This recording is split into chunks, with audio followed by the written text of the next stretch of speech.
Hello everyone, and welcome back to Kevin Audiobook TV. It's great to have you here once again as we continue our journey through the incredible world of Shadow Slave. Thank you so much for your continued support, your patience, and for being part of this amazing community. I hope today's episode gives you a chance to sit back, relax, and escape into the story for a while. So put on your headphones, get comfortable, and let's dive straight into the next chapter. This is Shadow Slave. Let's go. Chapter 101. Castor had been lucky enough to enter the dream realm near the city and arrive at the castle much earlier than the three of them. By the time Sunny, Nephis, and Cassie had found their way to the human settlement, he was already in good standing there. Despite the fact that there were a lot of opportunities for a talented legacy to rise through the ranks of Gunlag's army, he had nevertheless decided to remain independent and eventually joined the Changing Stars cohort, drastically raising their combat strength and reputation. Looking back, that was when all of Sunny's problems had really started. That's right, it was all his fault, not mine. Yeah, definitely, grinding his teeth, Sunny kicked the heavy chest and cursed under his breath. Then, acting as if nothing had happened, he smiled brightly and left the hidden chamber once again. Down below, things were getting interesting. Attracted by the smell of blood, several monsters tried to enter the ruined cathedral to feast on the fresh corpses. However, the Black Knight was as full of wrath as ever. Just as Sunny climbed onto the support beams, he was finishing off a large creature that looked like a praying mantis made of human skin. Initially, Sunny planned to take a look at the material possessions left behind by the 5 unfortunate thugs, but the sight of the ferocious battle made him change his mind. He would have to do it later. Besides, his shadow had already looked through the bloody remains and came to the conclusion that there was nothing really valuable among the dismembered corpses. Not wasting any more time, Sunny escaped through the roof of the cathedral and retraced his steps to the place where he had fought the Blood Fiend. The body of the hunting party's leader was still there. Of course, his memories had long disappeared, leaving the bearded man dressed only in rags. The heavy battle axe was gone too. Sunny sighed. That's why killing people is not worth it. His shadow covered its face with a hand and shook its head dejectedly, trying to express that his wording was nothing short of unfortunate. Sunny frowned. What? It's not. And for him, it was doubly so. When one awakened killed another, they received a considerable portion of the enemy's soul essence without having to shatter their soul shard. Sunny, however, was not an ordinary awakened. His aspect was based on consuming shadow fragments instead. That meant that even if his enemy had absorbed hundreds of soul shards in the past, Sunny would only receive the number of shadow fragments matching their rank and class, just like he would after slaying a nightmare creature. Since all sleepers were mere dormant beasts, in this case the number was 1. Just 1 fragment away from 400, Sunny said, a bit disheartened. All that work for nothing. Some small, rational piece of his mind was actually relieved that killing humans was not very lucrative. Otherwise, in his state, no, he wouldn't. Surely? Ah, wouldn't what? Sunny blinked a couple of times, waiting for his inner voice to answer. However, it was strangely silent. Shrugging, he bent down and searched the dead man's body, hoping to find something of value. However, he was left disappointed. There was no pouch full of soul shards as he had imagined. All Sunny found was a strange piece of fabric that had been secretively tucked away into the tall thug's shirt. Looking at the fabric, he noticed crude shapes drawn on it with ink. Some shapes looked strangely familiar. Is that a map? Indeed, it was a primitive map. The shapes he recognized were the various landmarks located in the neighboring parts of the cursed city. Sunny knew many of them by heart and had even explored a few in the past. A treasure map? Suddenly, the strange timing of the hunting party's arrival and their lack of experience made perfect sense. They weren't actually hunters. Instead, they were a bunch of fools who had been swindled by some smart person back at the castle into buying a fake treasure map. At least that was the most likely possibility, however. But what if it's real? Sunny blinked, looking at the map with a mix of distaste and avarice. He couldn't decide whether he should try and follow it or throw it away. Luckily, his thought process was interrupted by a thunderous crash. One of the buildings not far from where he was standing suddenly collapsed, filling the street with a cloud of dust and flying debris. A massive shape flew through the air and heavily crashed against another wall, causing an avalanche of stones to fall down. The creature tried to stand up, but then twitched and grew still, spilling rivers of fetid blood all over the pavement. It was unmistakably dead. Sonny quickly hid the map in his armor and dove into the shadows, trying to understand what was happening. Somewhere near, furious roars and the sound of steel clashing against steel could be heard, growing closer with each second. Strangely, there were no human voices. A battle between nightmare creatures? Such things were not rare in the cursed city, but to Sonny's knowledge, there were very few things capable of challenging the current masters of this street and the adjacent square. These creatures were not the most powerful among the inhabitants of the city, but due to their unique characteristics, Sonny tried to avoid them like the plague. He saw several monsters much more powerful than anything he would be willing to take on, ending up sliced and diced into tiny pieces on that square. However, none of them was able to give the protectors of the square as much trouble as they were having right now, at least judging by the desperate sounds of the battle. Intrigued, Sonny decided to take a look. Hidden in the shadows, he climbed up the tall wall of an ancient building and soon arrived on its roof. Watching his footing, Sonny walked forward until he reached the opposite edge of the building. From there he could see the wide square in all its dark glory. In the middle of the square, a moving statue was fighting against several hulking monsters. Chapter 102. On a dark square surrounded by ruins of once magnificent buildings, a vicious battle was coming to an end. The remains of its solemn protectors were lying on the cold cobblestones, ruthlessly shattered into pieces. Sonny blinked in shock. They actually lost. He was really astonished. The living statues that used to guard the square were a very tough bunch. As far as nightmare creatures of the cursed city went, they weren't the most formidable in terms of size and physical might. However, their strange bodies were extremely durable and capable of withstanding truly devastating amounts of damage. Aside from that, the stalwart stone warriors were also disciplined, proficient in the use of weapons, and utterly deadly. They were able to perfectly coordinate their movements, using strategy and tactics to silently overwhelm opponents whose power far surpassed their own. Countless monsters fell to their blades. That's why Sonny had always avoided getting into a confrontation with these weird creatures. Even though they weren't fallen by rank, the stone revenants represented a threat that was enough to make him wary. However, now the ownership of the square was about to change hands. The bodies of the previous masters lay shattered to pieces. In death, they looked just like broken statues. Even their metal armor and weapons had turned to stone after the wielders were destroyed. There were 5 or 6 of these stone piles scattered around the square, while the attackers seemed to have lost only 3 of their numbers, including the massive monster that had been sent crashing through a building earlier. Each body towered above the dark cobblestones like a small hill. The invaders were of a type of the nightmare creature that Sonny had never seen before.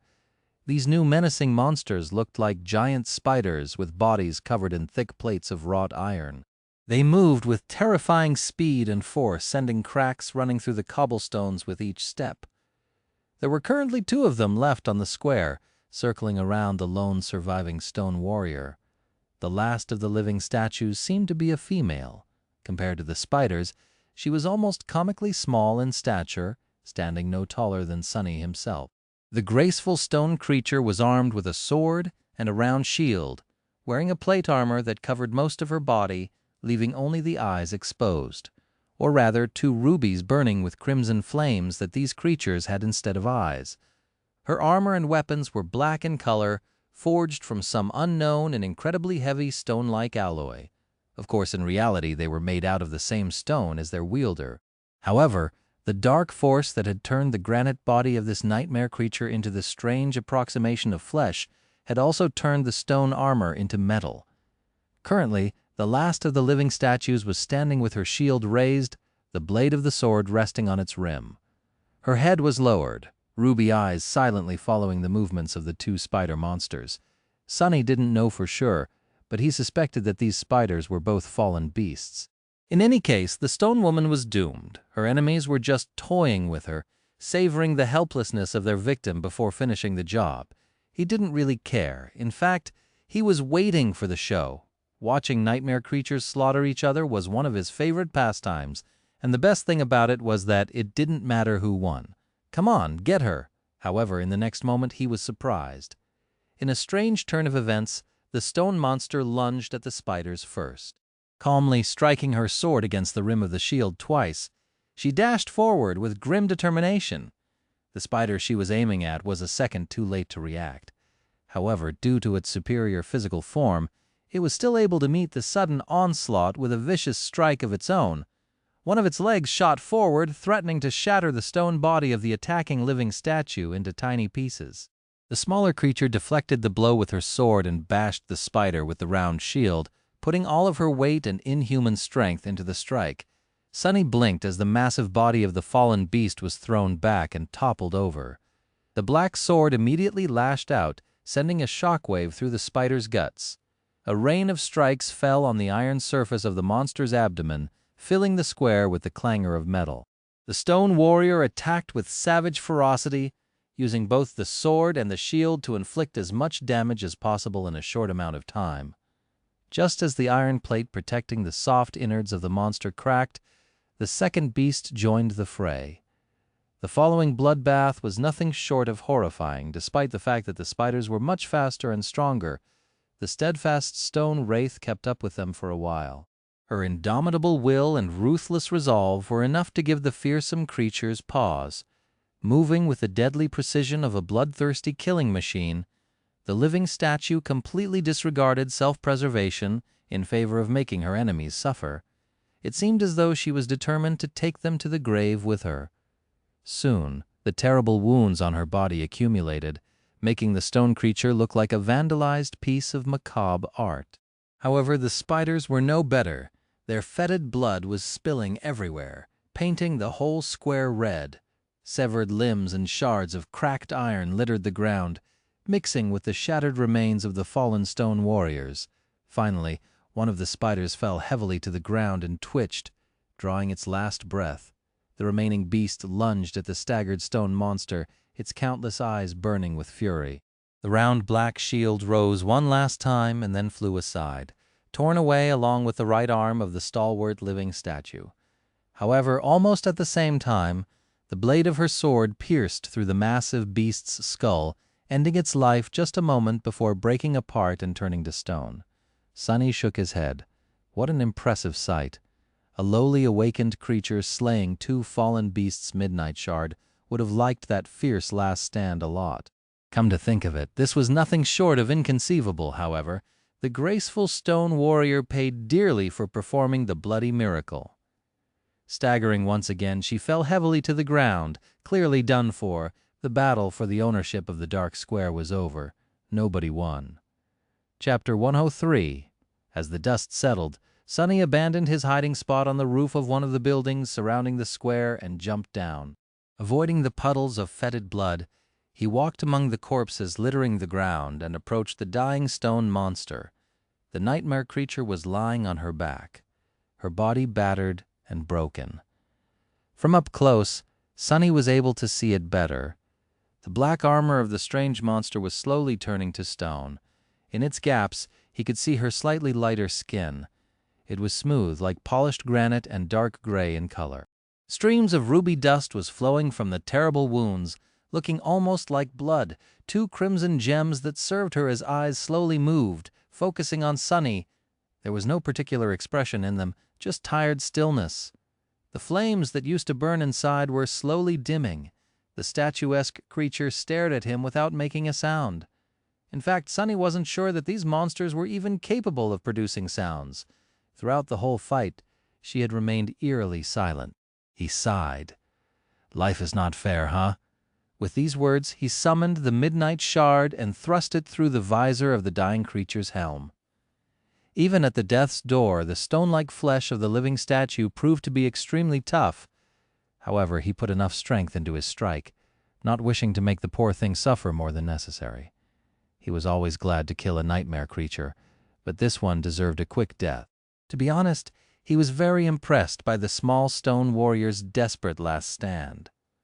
They didn't know who they were messing with, but you showed them, at that moment, The familiar voice of the spell resounded in the darkness. "You have slain an awakened monster, Stone Saint. Your shadow grows stronger." Sunny smiled. "That's 4 shadow fragments, finally, 403. However, in the next second, he forgot what he was thinking about, because the spell wasn't done talking. Whispering into his ear, it slowly said, "You have received an echo, Stone Saint." Sunny's eyes opened wide. Did he hear it right? An echo? He had finally received another echo. Cautiously looking around, Sunny lowered his voice and said to the shadow, "You heard it too, right?" The shadow stared at Sunny in exasperation, then gestured at its mouth, lowered its hands, and didn't say anything. He smiled. Exactly. That's what the spell said. Humming a song, he paced back and forth for some time, then suddenly flinched. "Oh, right. I should get out of here. Now that the stone people are gone, who knows what kind of horrors will try to make this square their nest." He made a move to leave, but then stopped and looked at the scene of slaughter with avarice. "However, I really should get some mementos first. It's not every day that you stumble upon that many dead nightmare creatures before the carrion eaters arrive to feast on the corpses. This was a chance he won't get any time soon." Sunny hesitated for a few seconds, trying to decide which monsters to approach first. The spiders were obviously much stronger. If they were really of the fallen rank, their soul shards would be incredibly valuable. However, buying anything with a bunch of ascended soul shards would be very suspicious. Plus, it would take a while to find the crystals inside the massive bodies of the giant beasts. The living statues were of the lower rank, but their shattered remains were easy to search. The other inhabitants of the cursed city could arrive at any minute. So, with a deep sigh, Sunny ran to the nearest pile of shattered stones and kneeled beside it, hoping to notice the gleam of the soul shards as soon as possible. He was barely done with the second dead statue when a sudden noise made him stop. Knowing that greed had doomed a lot of people to their deaths, Sunny suppressed the desire to linger here to the last possible moment and quickly dashed away, putting the last crystal he had managed to find inside his armor on the run. Summoning the kunai, he threw it into the air and then pulled on the invisible string, making the dagger spin around a stone column.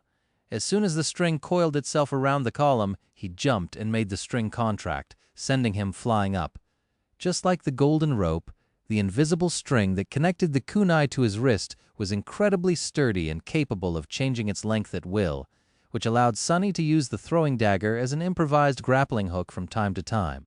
Using the top of the stone column to jump even higher, he grabbed onto the cracks in the wall of one of the ruined buildings and quickly climbed up. By the time he reached the roof, the noises produced by the approaching creature were already loud enough to make him shiver. Whatever that thing was, Sunny didn't want to find out. The sound it produced while moving made him think of a giant snake, one with countless mouths each hissing the notes of a strange, maddening tune. Luckily, he left the wide square just in time to never meet that abomination. By the time Sunny had returned to the ruined cathedral, the night was already coming to the end. The eastern horizon was growing lighter, and the sound of the black waves crushing against the city wall was growing restless. Walking across the support beams stretching above the grand hall, he caught the glimpse of the marching Black Knight and sighed. One day he was going to kill the bastard on some glorious day. But not this day. Today he had other things to do. Reaching the safety of his hidden lair, Sunny put the soul shards into his treasure chest and then sat down on a magnificent wooden chair.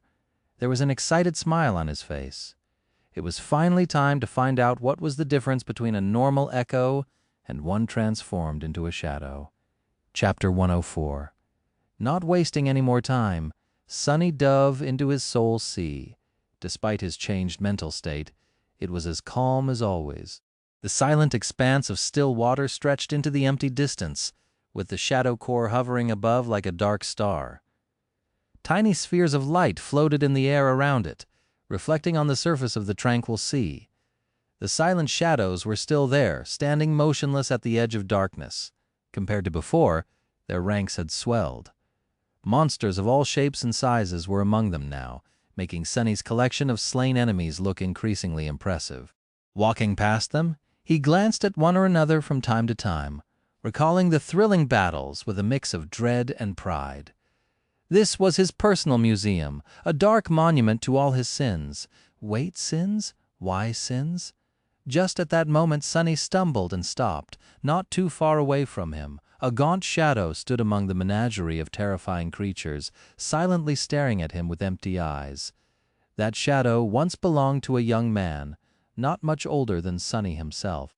He had lived in the ramshackle settlement beyond the castle's gates, struggling to survive like everybody else. Before Sonny looked away. "Don't you look at me like that? It was your own fault, fool. You shouldn't have asked me all those questions." Out of the 3 people he had murdered with his own hands, this kill was the only one that made Sonny feel something. Because it wasn't done in the heat of the battle or to settle a personal score. This one was done in cold blood. It was why he had to leave the castle, among other things. Sonny grimaced. "I said stop looking at me, just stay dead and don't bother me with your nonsense." Huffing angrily, he turned away. Soon he walked past the shadows of the blood fiend, the hunting party's leader, and the deadly stone saint, glancing at the statuesque figure of the stone monster. Sonny forgot all about the gaunt shadow and smiled. He was here to take a look at her echo, after all. The prospect of having another echo under his command was already very exciting. The loyal and strangely personable scavenger had been of great help to Sonny in the past, tremendously increasing his combat performance. After all, despite having a divine aspect and a uniquely powerful ability, Sonny was still just a dreamer, one whole rank below the echo. The scavenger, however, was merely a beast, while the stone saint was a monster. Her power was comparable to that of the ferocious carapace centurions, far surpassing anything that Sonny could ever hope to achieve in this cursed place. The strange nature of the steadfast living statue made her even more formidable. Having a servant like that would make many impossible things possible. However, Sonny wanted even more. He was waiting to see what miracle his aspect was going to perform, hoping that the results would surpass his wildest expectations. Soon, he was standing under the black sun of his shadow core, observing the spheres of light that represented his memories. There were 9 of them now. The ones that he actually used were the puppeteer's shroud, the midnight shard, the prowling thorn, the ordinary rock, and the endless spring. Savoring the anticipation, Sonny summoned each of them one by one and read the glowing runes surrounding the memories. He had gotten the heavy kunai after defeating a peculiar creature that resembled a monstrous armored porcupine. The rain of jagged bone quills had left several holes in Sonny's body, but the reward was well worth it. Memory Prowling Thorn. Memory Rank, Awakened Memory Tier, 2. Memory Type, Weapon. Memory Description. This flying dagger is as unpredictable and fickle as the affection of a young beauty, but perhaps not as deadly. Memory Enchantments. Rose of Betrayal. Enchantment Description. The prowling thorn is connected to its wielder by an invisible string. This string is strong but mercurial, just like the treacherous bond of sentimental attachment. After reading this description for the first time, Sonny couldn't help but wonder if the spell had been scorned by a lover once. The runes practically exuded bitterness. Next on the list was his most dangerous memory, the talking rock. Memory, ordinary rock. Memory Rank, Awakened Memory Tier. Memory Type, Tool. Memory Description, just an ordinary rock. Memory Enchantments, not really. Enchantment Description, the word is mightier than the sword. The rock is mightier than the word. The funny thing was that the ordinary rock, which was capable of repeating various sounds, had fallen into the hands of a person who was unable to tell lies. It was now the most honest memory in 2 whole worlds. It had also made Sonny think twice before opening his mouth. Sometimes, the last memory he decided to take a look at was perhaps the most precious to him. It was the beautiful glass bottle that Cassie had given Sonny as a farewell gift. Memory, Endless Spring. Memory Rank, Dormant. Memory Tier, IV. Memory Type, Tool. Memory Description. A lovesick devil had once imprisoned a mighty river in this fragile glass bottle. It was his gift to a beautiful desert spirit. Memory Enchantments. Gift of Water. Enchantment Description. This bottle contains enough water to make flowers bloom in the desolate heart of the most lifeless of deserts.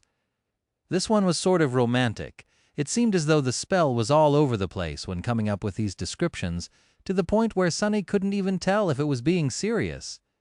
With a sigh, he dismissed the sphere of light containing the endless spring and glanced up. The other 4 of his memories were not very useful.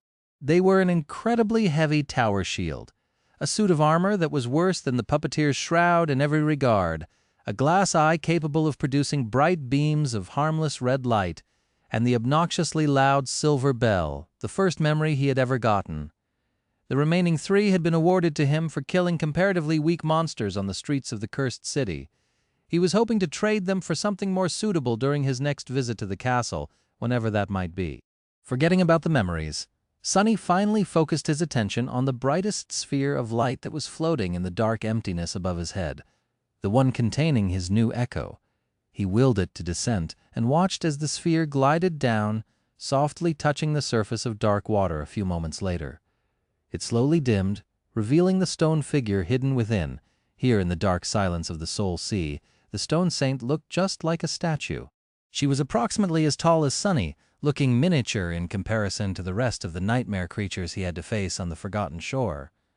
She was also uniquely human-like in appearance. If not for the dark gray hue and the stone-like nature of her granite skin, Sonny might have even mistaken the strange monster for a sleeper. Provided he couldn't see much of her body behind the graceful dark armor, the nature of these strange creatures remained a mystery. Chapter 105. Previously, Sonny had considered the living statues to be just that, monuments brought to life by evil spirits. There were a lot of revenants like that walking the streets of the cursed city. Take the Black Knight, for example. Sonny was almost sure that the bastard was actually just a suit of armor with a vengeful wraith imprisoned within it. He had no proof that there was an actual body in that moving steel fortress, at least. However, after watching the Stone Saint die right before his eyes, he wasn't so sure that she and the Black Knight were the same anymore. There certainly were similarities. Even the design of their armors was somewhat similar, as though one had originated from the other. But the stone warrior's armor seemed much more ancient, and then there was the ruby dust that flowed from the stone creature's wounds instead of blood. Since when did statues have blood? It was almost like these strange creatures were designed to possess their own weird form of life. Come think about it. The stone warriors resembled artificial beings brought to life by some dark magic, much more than they resembled undead creatures. Mysteries, mysteries, mysteries all around. Perhaps the runes describing the Stone Saint would provide him with some answers. The echo, meanwhile, was coming to life. 2 magenta flames ignited in her gemstone eyes. The stone of her armor suddenly gleamed with subtle metal shine. The smooth surface of her granite skin turned slightly less rigid. Silently turning her head, the saint gazed at Sonny through the narrow split of her helmet's visor. Let's see, he concentrated on the runes. Echo, Stone Saint Echo rank, awakened, Echo class, monster, Echo attributes, battle master, stalwart, mark of divinity. Sonny blinked. Mark of divinity? That was the same as his original attribute. What business did a nightmare creature have walking around with the traces of divinity left in its evil, corrupted soul? And what with these other attributes? Battle master attribute description. Born on the battlefield, the Stone Saint is proficient in all forms of combat. Stalwart attribute description. The Stone Saint is highly resistant to all forms of damage, as well as being fully immune to mind and soul attacks. Bewildered, Sonny shook his head. No wonder these silent stone warriors were so deadly. They were literally a bunch of killing machines created to last as long and deal as much damage as possible on the battlefield. But who had created them? Leaving the attributes alone, he lowered his gaze and read the next line of runes. Echo description. Deep in the cavernous halls of his dark domain, the last child of the unknown had created them from stone to quell the fire burning in his resentful heart. However, that fire only grew hotter, designed to bring peace. They were instead born into an endless war. The unknown again. Or rather their children. It seemed like his theory was correct. The stone saint was either an artificial being or a descendant of one. In any case, that was before she was corrupted by, well, whatever it was that had corrupted all the nightmare creatures, and especially those in the cursed city. Now even gods wouldn't be able to describe what exactly she was. Not that it mattered. A monster was a monster.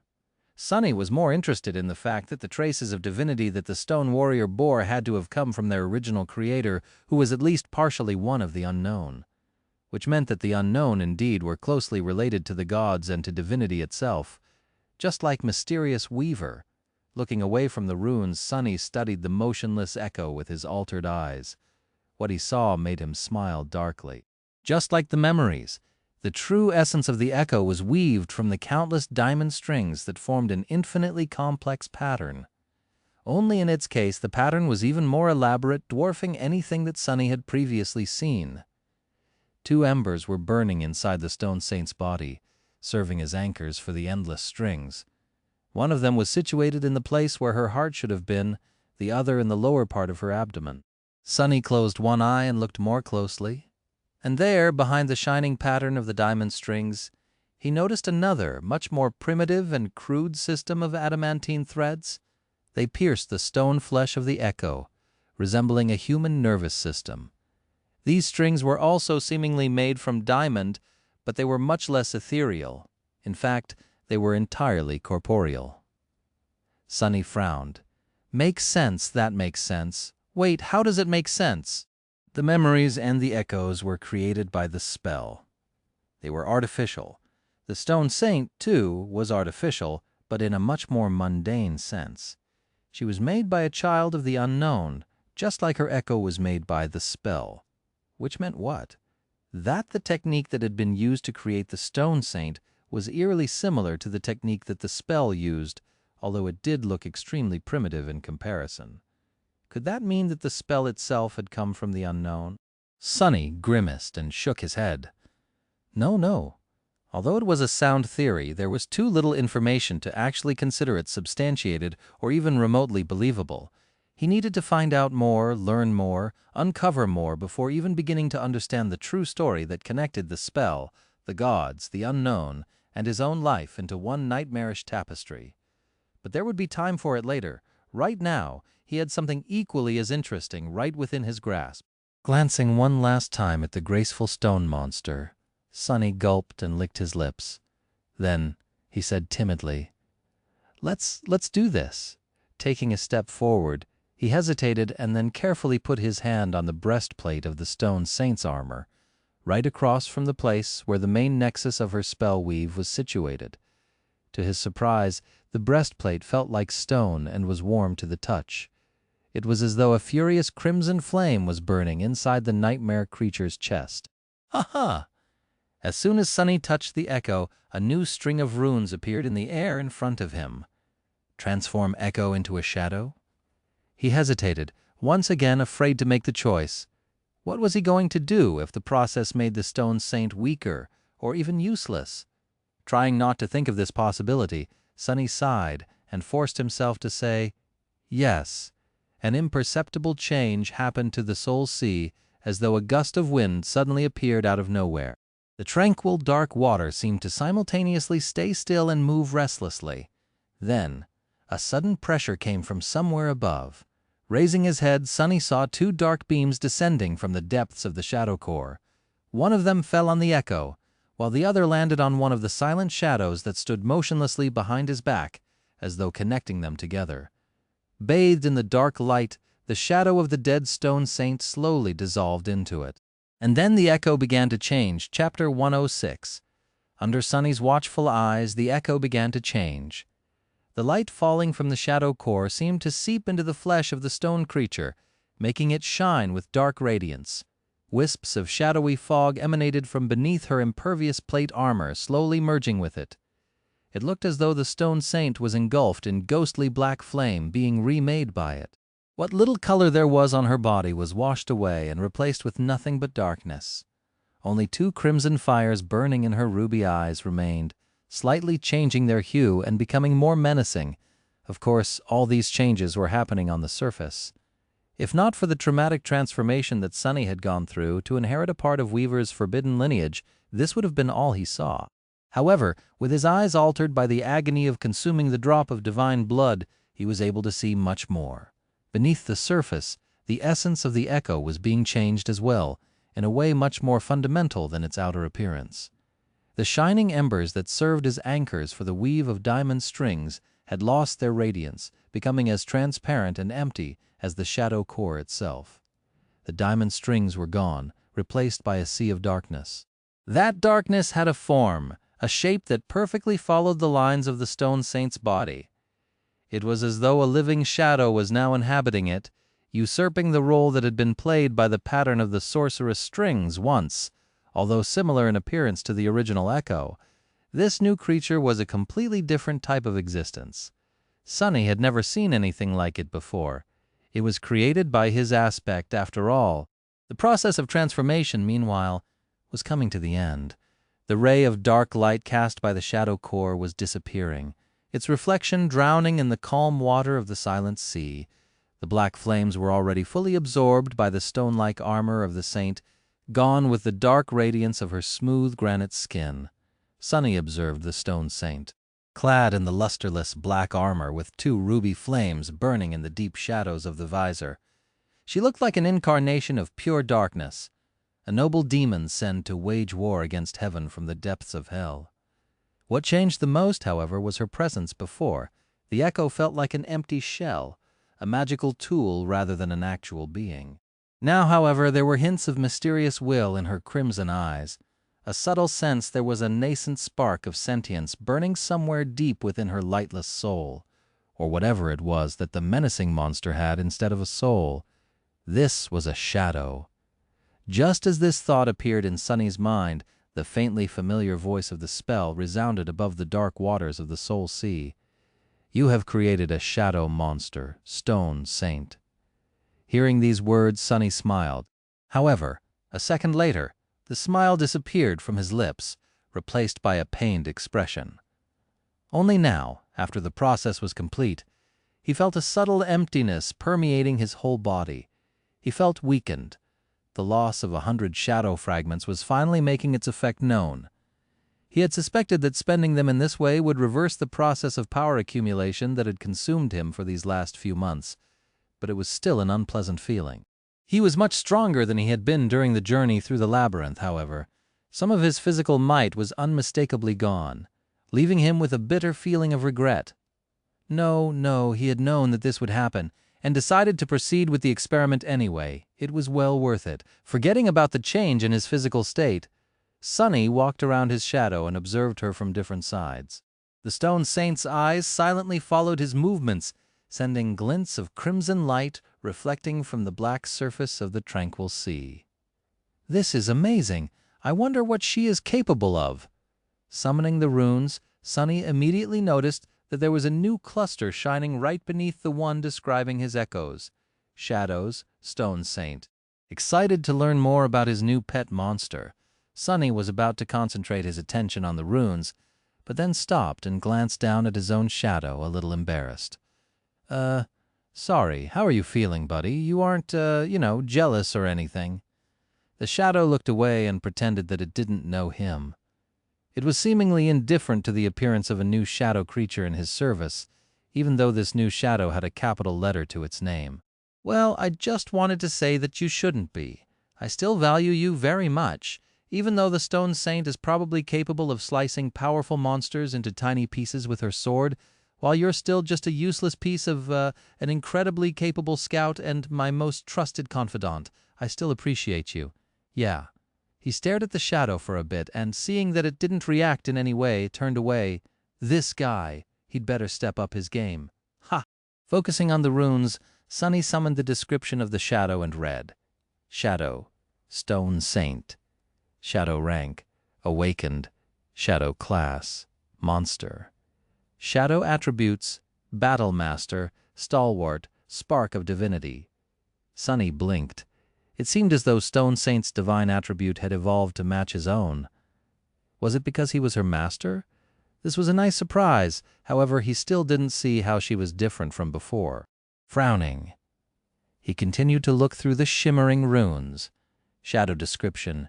Shadow Saint was created by the treacherous lost from light in the cursed darkness of the forgotten shore. Again with this whole treachery stuff. Can I get another epithet, huh? But in the next moment, he forgot all about this little frustration, because the following line of runes showed him something really unexpected. Just beneath the description, a familiar set of runes shined in the air. Shadow Fragments 0200. Chapter 107. Sunny stared at the runes, perplexed. Then a sudden light of understanding appeared in his eyes. He finally realized what was the principal difference between an echo and a shadow. It was really very simple. The echoes were mere replicas of the creatures that had left them behind. They were molded in their image and never changed, always remaining the same as the originals at the moment of their deaths. Shadows, however, were different. After all, they were mercurial by nature, always changing their forms and shapes depending on the environment. And so a shadow was capable of change to some extent too. It was capable of growth. His eyes widened by slaying nightmare creatures. He was able to absorb their shadow fragments and become stronger. Eventually, his shadow core was bound to evolve, turning from dormant to awakened and beyond. The jump in power that came with this evolution was nothing short of unmatched. Granted, he wasn't sure about the particular details of this process, not to mention that, as a human, he could only become an awakened after returning from the dream realm into the real world, which was impossible to do in this god-forsaken place. He also didn't know what would happen if he actually managed to accumulate the 1,000 shadow fragments that the runes demanded. But no matter what happened, if he were to continue walking forward on the path of the awakened, he would eventually outgrow his memories and echoes, rendering them weak and useless against the enemies of the comparable rank. He would then be forced to discard them and try to find suitable replacements, with no guarantee whatsoever that he would actually succeed. This problem was not as dire when it came to memories, which were comparatively easy to get. The echoes, however, were exceedingly rare. Once an echo grew too weak to accompany its master, replacing it was an extremely tall task. But shadows were capable of growing with him, becoming more powerful just as he grew more powerful. As long as Sunny was willing to put in the work, his shadow would never fall behind. The possibilities that this simple quality opened up were truly endless. It was enough to completely change his plans for the future. In the past, Sunny always envisioned himself as the main force on the battlefield, only relying on memories and a stray echo or two to support him. That was because echoes of higher ranks and classes were so unimaginably hard to come by. Although much more rare than memories, there were still many dormant echoes around, and a fair number of awakened ones too. They were mainly shared among masters and saints, who were capable of defeating the nightmare creature of these ranks with comparative ease. But battles against fallen and corrupted monsters, not to mention anything even more dreadful, were never easy. As such, there were not enough trophies brought back after killing creatures of their kind to make the idea of acquiring an echo of a higher rank a realistic possibility for everyone except for Sunny. He could slaughter weaker monsters, get lesser echoes, and then cultivate them into unstoppable beasts of slaughter. Not bound by the laws of probability and diminishing chances, he could slowly build an army of powerful shadows to fight his battles for him and then watch them destroy his enemies from a safe distance while sipping on a cocktail. That's what rich people drank, right? Not to mention that monsters were not bound by the need to pass nightmares to raise their rank. At least not to Sunny's knowledge. To be honest, he had no idea how nightmare creatures evolved their cores. Carapace Demon had seemed to do just fine, just by eating the fruits of the soul tree and slowly absorbing large amounts of soul essence. In any case, there was a possibility that he would be able to make the Shadow Saint much more powerful than he himself had the chance to become on the Forgotten Shore. Perhaps even powerful enough to make his life here truly tolerable. Looking at the shadow with excited sparks dancing in his eyes, Sunny grinned from ear to ear. You and I are going to accomplish great things together, buddy. If his own shadow wasn't worried about its place in his heart yet, it would be smart to start worrying about it right about now. The question that was consuming Sunny's thoughts now was this. How exactly was he supposed to feed the Shadow Saint with fragments? If he could simply transfer some of his own to her, he would do it without a second thought, even though that would diminish his personal strength even further. However, there seemed to be no way to do so. No amount of looking at the runes, touching the silent stone creature, or trying to talk to the spell did the trick. Sonny even asked for advice from his own shadow, but that guy was in no mood to talk. The scornful word traitor was written all other his expressionless dark spot of a face. At least that's what Sonny read from it after being met with the silent treatment. In all the excitement, he failed to remember that the shadow was physically unable to speak. Scratching the back of his head, Sonny paced around the Soul Sea and tried to come up with a reasonable way to stuff some shadow fragments inside the taciturn stone monster. Well, the most obvious answer is to go and make her kill some nightmare creatures. However, will it work? When my loyal scavenger killed something, it was I who received the fragments, not him. Wait, him? Did Cassie infect me with her childish desire to assign human qualities to everything? It, not him. It was I and not it. Right, that's better. Wait, what was I talking about? Glancing at the outside world, Sonny frowned. It was currently the day there. Usually he would be sound asleep by now. Going out during the day was dangerous.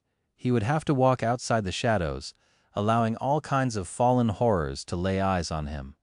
He only survived for so long in this hell by being extremely cautious, cowardly, and only hunting during the night. He paid a harsh price to learn these lessons, almost losing his life in the process. But still should he risk it. Chapter 108. Still undecided, Sonny dismissed the Stone Saint. He was curious to see if the slumbering shadow would become a sphere of light, just like an echo would. However, she did not.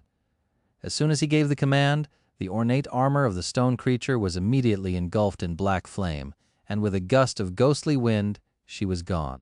It seemed as though the shadow was returned into the embrace of the shadow core that had created her and was now sleeping in its depths, bathed in the invisible waves of nurturing dark flames. Sonny scratched the back of his head. So, the shadows literally dwelled within the deepest part of his soul. He didn't really know how to feel about this, but felt that it was strangely fitting. He was a child of shadows himself, after all. With a thoughtful sigh, Sonny emerged from the Soul Sea and looked around his secret lair. Outside the ruined cathedral, the sun was shining above the cursed city, but none of its rays could reach this tranquil hidden chamber. Sonny suspected that once, long ago, the secret room served as the private quarters of a venerated young priestess who performed sacred rites in this temple. He had found some of her things in the modest wardrobe that was hidden behind a stone panel, somehow preserved in pristine condition despite the thousands of years that had passed since the city had fallen to the curse of darkness. If not for the lamentable disparity of their genders, he would have had a whole collection of clothes to wear instead of spending every waking hour dressed in the same good old puppeteer's shroud. There were limits to the amount of abuse that even a fifth-tier armor could withstand. However, in a sense, he was lucky. At least his armor was made out of soft fabric. It would have been much worse if he had to wear a suit of plate armor or a rusty chainmail instead. That priestess, of course, had not used the same extravagant method to enter her private quarters. There actually was a doorway that led outside the room and into a concealed corridor that ended with a narrow stairwell.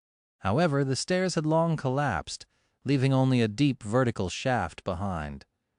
This was Sonny's route of escape in case someone or something would find his lair. Standing up from the magnificent wooden chair, Sonny paced around for a bit and then lighted the fire under a makeshift stove, planning to make himself some late supper.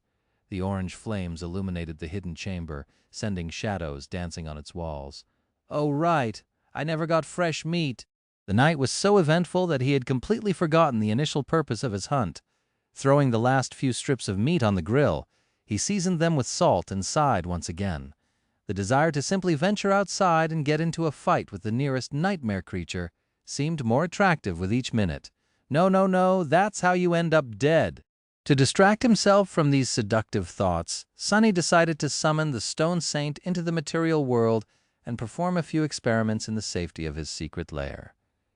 Standing up, he willed the shadow to appear. The secretive chamber was submerged in deep shadows. His own was hidden in one of them, standing with its arms crossed on the cold stone wall. In Sonny's vision, it appeared as a silhouette made from a deeper shade of black. Usually an echo would appear in front of the summoner, weaved from the countless sparks of moving light. However, the stone saint entrance was completely different. Instead of materializing out of thin air, she stepped out of his shadow like a sinister dark night, wreathed in darkness. Her elegant figure emanated a sense of danger and foreboding. First, two ruby eyes ignited in the depths of the shadow. Then the darkness came to life and surged forward, taking the form of the deadly stone monster.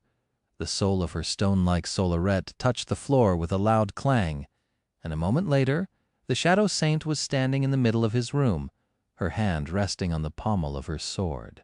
Sunny grimaced, feeling a slight headache, so the shadow was hiding in a shadow, and then the shadow came out of the shadow to stand with it in the shadows. This is starting to get out of hand. I really need to come up with better terminology. He felt that this was a vital problem, but no suitable words came to his mind. Glancing at the silent duo, Sunny hesitantly asked, "Any ideas?" Sadly, both his shadow and his shadow were mute and unable to voice their opinions even if they wanted to. Left with no assistance whatsoever, Sunny sighed. "All right, I'll think of something later. For now, let's see what you're capable of." Summoning his shadow, he wrapped himself in its comforting embrace and faced the stone saint, preparing to test her strength. Inhaling deeply, he focused and gave the menacing monster a command: "Strike me." Sunny expected that the shadow would hesitate for a moment, maybe even requiring some persuasion to turn on her master. Instead, the stone saint immediately leaned forward and punched him in the chest without a second thought. With his physical prowess enhanced by the shadow, Sunny was sure of his ability to withstand one blow from the awakened monster, at least to a certain degree. However, he was wrong. So wrong. Before he could even react, the armor-clad stone fist crashed into his ribs, making Sunny feel as though he was hit by a train. In the next second, he found himself lying on the floor, surrounded by numerous pieces of broken wood. Oh no, my chair! The magnificent chair was gone, ruthlessly turned into splinters and firewood by the impact with his back. It was completely unsalvageable. Sunny's back wasn't doing much better. Turning onto his stomach with a moan, Sunny spat a bit of blood on the stone floor and weakly raised one hand, giving the shadow saint thumbs up. "Oh, good, well done. 10 out of 10, just like crap, that really hurts, just like I expected." Casting a furtive glance at the elegant stone knight, he forced a smile out and tried to stand up. "I think I need to amend some details of the future experiments." Next, Sunny was planning to enhance the stone saint with the shadow before getting her to strike him again. However, on second thought, there were better ways to measure her power. Chapter 109. Picking himself up from the floor, Sunny staggered and found his way back to the fire burning under the improvised grill. Glancing at the motionless stone knight, he spat a bit more blood and groaned. As the appetizing aroma of roasting meat filled the air, the blood weave got busy repairing his body. By the time his supper was ready, Sunny was able to breathe without wincing. Putting the meat on his prized possession, the luxurious silver plate, Sunny prepared to eat. On the forgotten shore, simple everyday necessities like plates were rarer than enchanted swords and magical suits of armor. In the whole cursed city, only Gunlag and his 5 lieutenants were able to dine with as much decorum as Sunny. Granted, he had yet to find even a single pair of chopsticks in this whole damn place, let alone something more technologically advanced, like a spoon. Of course, Sunny could try and make one himself, but that wasn't the same thing. The Shadow Saint was silently looking at him with her burning ruby eyes. Feeling uncomfortable under her mysterious gaze, Sunny glanced at his plate, then at the menacing stone creature. You want some?" He raised a piece of meat and offered it to the taciturn monster. However, the stone saint showed no reaction at all. "Well, suit yourself." Using the prowling thorn as a kitchen utensil, Sunny dug in, devouring the juicy meat like a starving animal. With not a single human soul around, he didn't bother with table manners at all. That's the life. His perpetually hungry outskirt self would have been really shocked to see this extravagant feast. That was real meat. He had hunted and prepared it himself, no less. More than that, he got to enjoy a similar type of luxury food almost every day. Of course, that real meat had come from a revolting horror of a monster, but these were just small details. Chewing on the last piece with a sense of deep satisfaction, Sunny thoughtfully looked at the stone saint. It was time to continue. Earlier, he wanted to see if there was a possible synergy between the different powers that his aspect possessed. Namely, if the enhancement provided by shadow control could be applied to shadows. Sunny knew that his shadow was able to enhance his body, his memories, and, with lesser effect, various inanimate objects. However, it was unable to enhance other humans and memories that belonged to them, as well as any living creature except for Sunny himself. He had secretly tested it during his travels with Nephis and Cassie to come up with this conclusion. More importantly, it couldn't affect echoes. But what about shadows? Giving a mental command, Sunny sent his shadow in the direction of the stone saint and held his breath, flowing like water. The shadow silently grasped the statuesque monster in its dark embrace. Then it seemed to disappear, as though absorbed by the stone flesh of the tenebrous night. A moment later, Stone Saint's ruby eyes blazed with crimson fire. Her smooth granite skin shined with dark radiance once again, smoky wisps of the ghostly gray fog oozing from beneath her stone-like armor like dancing flames. Suddenly, it felt as though the temperature in the hidden chamber dropped by a couple of degrees. Shadows around the menacing creature seemed to swell, becoming deeper and darker, like a vast mantle sewn from boundless empty blackness. The elegant stone saint had always looked dangerous and deadly, but now she was downright fearsome. Even without having the shadow saint strike him again, Sunny could tell that the experiment ended in a resounding success. It was apparent that the two types of his shadows were practically created for each other. Her power was increased twofold at least. A bit peeved, he looked down and sighed. Why does she look so much cooler than I do when using the shadow? Shouldn't it be the other way around? I'm the true divine shadow here, me. Where's my aura of mysterious coolness? Shaking his head, Sunny lamented his lack of good looks and simultaneously congratulated himself on becoming the master of such a stylish monster. Technically, it didn't matter how his shadows looked, just as long as they were powerful. However, he was secretly glad that his first shadow was not only powerful, but also a darkly beautiful sight to behold. Killing monsters was great, but killing monsters while looking good was even better. Wait, if she can use my shadow, what else can she use? Suddenly excited, Sunny finally swallowed the half-forgotten piece of meat and dismissed the stone saint. Then, he shifted his perspective to look at the soul sea and summoned her again, this time inside it. The shadow appeared in the whirlwind of black flames and stood motionlessly upon the still waters of the silent sea. Her mysterious ruby eyes stared at him through the narrow visor of her stone helmet. Not wasting any time, Sunny looked up at the spheres of light circling around the shadow core. What if I can equip her with actual memories? What to choose? She was extremely strong and very proficient with her round shield, so wasn't it logical to assume that a tower shield would suit her even better? Coincidentally, he happened to have one of those. Sunny summoned the memory that he had gotten in one of the fights on the streets of the cursed city. It was a large, square tower shield that was almost as tall as him. The thing was too heavy and unwieldy to actually use in combat, at least not by Sunny. Plus, he wielded a tachi, which could only perform to its full potential while held in both hands. Grabbing the cumbersome shield, Sunny walked over to the Shadow Saint and handed it to her with a hopeful smile. Here, take this. Please. The shadow stared at him for a few moments, then lowered her head and glanced at the tower shield. Come on! Come on! Take it! His heart skipped a bit when the statuesque creature slowly raised her hands and grasped the memory with her stone gauntlets. Yes, that's right. Now use it. The stone saint obediently brought the shield to her chest, and then shattered it. Sunny froze, his mouth hanging open. Your memory has been destroyed. What? The shards of the broken memory turned into a river of tiny sparks of light, just like the echo of the carapace scavenger and the azure blade had done before disappearing forever. My tower shield. Sunny felt a sharp dagger of sorrow stab at his heart. Yes, the shield was of no use to him, but it would sell for so much money in the real world. Why? Why did this evil thing have to break it? Why wasn't his beautiful chair enough? He gazed at the tiny sparks, wanting to cry. However, a moment later his eyes widened. because the river of sparks did not disappear. Instead, it circled around the stone saint's body and then suddenly flowed through it, separating into two streams.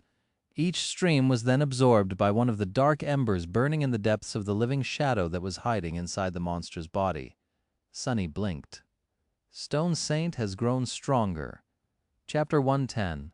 Sunny stared at the Shadow Saint, dumbfounded. The storm of emotions that the destruction of the tower shield had produced was still tugging on his heartstrings, but now an equally powerful feeling was slowly welling up in his chest.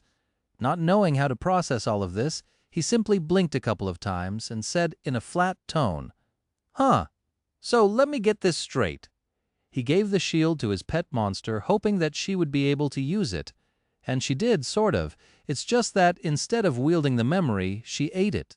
Sunny hesitated for a few moments, wondering if he had finally lost it. But no, the echo of the spell's voice was still resounding above the dark waters, whispering the same phrase over and over again. Stone Saint has grown stronger. With a heavy sigh, Sunny summoned the runes and found the description of the shadow. Down at the very bottom of it, the runes were slightly changed, shadow fragments, to 20 others. A wild gleam appeared in his eyes. 2 fragments he had received the memory of the tower shield after slaying a particularly hardy wraith, who, despite its frightening appearance, had turned out to be merely an awakened monster. For killing it, Sunny himself had received 4 shadow fragments.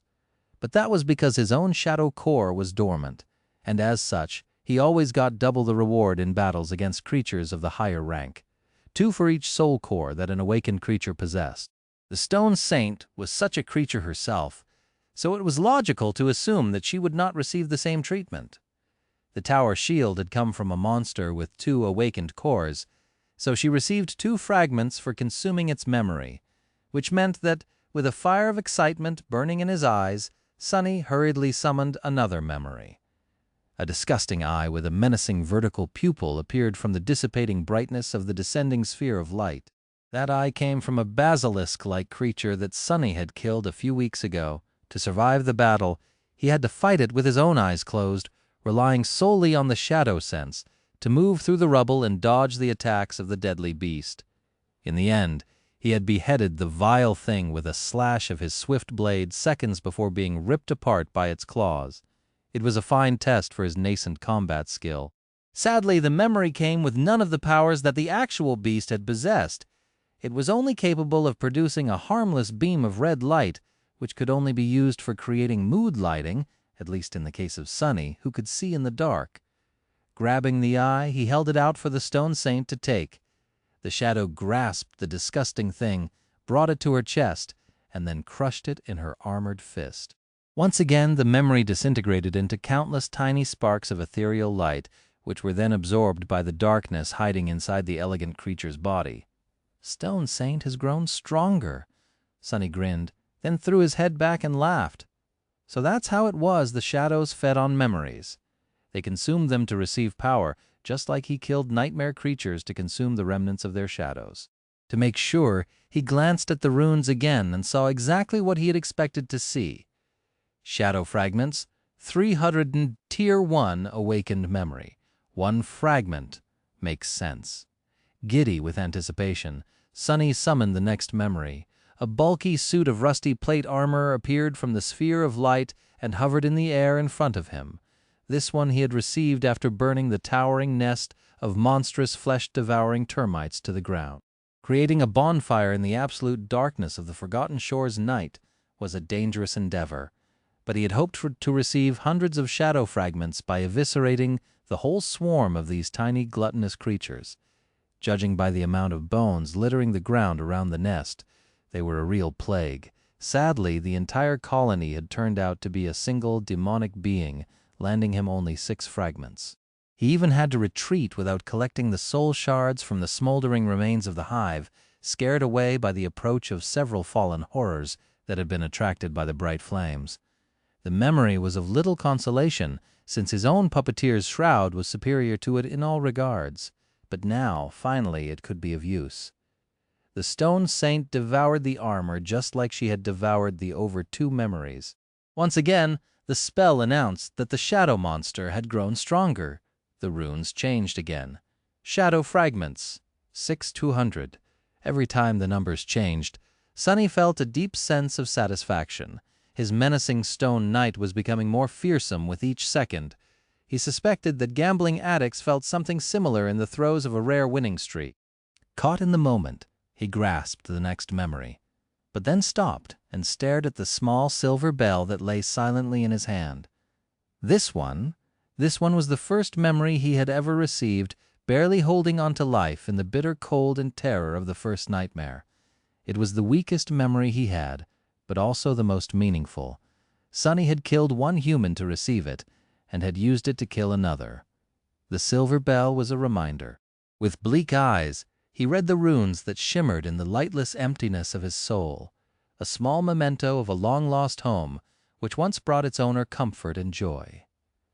Suddenly drained of the excitement that had been consuming him just a few moments ago, Sonny sighed heavily and dismissed the memory. There was a dark expression on his face. Glancing at the motionless shadow saint, he turned away. That's enough for today. Ah, what a long day. I think I'll go to sleep now. Leaving the soul sea, he stood silently for a few minutes, then slowly walked to his bed and fell on it. Dismissing the puppeteer's shroud, Sonny wrapped himself in the blanket and closed his eyes. He was so tired. Chapter 111. Sonny woke up from the oppressive feeling that drowned the whole world. The sunset was drawing near, and with it the abyssal shadow of the crimson spire had once again fallen on the cursed city. The distant spire could be seen from anywhere in these somber ruins looming over the forgotten shore like an eternal dark omen. It was cyclopean and unimaginably high, with its roots growing from the endless sea of crimson coral and its peak lost somewhere beyond the veil of gray clouds. In these past few months, Sonny had gotten accustomed to its presence and learned to not pay it any attention. Thinking about the spire was a sure road to madness. After all, somewhere inside that inconceivable structure lay their only hope of ever returning home. And hope was a poison. Yawning, Sonny stood up and stretched his arms. His good mood, which he had momentarily lost for some strange reason, was already returning. Now that he had some time to put the events of the previous night into perspective, he understood even more clearly how amazing his luck had been recently. The acquisition of the stone saint and her following transformation into a shadow were nothing short of miraculous. His life was about to change for the better. However, Sonny had to think things through thoroughly. He was in uncharted waters in regards to how to cultivate his pet monster. The initial excitement he felt after realizing that the Shadow Saint was capable of consuming memories to collect shadow fragments was gone. In its place, there now was a series of uncomfortable questions. Sonny had spent somewhere around 6 months on the Forgotten Shore. In all this time, he had only been able to collect 3 memories that were suitable to be fed to the shadow, giving her mere 6 shadow fragments. With the current speed of progression, he would have to wait for 16 full years to see his labor bear fruit and find out what exactly was going to happen once the Stone Saint had accumulated all 200 shadow fragments that the runes demanded. Even among the elites of Gunlog's army, the bill was no one who had survived on the Forgotten Shore for more than 10 years. The king of the castle himself had only been here for 8, and only lived that long in large part due to luck. Granted, Sonny's battle ability would grow dramatically once the deadly Stone Knight was added into the equation, but still it was too long. He had to think of something. While he was doing the math, Sonny's eyes fell on the iron chest that stored his painstakingly accumulated fortune of soul shards. Distracted, he froze for a few moments, then hesitantly approached the chest and stared at its lid. By the standards of the Forgotten Shore, he was an incredibly rich man. His fortune could buy him a lot of things in the castle, from comparatively simple to increasingly rare and hard to come by. Some of the things that could be easily bought in that pit of despair he didn't even want to think about. What interested him the most, however, was the possibility of acquiring a large amount of memories. Powerful memories with useful enchantments were not cheap. In fact, they were extremely expensive. But he didn't really care about the quality. Since Stone Saint could get the same amount of fragments from the most useless of memories, all he needed was quantity. If he were to spend all of his shards, her power would instantly leap by a considerable amount in the future. He would be able to cultivate the shadow at double the speed, too. half of the materials coming from the memories he would be acquiring from slaying monsters, the other from the memories he would be buying with the soul shards the monsters had left behind. That would potentially reduce the overall time frame to a somewhat sensible period. However, there was a big problem with this plan. Once Sonny began to spend a large number of soul shards, he would inevitably draw a lot of attention.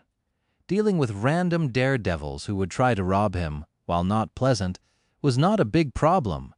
But if Gunlog himself were to become interested in his exploits, that would spell disaster. And then there was Nephis, whose presence made any sort of planning futile for reasons that only she and Sonny knew. Everyone else seemed to be blind and deaf to the truth, which was the source of the problem. Sonny frowned and turned away from the chest. I might come back to this idea later, but first I'll have to check if consuming memories is the only way for a shadow to grow stronger.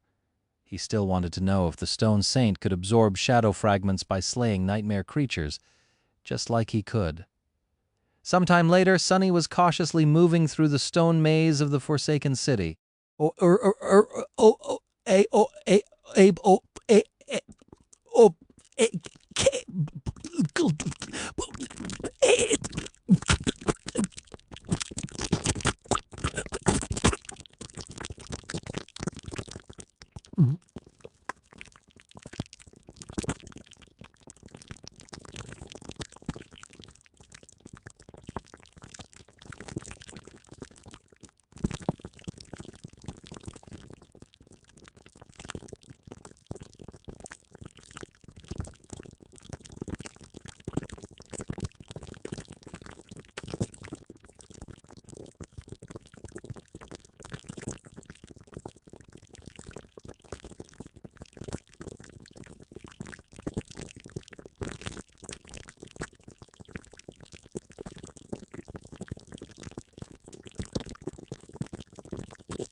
Humans only survived here by learning how to avoid the fallen ones and seek out weaker monsters to hunt.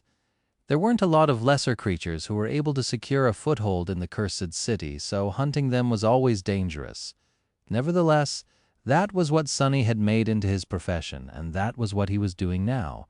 Finally, he reached the area where he had observed a particular creature in the past. Surprisingly, Sonny was intimately familiar with that type of monster. After all, one of them had almost cost him his life in the past. Somewhere around this particular street, a lone carapace centurion had made its lair, climbing atop a tall stone column. Sonny stood motionlessly in the darkness and waited for his prey to appear. Time moved excruciatingly slowly, but a good hunter had to have a lot of patience. His dark eyes pierced the veil of night, observing the ghostly ruins. 1 hour passed, then another. Sonny waited. Soon his patience was finally rewarded. From the deep darkness of one of the toppled buildings, a familiar hulking shape appeared in all its menacing beauty. The carapace centurion stepped onto the cobblestones, his black carapace decorated with crimson patterns, 2 terrifying bone scythes scraping against the stone. Sonny smiled. The carapace centurion only had time to take a single step before 2 crimson flames suddenly ignited in the deep shadows that consumed the ruined street. Then a graceful stone knight stepped out of the darkness. Raising her shield, she rested the blade of her sword on its rim. Wisps of ghostly gray fog were seeping from under her armor, a strange dark radiance emanating from her skin.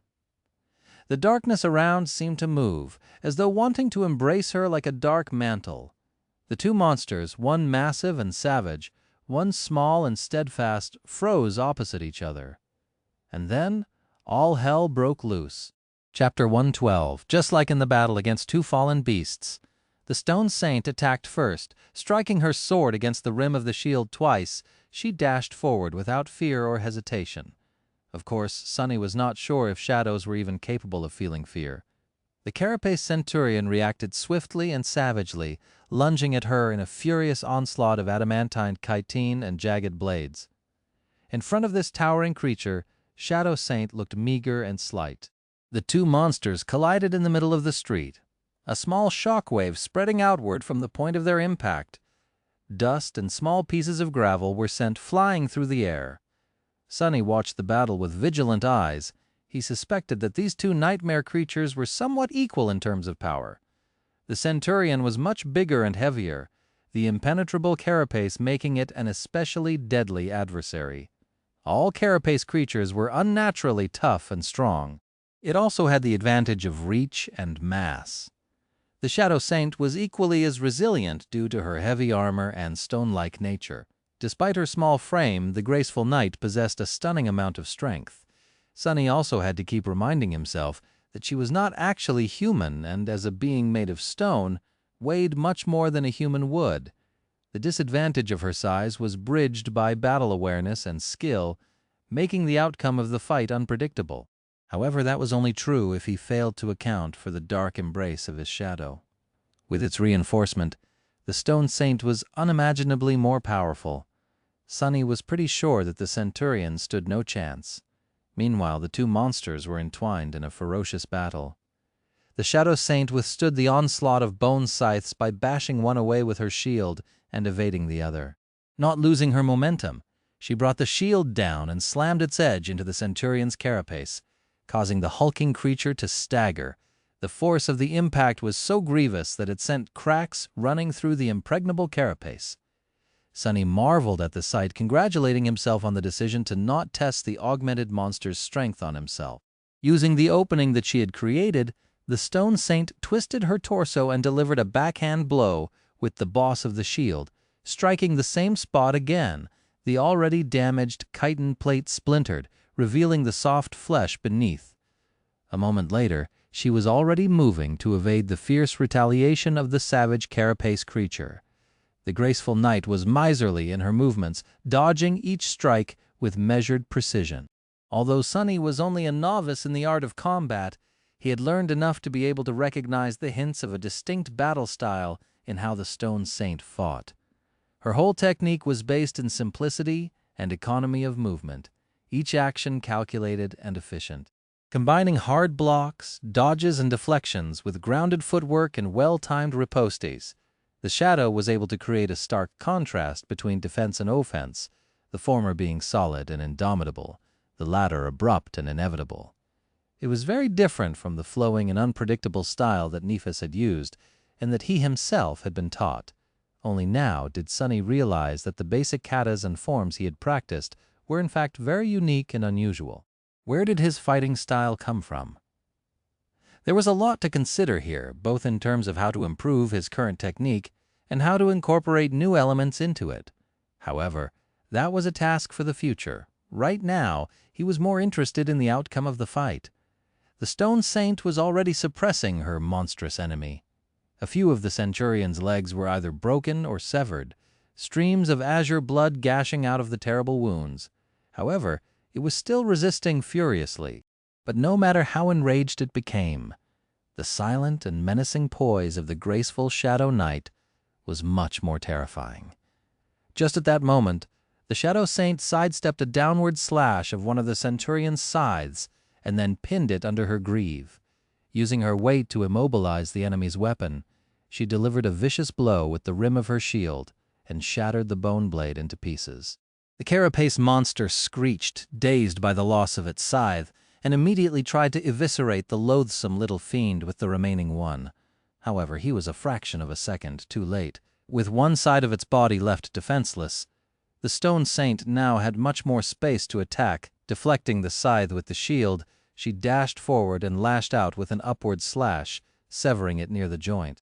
Continuing the motion, she then stepped through the rain of azure blood and mercilessly thrust her sword into the opening in the Centurion's armor that had been created by her at the start of the fight. The stone blade pierced through the flesh of the monster and devastated its spine.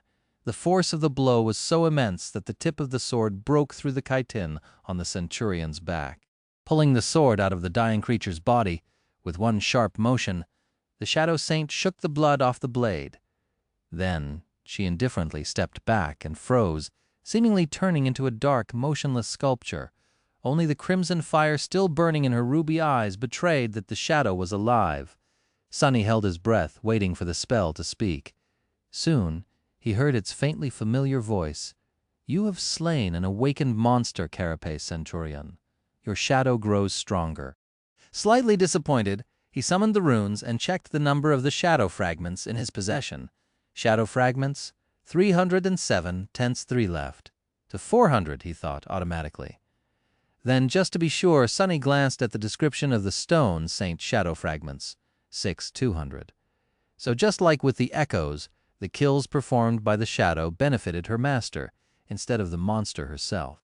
It seemed as though consuming memories was truly the only way to feed the Stone Saint. Sunny frowned. Well, that complicates things. Chapter 113.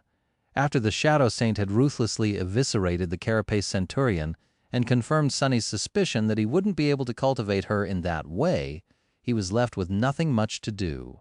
The knight was still young, but he had already achieved his goal. Now, he was free to do whatever he wished, however. There weren't very many options available in the cursed city. He could continue to hunt, reveling in the newfound power. With the Stone Saint at his command, Sunny would be able to bathe the ruins in monster blood. However, that thought, no matter how seductive, left him uneasy. Hunting in this hellish place required patience and preparation. He only survived this long by carefully scouting the potential battlegrounds in advance and studying his prey from the shadows to learn its strengths and weaknesses, not rushing into a fight until he was absolutely sure that there was a solid chance of victory. Shadow Saint or not, betraying these principles would still get him killed, and with his mental state slightly unstable, Sunny didn't trust himself to stay cautious once the easy wins kept piling up. He had to proceed slowly. Looking around the quiet ruins, Sunny smiled slightly. Actually, he wasn't that far from the library. He had indeed turned hunting nightmare creatures into a sort of profession, but it was just that, a job. Like any well-adjusted young man, he also had a hobby.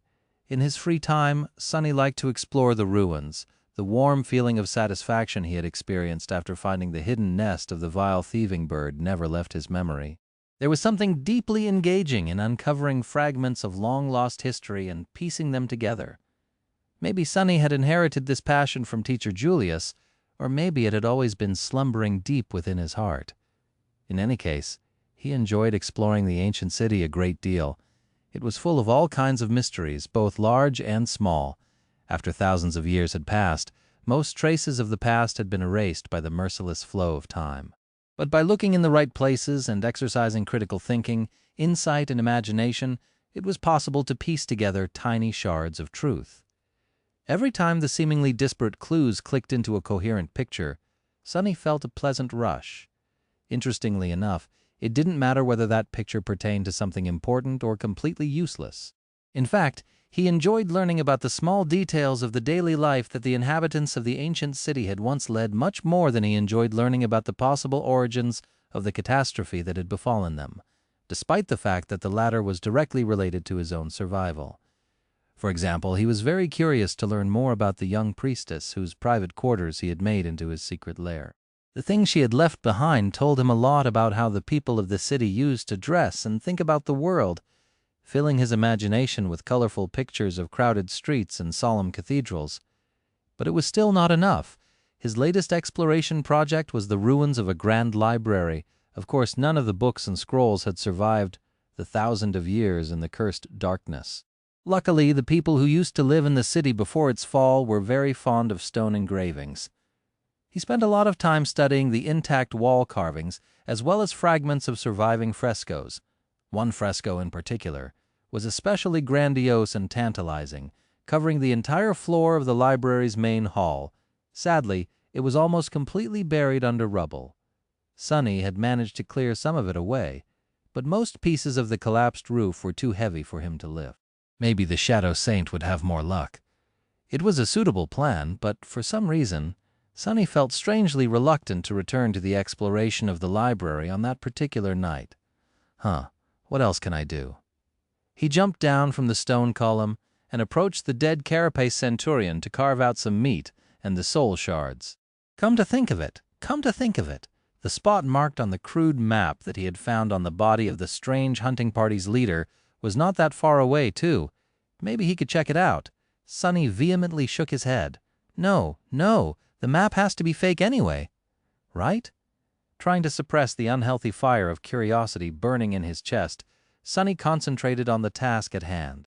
Once the meat and the shards were in his possession, though, the persistent desire to follow the map returned. And if it's not fake, that's even worse. Who knows what kind of horror those fools were searching for? Surely there wouldn't be any treasure or important secrets hidden there. This whole thing smelled of nothing but peril. In fact, it reeked of something sinister, terrifying, and utterly evil. Sonny sighed, but honestly, what's the harm in taking one tiny look? It's just one look. What's the worst that can happen? Quietly stepping through the stone rubble, Sonny cautiously approached the spot marked on the map.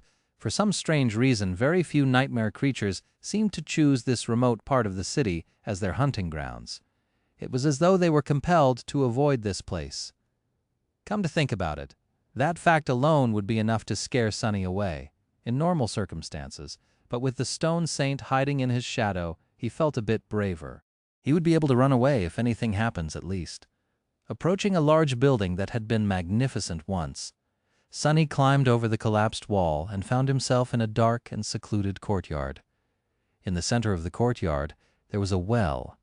Its round mouth loomed like an open wound in the stone, filled with nothing but empty blackness. The well was covered with a strange, ornate iron grate. It must have weighed several tons, at least, as though someone desperately wanted to prevent anything from ever lifting it from its place and leaving the well open. Sonny gulped before approaching and looking through the grill of the grate. The silent well was so deep that he couldn't see its bottom. Maybe there wasn't one. Picking up a small stone, Sonny dropped it down. The black mouth of the well swallowed the stone, making it disappear. Many seconds passed, but there was no sound of the rock hitting anything. Sonny was almost ready to try again, but then the well spoke. A melodic, strangely enchanting voice resounded from its dark depths, filling Sonny's ears with sweetness.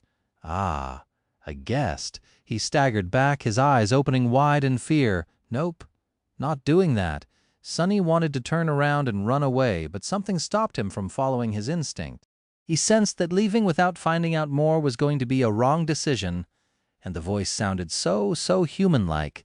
It was like the voice of someone you would want to be your friend. He shook his head, breaking free from the reverie. What were those damned fools up to? What are they doing there in that damn castle? I need to warn Nephis. No, wait. I need to find out more first. I'll try to understand what is going on here, but if there's any sign of danger, I run. Greeting his teeth, Sonny forced himself to stay still. A moment later, the well whispered, "How wonderful. I haven't been fed in a long time." Chapter 114. The enchanting voice came from the well in a wave of whispering echoes. It was soft and charming, flowing like a smooth silken melody. It seemed to belong to a young man, if mere humans could even possess such a voice. A divine being would suit it more, or a profane one. Sonny wasn't in the mood to appreciate the smooth and rich texture of the voice, though he was covered in cold sweat. The echoes whispered, "Time, time, time." In all his time on the forgotten shore, Sonny had only met one other creature capable of mimicking human speech. The memory of that encounter still made him tremble. The thing that had come from the depths of the dark sea in a mantle of fog and stolen Cassie's voice was by far the most terrifying being he had ever met. He didn't even want to remember the utter horror he had felt when the swarm of whispering voices had surrounded him. On that night, Sonny had only been able to keep his sanity intact because of the blind girl's timely warning. He had only survived the meeting with the creature that possessed a human voice by keeping his eyes tightly shut. And now, here was another. Why were those hunters searching for this ancient horror? He frowned. If something sinister was brewing inside the castle, he had to warn Changing Star, but he couldn't do anything before establishing at least some understanding of the entire situation. That's why Sonny forced himself to stay still, despite the fact that every instinct in his body screamed for him to run away.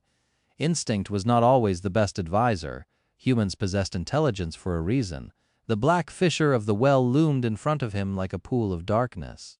Suddenly, he was incredibly grateful for the immensely heavy ornate grate that kept the charming talker imprisoned in the lightless depths.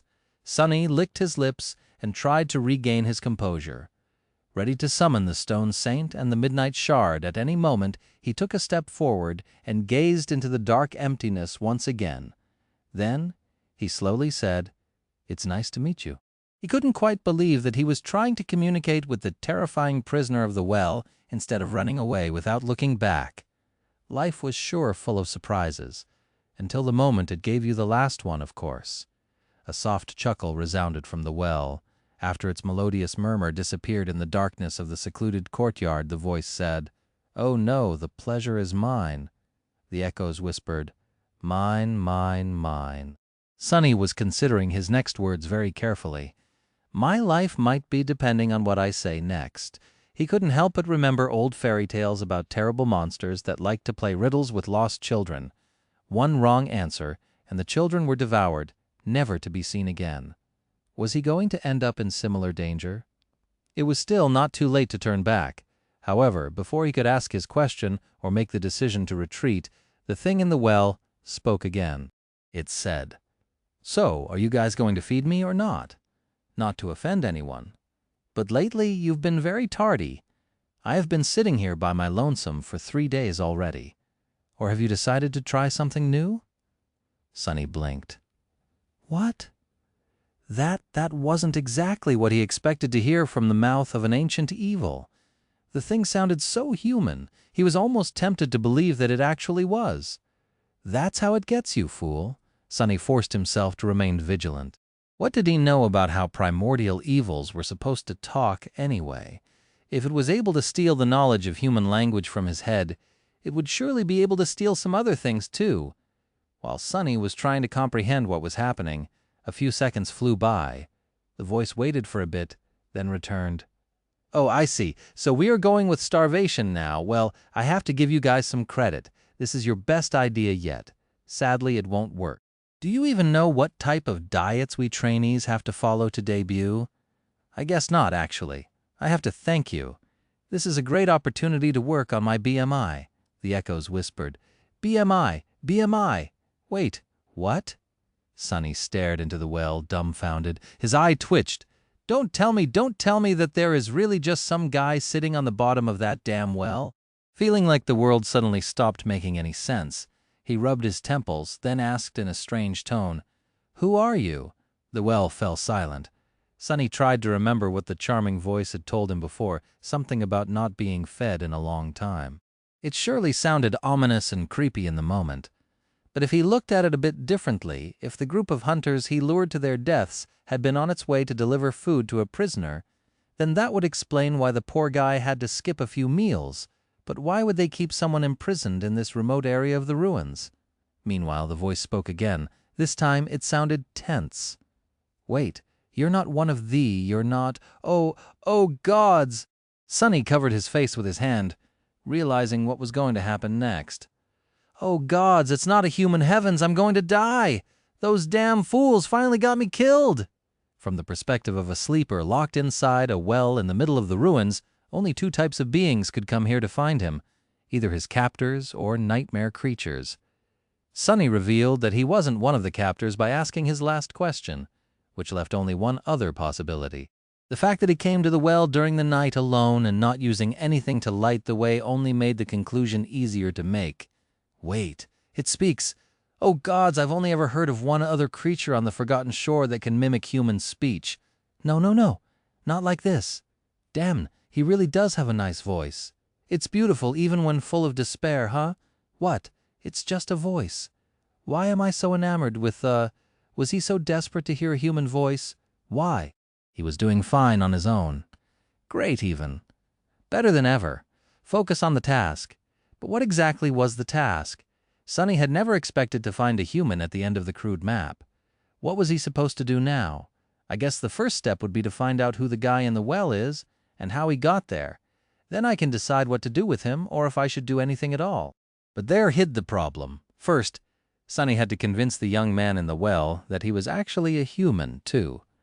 Sonny glanced at his shadow, feeling somewhat helpless. The shadow was bent over, holding its stomach. Its shoulders were shaking. Chapter 115. Sonny could really understand how bad the situation looked from the perspective of the young man with a beautiful voice. The only thing that could be worse than approaching a terrifying dark well while thinking that there's an ancient and utterly evil creature hiding inside was to actually be locked inside that terrifying dark well while thinking that some abominable thing was looking down on you from above. At least Sonny had a chance to escape if things were to turn really bad. The poor guy in the well literally had nowhere to run. Of course, there was still the possibility that all of this was just a cunning act performed by some incredibly horrifying monster. Sonny had to keep that in mind while exploring the other theory. So, if he is indeed a human, how do I make him believe that I'm not a monster? That wasn't a very simple task for Sonny. He had never been good at communicating with people in the first place, and 3 months of complete isolation did not make things any better. In fact, they had made everything worse. Now, even Sonny sometimes felt uncomfortable when talking to himself. What would Cassie say? He cleared his throat. Are you a human? I am too. I am a human too. We are both humans. Great job, idiot.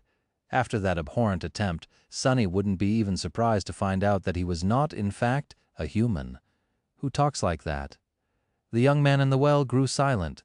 Then he silently said, Yeah, it's definitely all over for me. Oh well, I had a good run, I guess. Sonny sighed heavily. Stop panicking, you idiot. I really am a human. The owner of the charming voice laughed. Please forgive me if I don't believe you.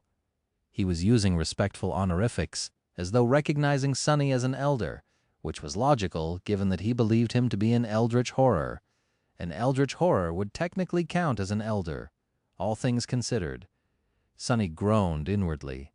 Why are you using honorifics? I bet I'm younger than you. The young man imprisoned in the well hesitated. Wait, you really are a human? Sonny smiled with excitement, feeling that he was making progress. Yes, I really am. The voice returned a dozen seconds later. How come you're here alone and in the middle of the night? You also don't seem to have any source of light with you? Please don't get angry, Sir Monster, but that's not exactly something a human would be able to do. Maybe you should work on your story a bit more next time you venture out to devour innocent souls? Just a piece of friendly advice, Sunny sighed. Very funny. I'm able to walk around the city at night because my aspect allows me to hide in the darkness.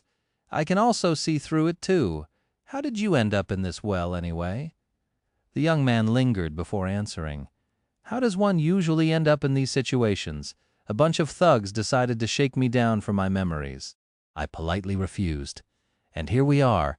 They've been keeping me here for a couple of weeks, trying all kinds of methods to get me to transfer the memories to them. But I must say, their attempts were very clumsy. In terms of knowing how to terrorize people, these fellows are not even anywhere near the laziest of sasangs. Sunny didn't know what a sasang was, so he just assumed that it was some kind of a horribly malevolent nightmare creature. The rest of the story was somewhat easy to believe. Of course, it would take a very special kind of fool to choose the ruins of all places to keep a prisoner, but thugs were not known for their intelligence. Plus, their plan seemed to have worked pretty well right until the moment they had the misfortune of stumbling onto Sunny. Well, now he knew what this whole thing was about. Just some tiresome human business. How disappointing. Nephis and Cassie were also not in any sort of danger, at least not with regard to this mess. The mystery was solved. He had wasted a whole night on this nonsense. I see. Well, goodbye. With an annoyed sigh, Sunny turned around and began to walk away. However, the owner of the beautiful voice stopped him. Wait, are you really human? Sunny grimaced. I am. I've told you already. The young man imprisoned in the well hurriedly asked, Can you maybe get me out of here? Those guys are not coming back tonight, I think. If you help me escape, I'll make it worth your while. Sunny scratched the back of his head, then frowned. In what way? After a short pause, the charming voice returned again, this time somewhat hesitant. Well, you might not know this, but I am quite a rich person. I have a whole stash of soul shards back in the castle. Some might even say that I have a small fortune. Half of it is yours if you get me out of this pit. That's 10 shards at least.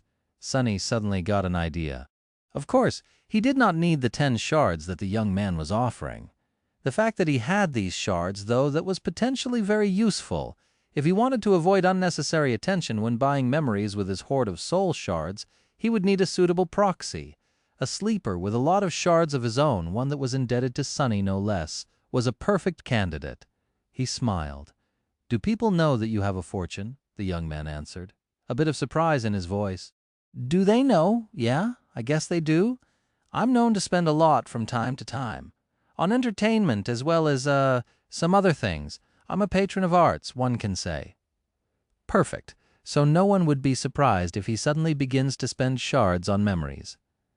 However, there was a small problem. Sunny could remove the grate, but he had no way of helping the poor guy climb out of that unimaginably deep well. Even if he was to use the prowling thorn, he doubted that the invisible string would reach that far. Its maximum length was not that impressive. And he certainly was not going to climb into the creepy well himself. Plus, he still held a bit of suspicion about the charming young man's identity. He was almost certain that he was human, but the remaining tiny bit of doubt was enough to make his paranoia ring the alarm. After hesitating for a bit, Sunny said, What's your name? The melodic voice answered, It's Kai. Sunny sighed. Well, Kai, I don't know how to tell you this, but unless you can fly, I won't be able to help you escape. The young man grew quiet. After a long pause permeated with deathly silence, he then said in a strange tone, I can? Sunny blinked. What, did he hear wrong? No, that was unlikely. Maybe Kai was just willing to say anything in his desperation to escape. The prisoner of the well chuckled. I can fly. That's my aspect ability. Chapter 116, Sunny considered Kai's words. An ability that allowed the awakened to fly was not unheard of, but it was rather rare. And here on the forgotten shore, where a cursed flood of darkness devoured the world every night, it was nothing short of priceless.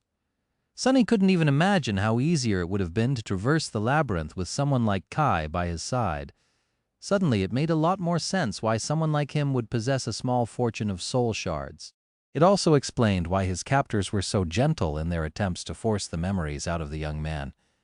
He was much more valuable alive. Sunny remained motionless for some time, thinking things over. After a while, Kai spoke again, his pleasant voice tinted with a bit of apprehension. "Well, will you help me?" Sunny sighed and walked back to the dark fissure of the well. "All right, I'll remove this grate and you can fly out. However, I don't really need your shards. If you want to come out of there alive, you'll have to do something for me instead." The prisoner of the well hesitated, then cautiously asked, "What?" Sunny smiled. "I'll tell you when you need to know. Don't worry, it's nothing serious. I just need help completing a few errands inside the castle.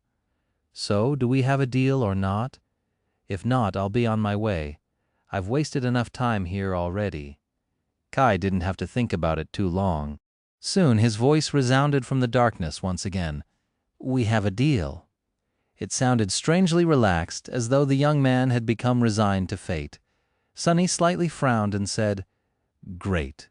One more thing. If you break our agreement and simply fly away, I will find and kill you. This is not a threat, just facts. Do you understand?"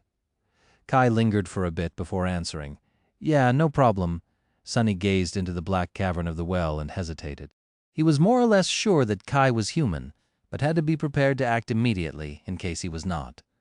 Following his silent command, the stone saint came out of the shadows and kneeled near the well, grasping the grate with her hands.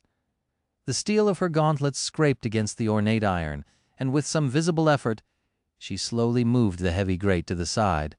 Sunny shivered as he listened to the wrenching sound of iron grinding against stone. The midnight shard appeared in his hands, and he lowered himself into a combat stance with grim resolve. Whatever came out of the well, he was ready to face it. A few seconds passed, each feeling like an eternity. Sunny was tensely staring into the circle of pure darkness in front of him, waiting to see if he was right to trust the prisoner of the well or not. Then, several more seconds passed. And then a few more. Nothing happened. Sunny tilted his head, then asked with some irritation, "Aren't you going to come up?" After a bit of a delay, the charming voice resounded from the darkness once more. "You see, I just thought of something." Sunny sighed and lowered his sword a little. "What is it?" Kai was silent for some time, then answered with a bit of wariness. It's just that this grate is so heavy that it wouldn't even budge when I tried to move it. It took all 6 of my captors to put it in place, actually. And they were all big, strong men. So," he hesitated, "I know that we have already established that we are both human, and it's not that I doubt your honesty, but would you mind explaining to me how is it that you were able to remove it all by yourself?" The honorifics were back. Sunny cursed under his breath. This guy was even more paranoid than him. He was unwilling to reveal his hidden ace to Kai, but the cautious prisoner left him with no other choice. Glancing at the shadow saint with a dark expression, Sunny said, "That thing is too heavy for me, too. But I was lucky enough to get a very strong echo." Kai seemed to suddenly become very curious. "Oh, that is indeed lucky. Very few people in the castle have an echo. I think I know every one of them by name." After a short pause, he added, "By the way, what is your name?" Sunny rolled his eyes and said through gritted teeth, "My name is Sunless." This conversation was entering dangerous waters. Depending on what Kai was going to say next, Sunny might be forced to climb into the well after all. Not to save the young man with a beautiful voice, but to silence him forever. Meanwhile, Kai suddenly laughed. "Sunless? That name does not sound like something only a soul-devouring demon would be called at all. Zero chance of that, right." After saying that, he laughed again, this time with a hint of desperation in his voice. However, even then, Kai's laugh was very pleasant to the ear. More pleasant than his charming voice, even. But Sunny was in no mood to appreciate its melodious sound. God damn it. Sunny rubbed his temples. Why didn't anyone ever trust him? He was such an honest young man. The most honest young man in the world, really. Annoyed, he said in a flat tone, "Very funny. Now come out of that well before I change my mind." Eventually Kai stopped laughing and said, There's no one in the castle with that name. At least no one with an echo under their command. Do you maybe live in the outer settlement?" "Oh, come on!"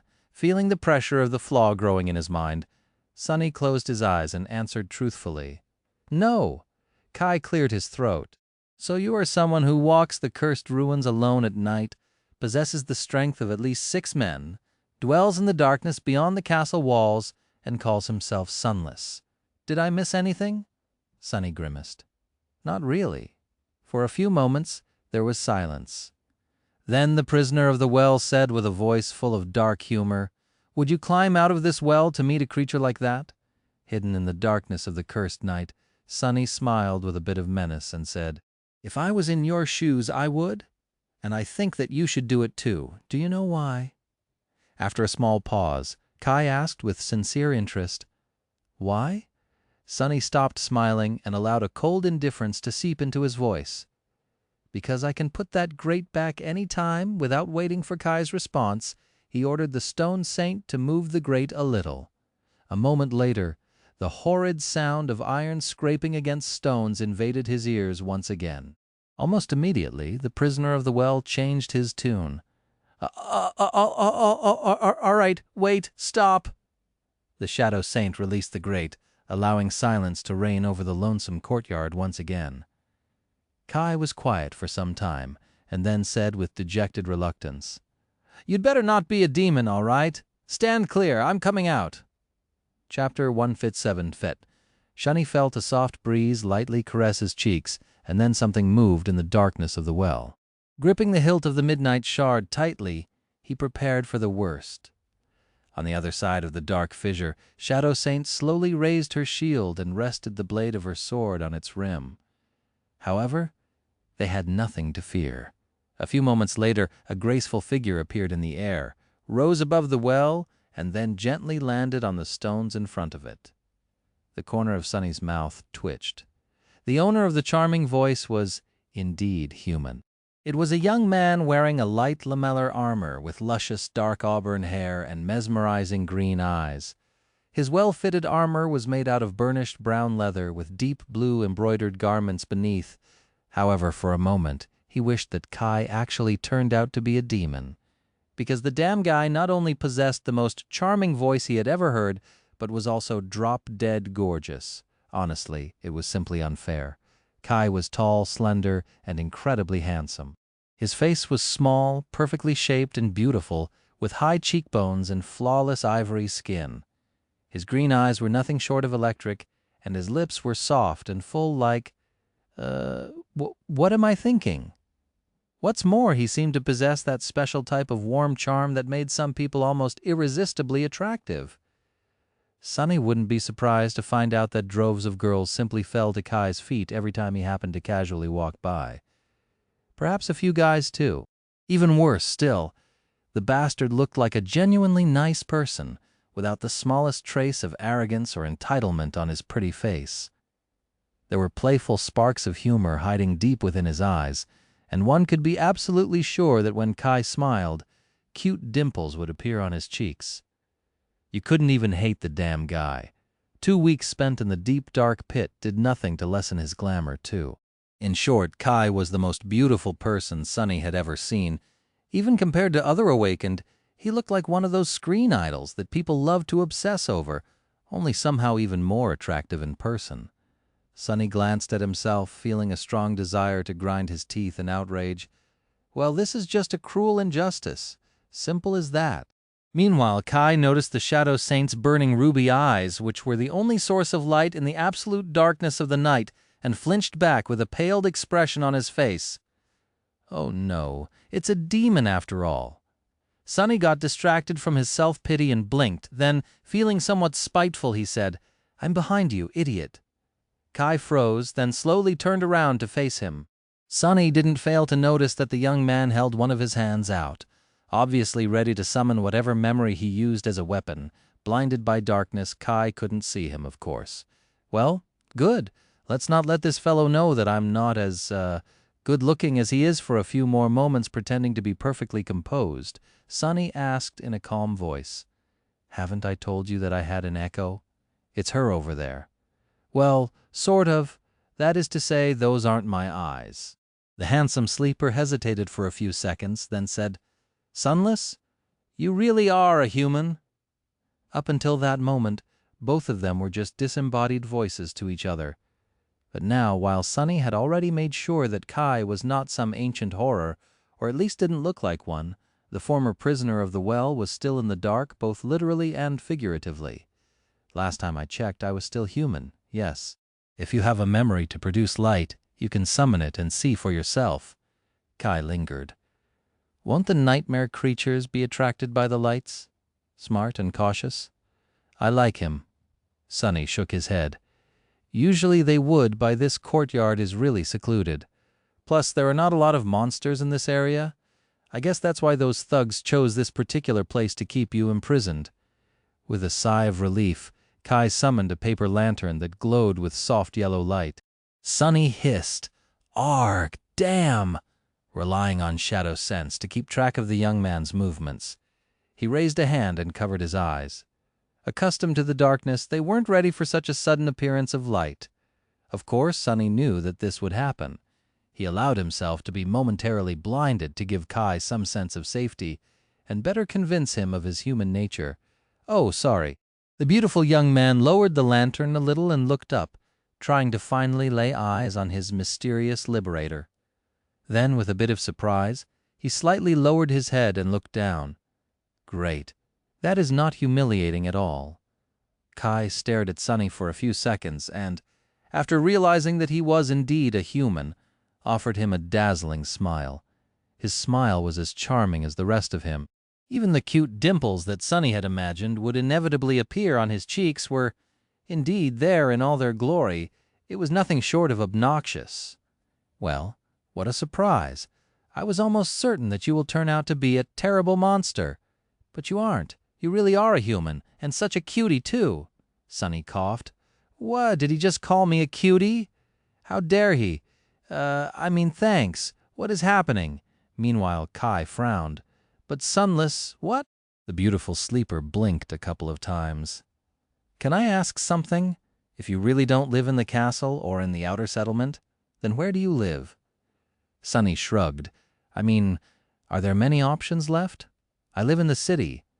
Kai hesitated for a bit, but then suddenly a light of realization ignited in his mesmerizing green eyes. Oh, I think I've heard of you. Aren't you that crazy kid that lives alone in the ruins? Sunny stared at him with murder in his eyes. Why does everyone keep calling me kid?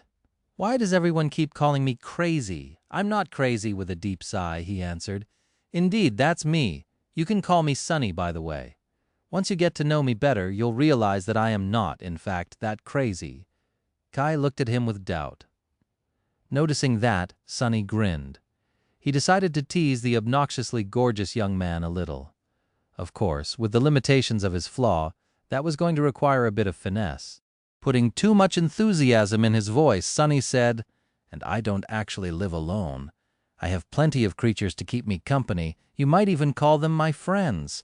There's a talking rock that sometimes tells me to do stuff. There's also my shadow. It has a lot of interesting opinions. He stared at Kai with a sincere smile. When the young man's handsome face became a little pale, Sunny laughed. Gee, relax, man. I'm just joking around with you. Then he looked down at the shadow and added in a dark, angry tone, They're not really my friends. I actually can't stand that rock, and the shadow and I barely talk these days. Chapter 118. Perhaps joking around with Kai was a bit cruel, but Sunny was really annoyed by how ridiculously good-looking the other sleeper was. Plus, he had not talked to another human in such a long time that his already lacking communication skills had become truly rusty. Since they were going to visit the castle soon, Sunny had to prepare himself for the inevitable moment when he would be forced to talk to strangers. Stretching his flaw to its limits was a good practice. He wouldn't want for something like that accident to happen again. The unpleasant memory soured Sunny's mood. Meanwhile, Kai was staring at him with a very strange expression on his face. Sunny cleared his throat. That was a part of the joke, by the way. The handsome young man continued to stare, his face full of doubt. Did I go too hard on this poor guy? He must have been scared out of his wits already. He's probably in an utter panic now. Who wouldn't be a bit apprehensive about meeting a madman? Yeah, maybe it wasn't as funny as I thought. Kai cautiously shook his head. It's not that. I just feel like I have to inform you about something. Sunny raised an eyebrow. Yeah? About what? Kai hesitated, then said in a very calming tone. It's about my flaw. I can actually tell when someone is lying to me. So, when you said that there's a rock that tells you what to do, I knew that it was true right away. Sunny glared at the beautiful young man with an incredulous expression. Internally, he didn't know whether to laugh or to cry. Flaw? How is that a flaw? That's a damn superpower, you despicable bastard. Why was that Kai so lucky? He had the charming voice, the tall stature, the perfect face. Even his flaw was a damn blessing. Coincidentally, it was also a perfect counter to the better half of Sunny's tricks. If Kai had not informed him about this strange flaw of his, Sunny would have gotten himself into really big trouble pretty soon. Luckily, the beautiful young man happened to be a very honest guy. What an angel! While Sunny was seething in outrage, Kai said in a gentle tone, So, Sunny, what exactly does that rock ask you to do? Do you maybe want to tell me? Sunny sighed. I'll have to be really, really careful and watch what I say around this guy. Well, you're no fun at all. The talking rock is actually a memory capable of repeating words. I use it as an alarm occasionally, so it mainly tells me to wake up. As for that stuff I told about my shadow being opinionated, that's also true. But you already know, I suppose. My shadow has a bit of personality due to its function within my aspect. Kai thought about it, then smiled. Oh, I see, so it was really a joke. Very crafty. Sorry to ruin it with my flaw. Sunny scowled. Don't you patronize me. Then he stopped, thought about something, and said angrily, Wait, if you can tell when someone is lying, then why did I have to spend half an hour convincing you to get out of that well? Kai blinked a couple of times, looking innocent and hurt. Well, how do I know if my flaw works on nightmare creatures? I've never had a conversation with one before. A person can never be too careful when making deals with ancient horrors, you know? Sunny covered his face with a hand. Yeah, I know. Kai looked at him with concern. Ah, Sunny, are you all right? This is those cursed strings of fate screwing with me again. What are the odds of meeting a person whose flaw is almost the exact opposite of mine? And why is he so goddamn stunning? Is that supposed to be the opposite of how I look, huh? Huh? I am anyway. Let's get down to business. Kai sighed. Of course, a promise is a promise. I will help you do whatever it is you want to do in the castle. Shall we go together? Sunny shook his head. Not yet. I'll have to stop by a place first. Do you know the big ruined cathedral to the south of here? The other sleeper thought for a bit, then nodded. I think I do. I fly over that part of the city often, and it's hard to miss. Are you taking me there? Good question, on one hand. Sunny didn't want anyone to know where he lived. On the other hand, he didn't trust Kai enough to simply let him return to the castle and wait there. But moving through the city with a source of light was not something he was prepared to do either. Was there a compromise? I can't take you anywhere with that lantern of yours. I survive by hiding in the darkness, remember? So you can go on and fly to the cathedral on your own. Wait for me on the roof. Kai looked south, remembering the location of the ruined temple, and nodded. All right, Sunny raised a hand, stopping the young man from flying away. Wait, whatever happens, don't go inside the cathedral, okay? I'm not joking. There's a fallen devil residing inside, so if you do, he'll butcher you just like he had butchered that bunch of idiots who had kidnapped you. Kai stared at him in shock. What? They are dead? Sunny shrugged. How do you think I found you in that well? One of the dead thugs had a map on his body. I thought there'll be treasure hidden in the marked location. But, the beautiful sleeper smiled, but it was something much better? Aw, thank you for the compliment. I'll be careful not to enter the cathedral, rest assured. Sunny stared at the smiling Kai for some time, then shrugged in exasperation. Sure, off you go then. And remember, if you break our agreement, I will find and kill me. Yeah, don't worry, Sunny. I never break a promise. With these words, Kai raised his head and looked up. A soft gust of wind touched Sunny's skin, and in the next moment, The charming sleeper suddenly soared above the ground, quickly disappearing into the sky. Soon, only a tiny dot of his paper lantern could be seen, moving south through the black skies like a lonely star. Suddenly, Sonny trembled. A cold feeling of dread grasped his heart like an iron grip. Following the dot of light with his eyes, he whispered, "There was a lonely star burning in the black skies, and under its light the castle was suddenly consumed by fire, with rivers of blood flowing down its halls." He stood for a while in the darkness, motionless. If Sonny didn't know better, he would have thought that this part of Cassie's prophecy talked about Kai, but he did know better. He had known the truth of that prophecy for some time now. Lowering his head, Sonny licked his lips and asked the voiceless shadow in a raspy voice, Is it already starting?" Like always, the shadow did not answer. What a stupid question. Of course not. It had started a long time ago, right at the moment when the three of them had entered the ruined city. Chapter 119. It took Sonny some time to find his way back to the cathedral. With the approach of the dawn, the nightmare creatures that hunted at night grew restless. He had to be especially careful as he lurked through the narrow streets, keeping to the darkest patches of shadow. Even though there was no moon or stars in the lightless night of the forgotten shore, many of the monsters here had their own ways of perceiving shapes moving through the darkness. Their ability to see in the dark was somewhat offset by Sonny's Child of Shadows attribute, which allowed him to become indistinguishable from any shadow that he dove in. However, he still had to be cautious. In this cursed place, nothing was ever certain except for danger, death, and terror.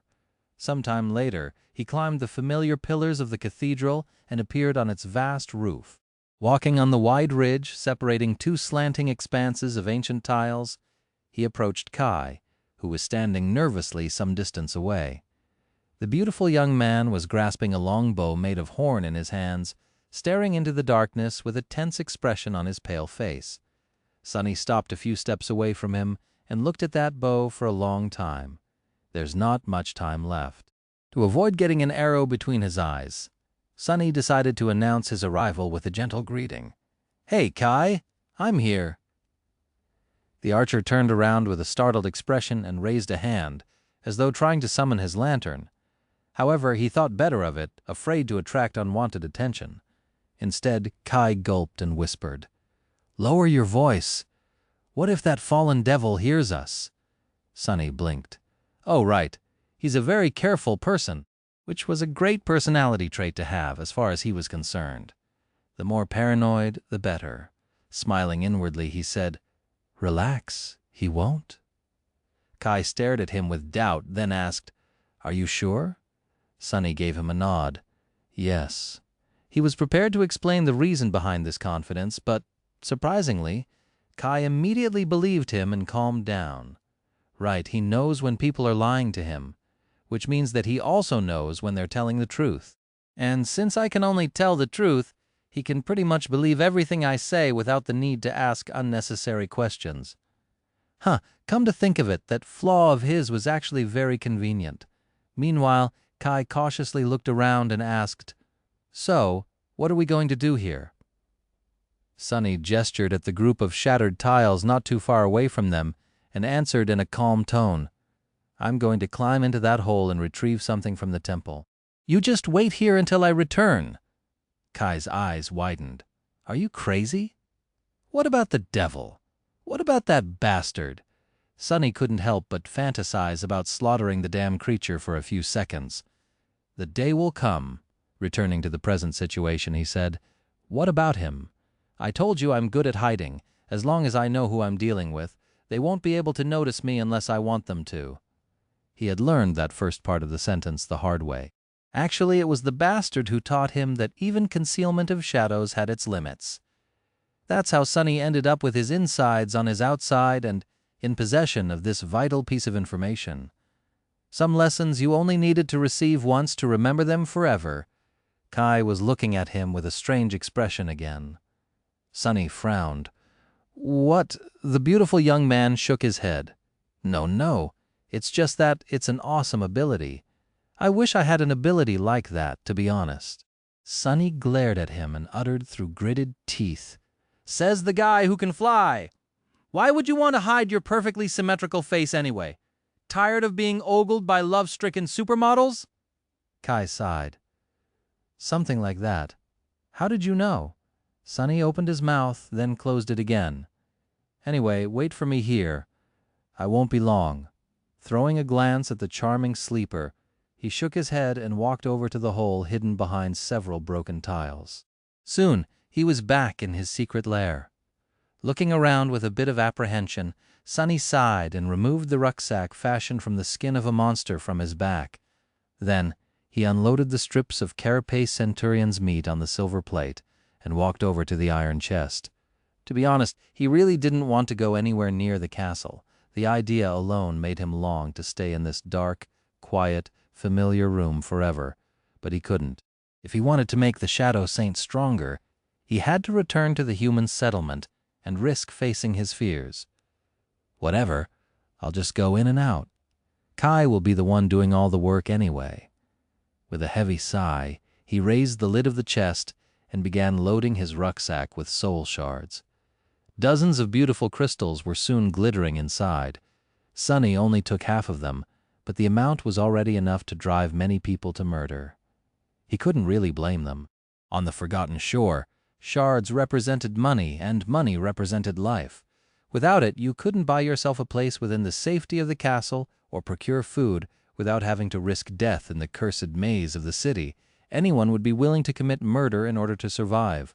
Keep telling yourself this. With an angry grimace, Sunny shut the rucksack tightly, made sure that no light seeped through its seams, and turned around. Glancing at his peaceful hidden lair one last time, he shut his eyes for a moment and then walked away without looking back. It was time to return to the castle and all the terrible memories he had left there before running away. Chapter 120. Washed in the ghostly light of the nascent dawn, Sunny and Kai were walking through the ruins of the cursed city. The night was slowly crawling away.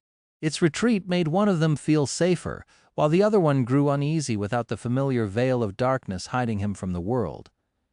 I have almost forgotten how mournful this place looks when the sun is up.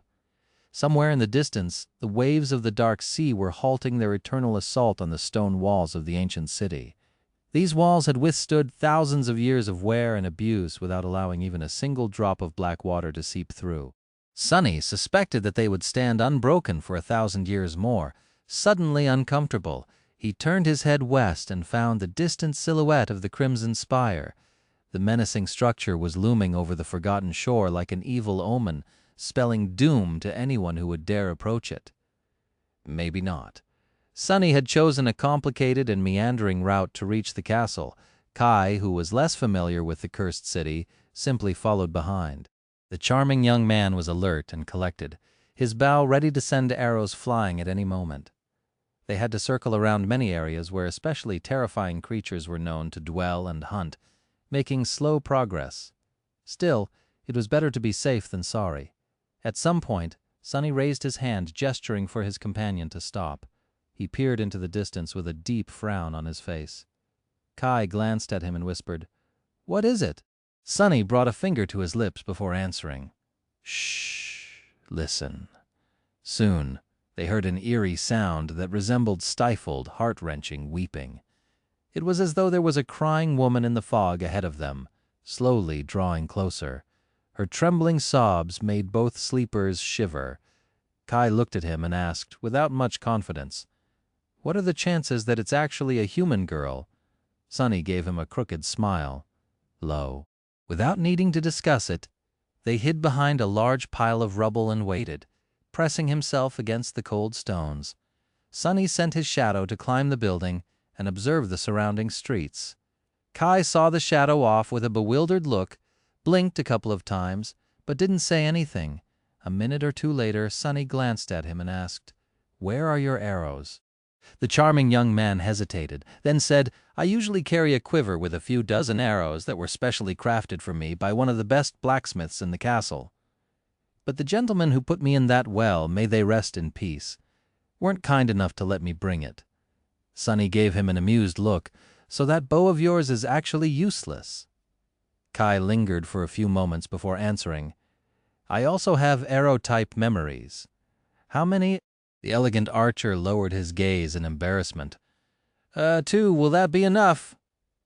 Sunny was silent for a bit and then answered in a flat tone. No, I don't think that will be enough. Out there in the fog, his shadow was looking at the creature that had been producing the heart-wrenching weeping. It was not a human girl. A massive four-legged beast was walking through the morning mist. Its flesh was rotten and emaciated, hanging from the bones like a tattered coat. Sunny could clearly see the white arcs of its ribs through the holes in the rotting hide, the unnatural darkness hiding behind them, and the powerful jaws of the partially bared, dog-like skull that were full of terrifying teeth. One didn't have to be a genius to understand that the horrid creature was one of the fallen masters of the ruined city. As he was looking, the beast opened its maw and produced another long, human-like sob, then stopped and listened, as though waiting for an answer. When nothing happened, it lowered its head and slowly continued on its way. Luckily, although their hiding spot was somewhat close, it wasn't actually on its path. If nothing changed, the fallen would walk past without even noticing them. They just had to wait. Sunny sighed. We'll have to stay here for 10 minutes at least. Get comfortable. Once again, Kai didn't ask anything, simply taking Sunny's word for it. It seemed as though his strange ability to sense lies made the charming sleeper less prone to having a lot of questions, which was a wonderful quality to have. As far as Sunny was concerned, with nothing to do but wait, they had a bit of time to rest and catch their breaths. Sunny summoned the endless spring and took a few sips of cold, sweet water. Noticing that Kai was staring at him, he hesitated, then passed him the beautiful glass bottle.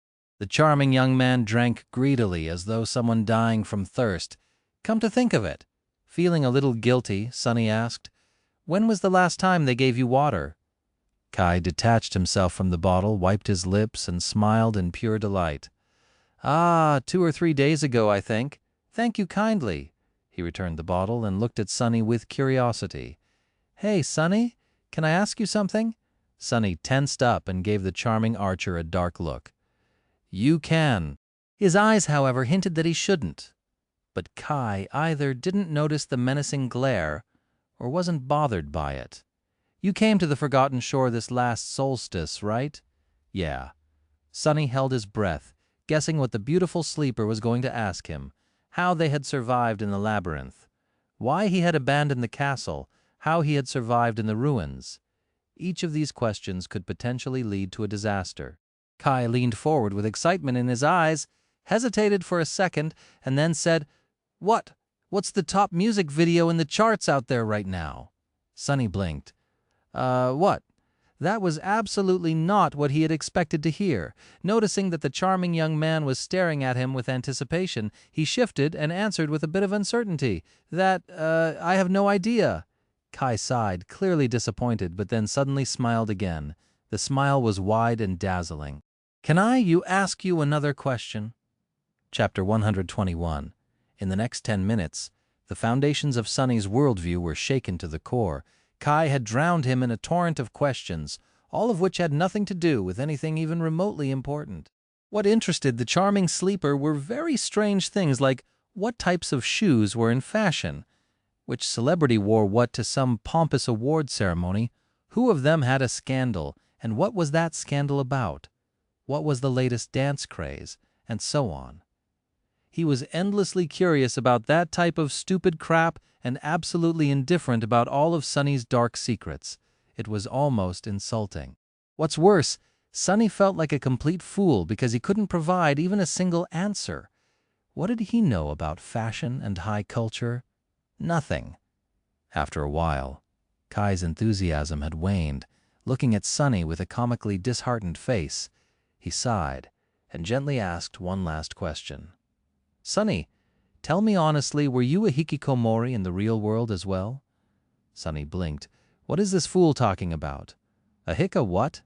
Kai cleared his throat and offered him an apologetic smile. A recluse, a shut-in, someone who lives under a rock? Sunny stared at the gorgeous young man, feeling like the world completely stopped making any sense ever since they had met. What are you talking about? Why would I live under a rock? You would freeze to death. I lived in a cargo container once, but it had 4 walls and a roof, at least. Kai sighed one more time and turned away. I see. Well, sorry to bother you. It's just that I've been stuck in this place for about 2.5 years now, and life here is so monotone. His beautiful profile was radiating melancholy and sadness, as though Kai was lamenting something serious, as opposed to utter rubbish. 2.5 years that dimwit survived here for 2.5 years. Sonny was surprised to hear that. Kai seemed like a nice guy, but not exactly someone well-suited for the ruthless nightmare of the Forgotten Shore. Perhaps he had underestimated the charming sleeper, or perhaps there was another, much simpler reason. Sonny frowned. There was a group of people who tended to live here the longest. Suddenly suspicious, he asked in a cold tone. Are you a part of Gunlag's gang? Kai looked at him with surprise. Then he chortled. Gods, no. If there's one thing I absolutely despise, it's bullies like him. I would rather die than become one of Gunlag's minions. Plus, the man has no style. That armor of his is the most hideous thing I have ever seen. However, after saying that, he suddenly grew quiet and added after a few seconds in a dejected voice, But I do accept jobs from his lieutenants from time to time. That is the reason why he tolerates my existence. So I don't really have a choice. Sonny hesitated for a bit, but then decided that he believed the other sleeper. He really didn't look like one of Gunlog's thugs. Besides, if he had been one of them, no sane person would have dared to kidnap and imprison him. Members of Gunlog's cohort were nearly untouchable, which meant that Kai was, indeed, much more capable than Sonny had given him credit for. Interesting. Noticing that the eerie sobs of the fallen beast had grown sufficiently distant, he shifted his perspective to the shadow and made sure that the terrible creature was already far away. Standing up, Sonny dismissed the glass bottle and said, "We're safe now. Time to move." Once they were ready to leave, he summoned the shadow back and prepared to take the first step forward. However, then, Sonny suddenly stopped and glanced at the charming young archer with hesitation. "Hey, Kai, can I ask you a question as well?" The older sleeper smiled, honesty and eagerness written all over his face. "Of course." Sonny was silent for a couple of seconds, then said in a strange voice, "That armor of yours, do you wear it because it's the best one you could get, or because it looks good?" Kai looked at him with confusion. Raising one exquisite eyebrow, he said, "I don't understand the question. Is there a difference?" Sonny closed his eyes, sighed, and turned away. "Never mind. Let's go." As the sun rose above the horizon, they went deeper into the city, slowly approaching its center.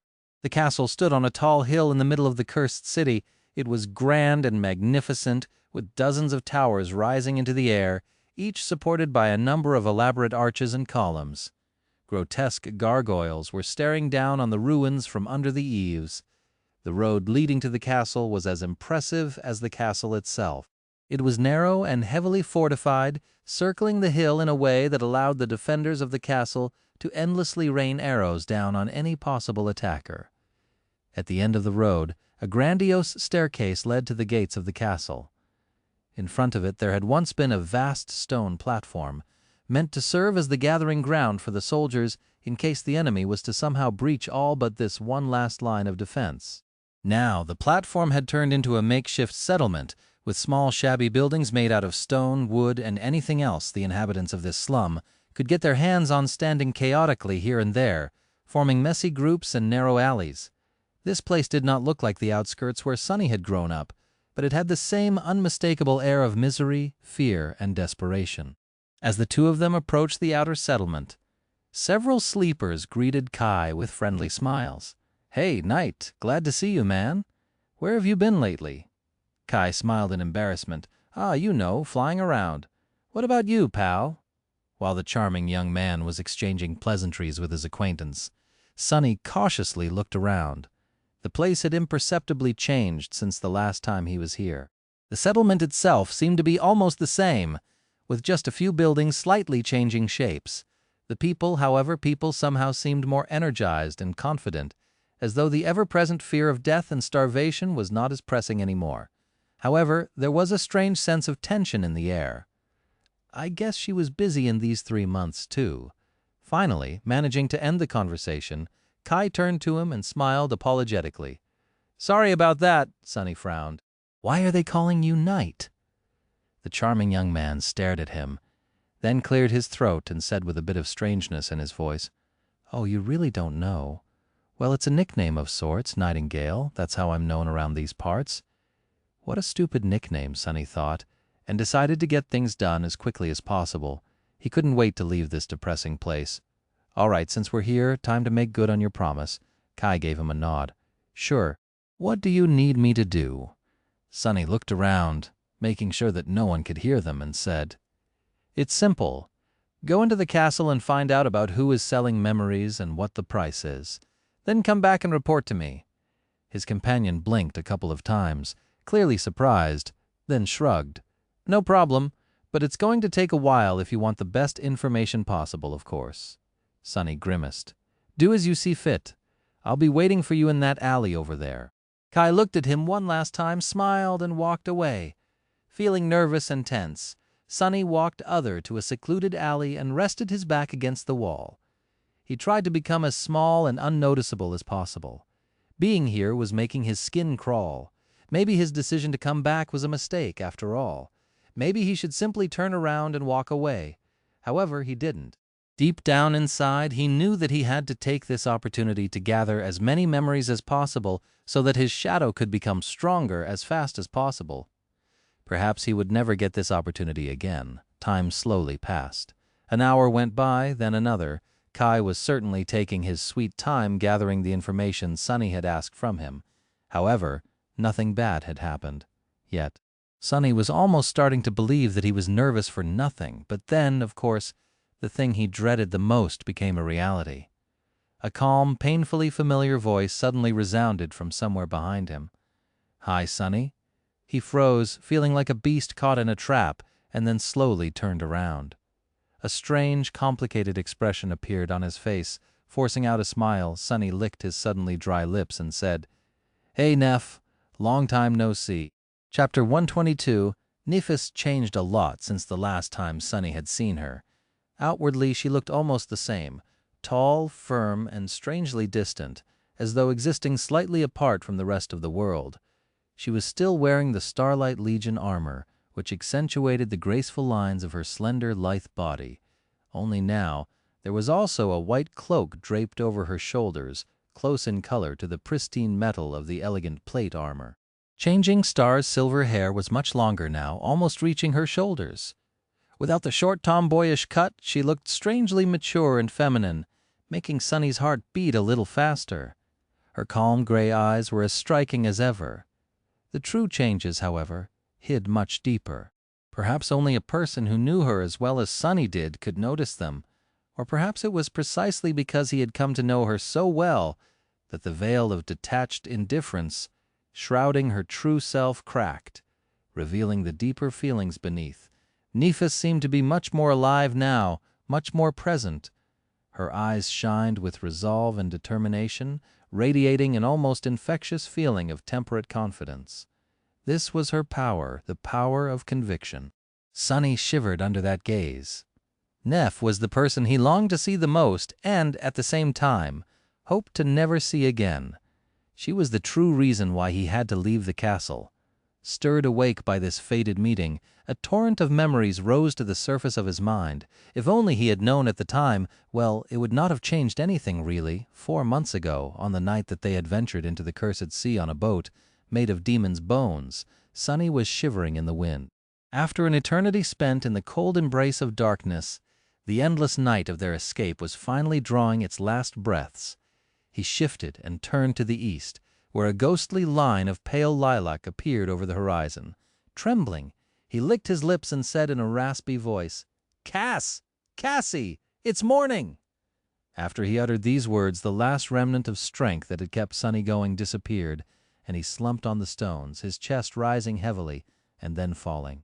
A new dawn was ready to bathe the desolate hell of the forgotten shore in warm sunlight.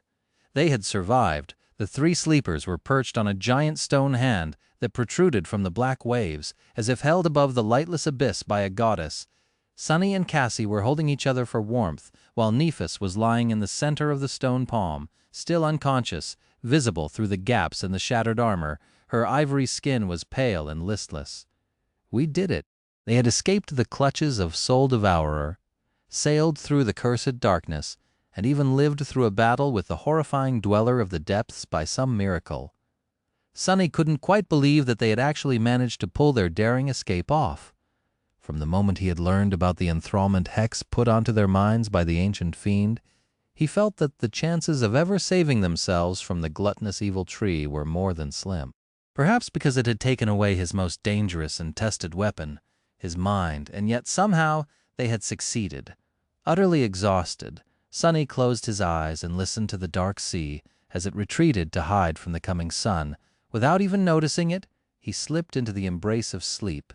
When he awoke, the sun was already high in the sky. Sunny expected to feel crippled now that adrenaline had left his battered body, but, to his surprise, he wasn't in even half as much pain as he had anticipated. Blood weave was truly a miraculous attribute to have for someone as prone to disasters as he was. Even his broken finger wasn't hurting that much anymore. Sunny still had to groan while sitting up, though.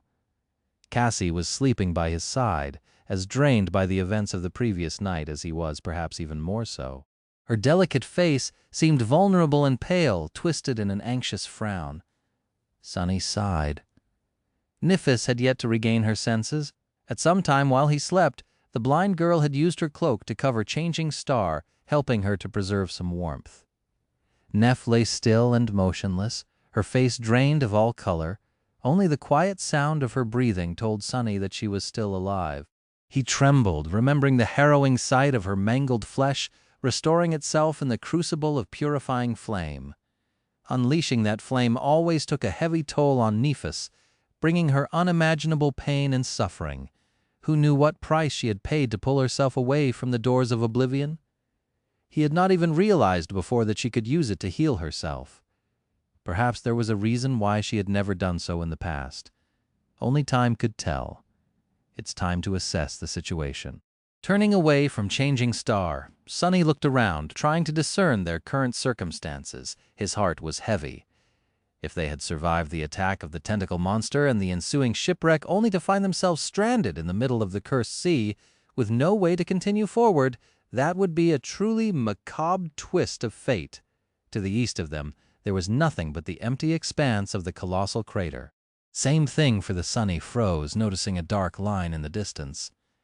That was the western edge of the crater. They had almost crossed it. Feeling a strange excitement grasping his heart, Sunny quickly turned around and looked west. His eyes widened. For a few moments, his head was silent and empty. Then a single thought appeared in it. We were so close. He sat quietly for a long time, forgetting about everything else. A few hours later, Cassie finally woke up. Feeling that he wasn't next to her anymore, she called in a frightened voice, "Sunny." He licked his lips. "I'm here." Cassie sat up and stretched her hand out, finding his shoulder. Why do you sound so strange?" Sunny blinked, then slowly turned his head to look at the blind girl. A tentative smile found its way onto his face. "Cassie, we found it! We have found that city you saw!" In the end, Nephis had remained unconscious for 2 whole days. Sunny was really starting to worry about her. But then on the 3rd day, Changing Star had finally come back to her sense. At the time, he was sitting on top of the giant hand's index finger, staring west with a warm, excited feeling in his heart. They did it. They were finally going to go home. Sunny couldn't wait to return to the real world. He didn't even care about becoming an awakened and the corresponding leap in power and status that much anymore. All he cared about was his soft bed, mountains of delicious food, and limitless hot showers. Sunny lowered his head and glanced at Nephis, trying to determine if there was anything wrong with her. In the webtoons, one of the characters was bound to suffer from something like amnesia right before things were about to take a turn for the better. But Changing Star seemed to be fine. She was still the same Neph he had known, tall, firm, and strangely distant, as though there was an invisible barrier separating her from the rest of the world. When the gaze of her striking gray eyes fell on him, Sonny felt his heart beating a little faster. He smiled. "Thank gods." Nephis frowned, lowered her head, and then asked in a flat tone, "Why are you smiling?" Realizing that he was grinning from ear to ear like a fool, Sonny blinked, then tried to shrug with false indifference. "Abort! Abort! Divert her attention! Look behind you!" The sight of what lay in the west was one of the reasons for his good mood, so it wasn't that much of a stretch. Neff stared at him for a few moments, then sighed and turned around. Behind her, a tall city wall built of gray, polished stone towered above the slopes of the colossal crater. That wall was a sign that all their suffering was not in vain, and that all their dreams were about to come true. It was hope. Chapter 123. Soon after Nephis had finally come back to her senses, they prepared to leave the shelter of the giant's stone hand. The morning had just begun, so there was plenty of time to cross the remaining distance and climb out of the deep and vast crater. If all was going to go well, they would meet the next sunset on top of the tall wall of the mysterious city. Of course, numerous things could go wrong between now and then, but for some reason Sonny felt optimistic. This was a rare moment for his cynical, paranoid heart. Just like before, Sonny and Neff took turns climbing down a few dozen meters and lowering Cassie to one another with the help of the golden rope. However, they had grown considerably stronger since the last time they had to do it. Sonny remembered how tiresome it was to descend from the giant knight's statue in that way, and chuckled. Now he felt as though he could do it 3 times in a row, and considerably faster too, even though he had spent the last few days in an endless nightmare, and brought his body to the point where it was about to shut down. Now there was nothing but resilient strength filling his muscles. These 2 months that they had spent in the perilous hell of the Crimson Labyrinth, constantly fighting for their lives and slaying monsters that no sleeper should ever face one after another, had made all 3 of them much more powerful. Sonny doubted that a lot of awakened had ever gone through this ruthless of an initiation and lived to tell the tale. Once he returned to the real world, he would most likely be considered one of the elite representatives of the current generation. That might actually be a problem. Well, he could always blame everything on Nephis. She was already close to being a mythical existence, the last daughter of the legendary Immortal Flame clan, one of the few awakened in history who had managed to receive a true name in the first nightmare, the top student in her batch of sleepers in the academy, and so on. People would easily believe that a prodigy like her had been able and willing to carry 2 pathetic weaklings on her back all the way to the gateway. Sonny just had to choose his words carefully when describing the events leading up to their triumphant return. Luckily in that regard, he was a master. Entertaining himself with such thoughts, he didn't even notice the flow of time. Soon they were already approaching the ground. Just before jumping into the soft black mud, Nephis looked at Sonny and said, "Stay vigilant." She didn't have to remind him. Sonny knew that the last stretch was often the most dangerous, mostly because it was natural for people to allow themselves to relax in these moments, falsely believing that the worst was already behind them. Numerous awakened perished tragically with their goal already in sight. He wasn't planning on becoming one of them. Sonny carefully lowered Cassie down, watched as Neff helped her step out of the rope loop, and jumped down. He landed on the ground in a nimble roll, immediately jumped to his feet and outstretched one hand, ready to summon the Midnight Shard at a moment's notice. However, nothing was trying to kill them. Sonny and Nephis exchanged tense looks and then slowly walked forward. With each minute, the distant gray wall was growing closer. At some point, Sonny gestured for Changing Star to stop and turned around, curious to take a look at the statue whose hand had saved them from drowning in the dark depths of the cursed sea. Out there on the slope of the colossal crater, slightly tilted to the side, a giant statue of a slender woman dressed in a light flowing robe towered over the black mud. She was lovely and graceful, with a slim waist and delicate arms outstretched to the skies as though trying to embrace them. At least that was how she had looked once, a long time ago. Now one of the arms was broken off, with only its shoulder remaining in place. Luckily the other one was still there, and had served as a safe haven for the 3 sleepers in their moment of desperate need. Just as Sonny expected, There were 7 shining stars carved into the stone surface of her robe. What piqued his curiosity the most, though, was the fact that just like the giant knight, the graceful woman seemed to be missing her head. Once again, Sonny wondered if these stone titans were created without faces to begin with, or if something had beheaded them much later in a fit of destructive rage. 7 severed heads guarding 7 seals, he thought, remembering Cassie's frightening vision. The mystery of that vision was nothing short of tantalizing. However, it seemed as though it was destined to remain unsolved. Sonny doubted that he would ever come back to this cursed place after returning to the real world. There were many regions in the dream realm, and almost every one of them was far better than the hellish forgotten shore. To hell with all this crap. Sending silent gratitude to the statue that had saved their lives, Sonny turned around and headed west. As they approached the section of the slope that was almost vertical, something dangerous finally happened. Just as Sonny was about to step on a wide stone buried in the mud, the stone suddenly shifted and rolled to the side. A terrible roar resounded across the vast emptiness of the colossal crater, making him shiver in fright.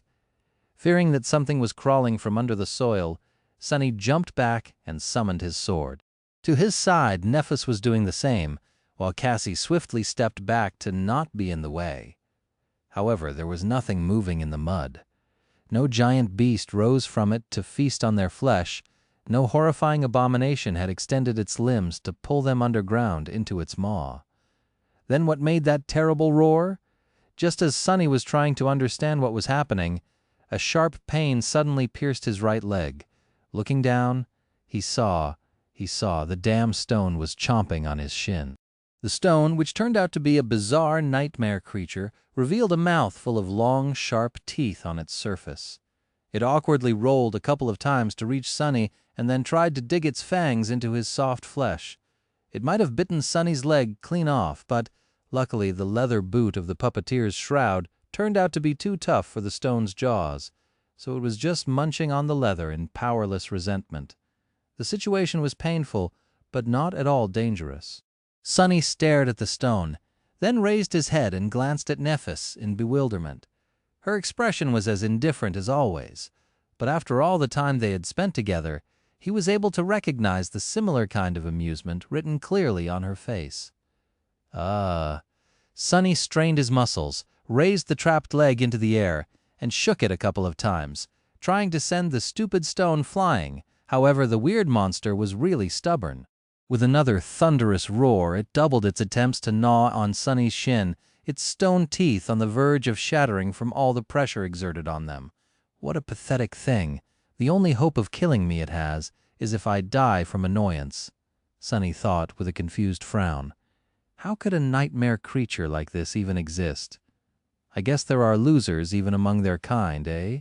Shaking his head, Sonny allowed the shadow to wrap itself around the midnight shard and brought the tip of the blade down on the hungry stone with all the strength he had.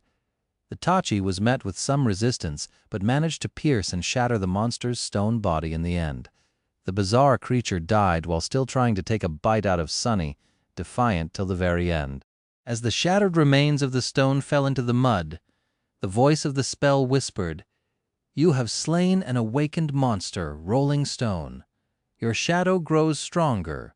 You have, seeing a strange expression on Sonny's face, Nephis asked, "What's wrong?" He looked at her and blinked a couple of times. I just received a memory." Changing Star raised her eyebrow and said in an uplifted tone, "That is great. What type of memory?"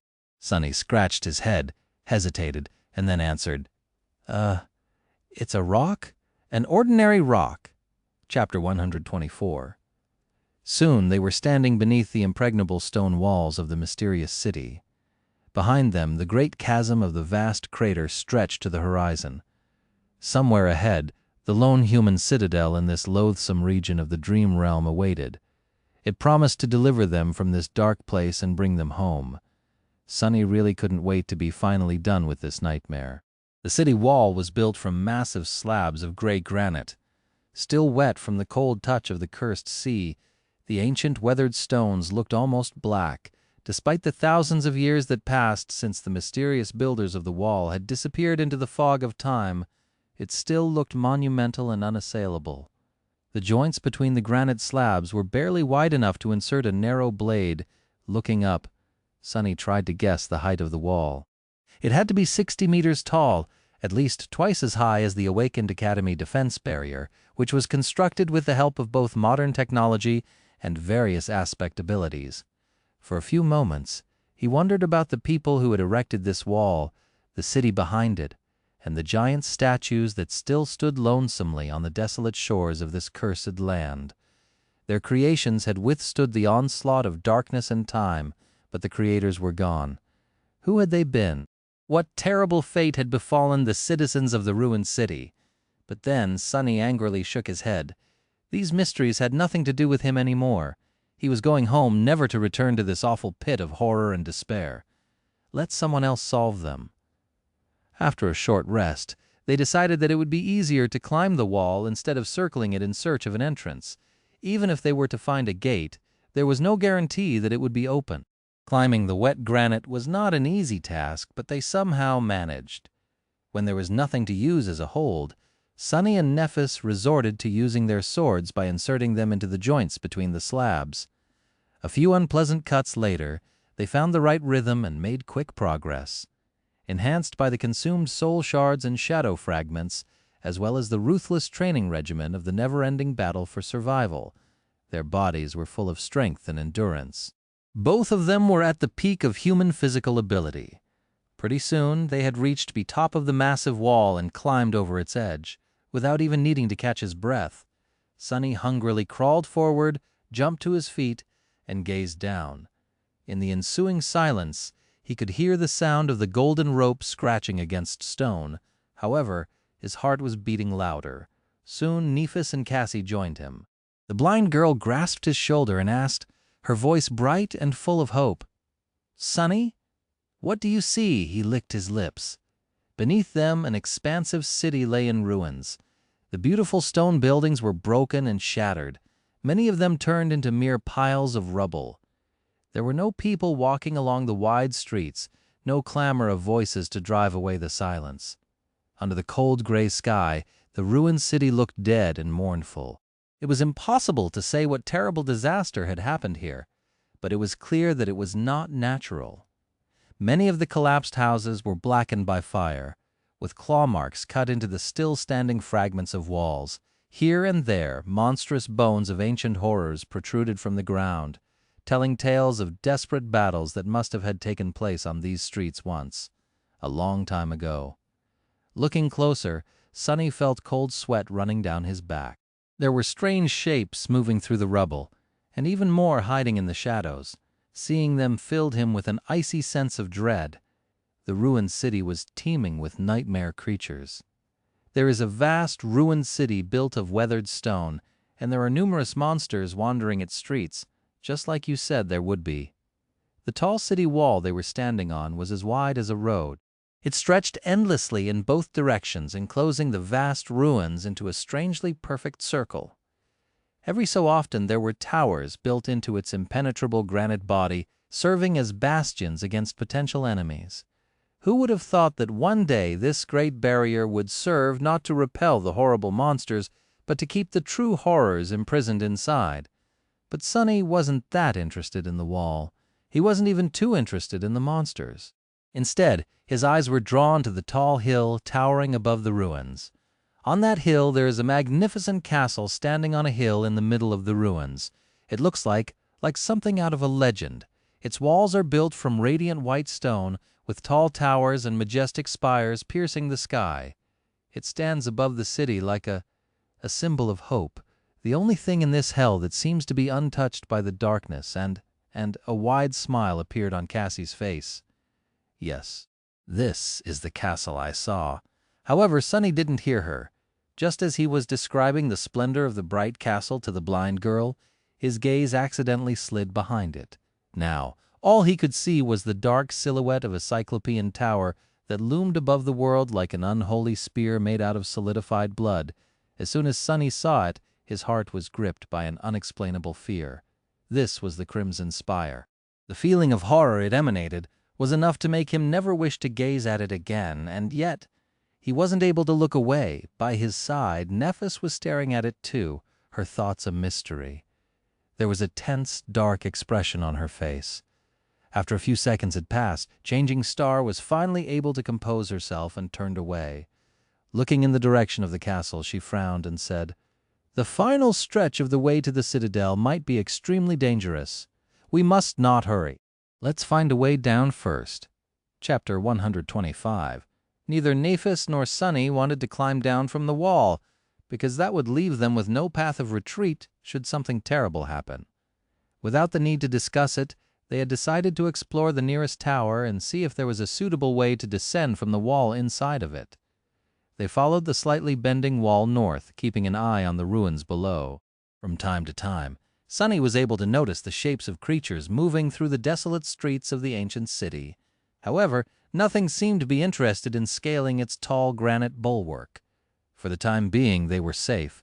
However, he didn't feel safe. Instead, he kept glancing at the distant axis of the Crimson Spire and shivering. That thing was seriously way too ominous. Good thing we will be out of here soon. That was the only thought that kept him from falling into an irrational panic. Their journey through the Forgotten Shore was about to end. They had endured a lot and survived through a lot. At times, he had not even been sure that they were going to make it out of here alive. But now, all their suffering was about to be rewarded. The path to freedom was already in their sight. They just had to overcome this one last hurdle to return home in glory. Soon they were closing in on one of the mighty towers built into the wall. The structure was round in shape, rising above the main embankment by a good dozen meters.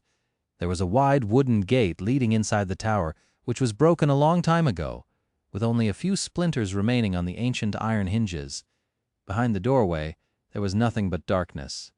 Sunny felt that the sight of this entrance was a bit creepy. Of course, darkness was nothing to him. And yet suddenly Cassie tugged on his shoulder, forcing Sunny to stop. Both him and Nephis turned to her, their hands outstretched and ready to summon their swords. "What is it, Cassie?"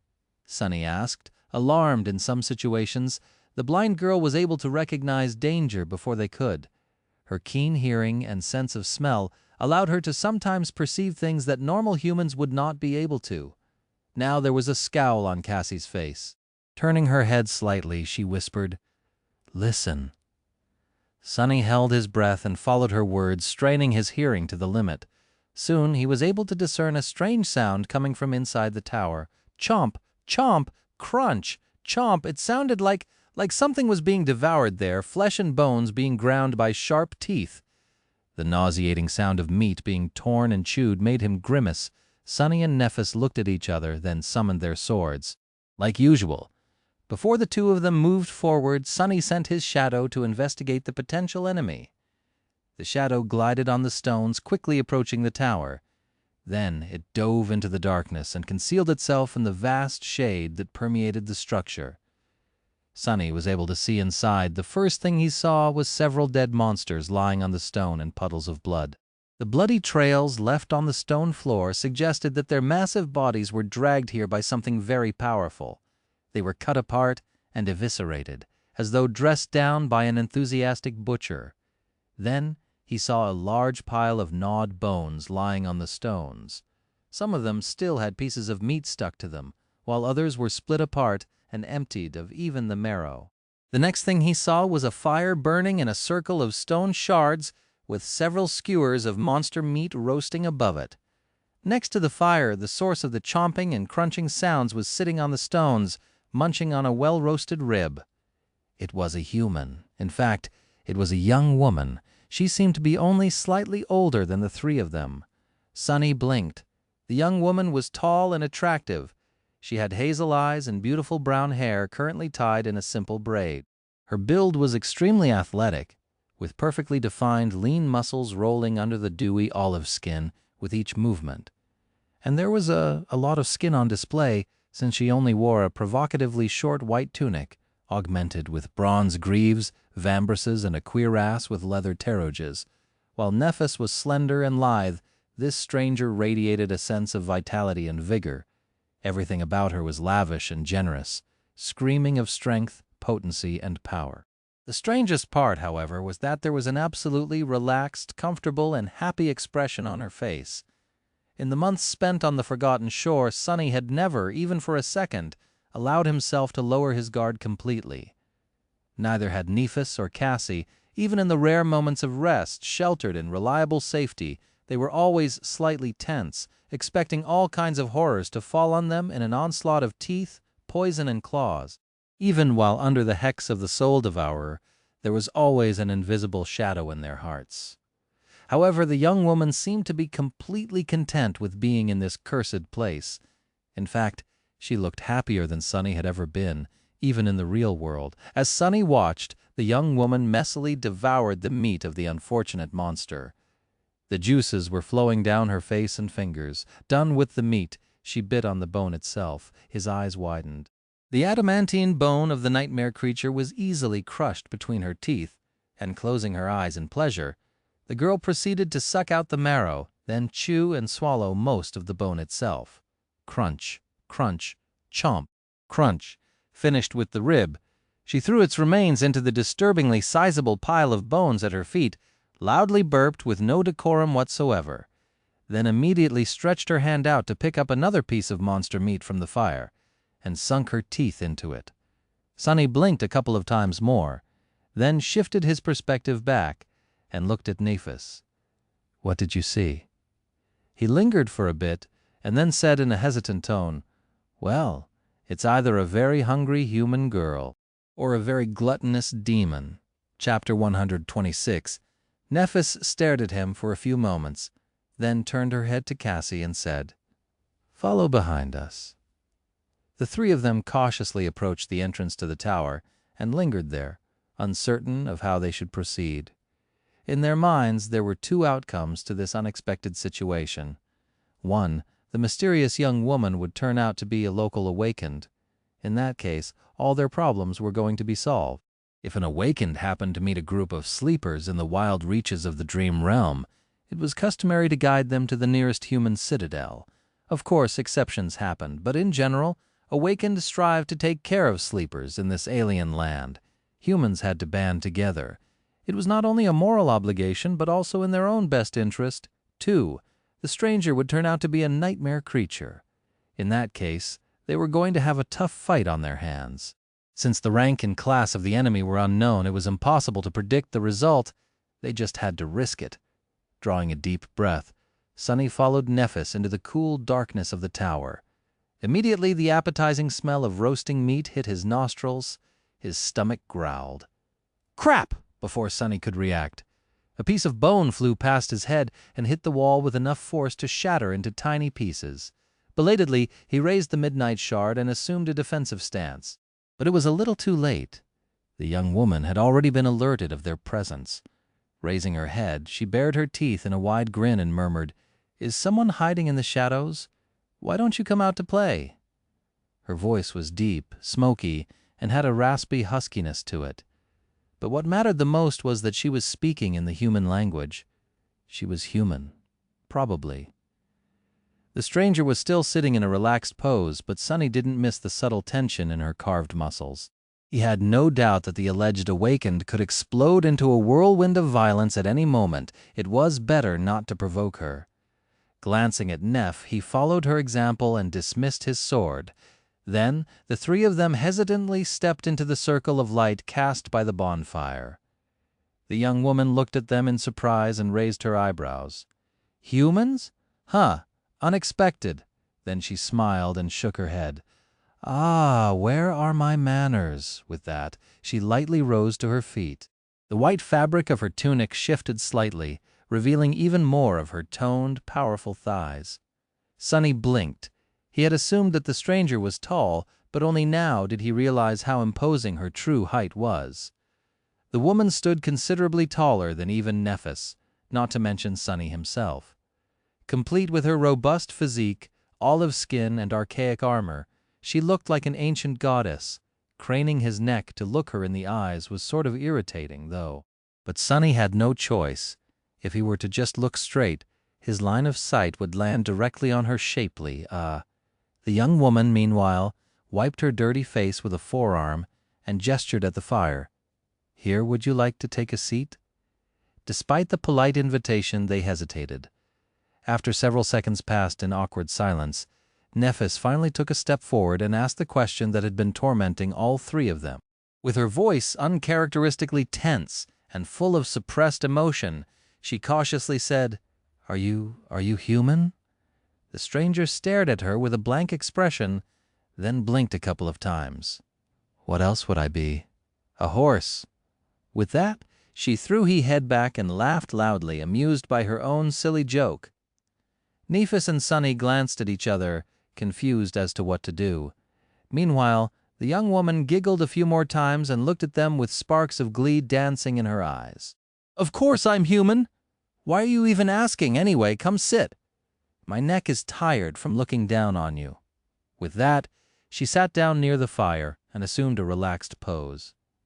Nephis, Sunny, and Cassie finally approached and lowered themselves to the stones. Looking at the tall girl with hungry flames burning in their eyes, she looked them over, then frowned a little. "Haven't seen you guys around? Are you new?" Nephis gave her a nod. "Yes. We have just reached the city." She was trying very hard to act like a normal, well-adjusted person. It seemed that her endless attempts to improve her social skills had not been in vain.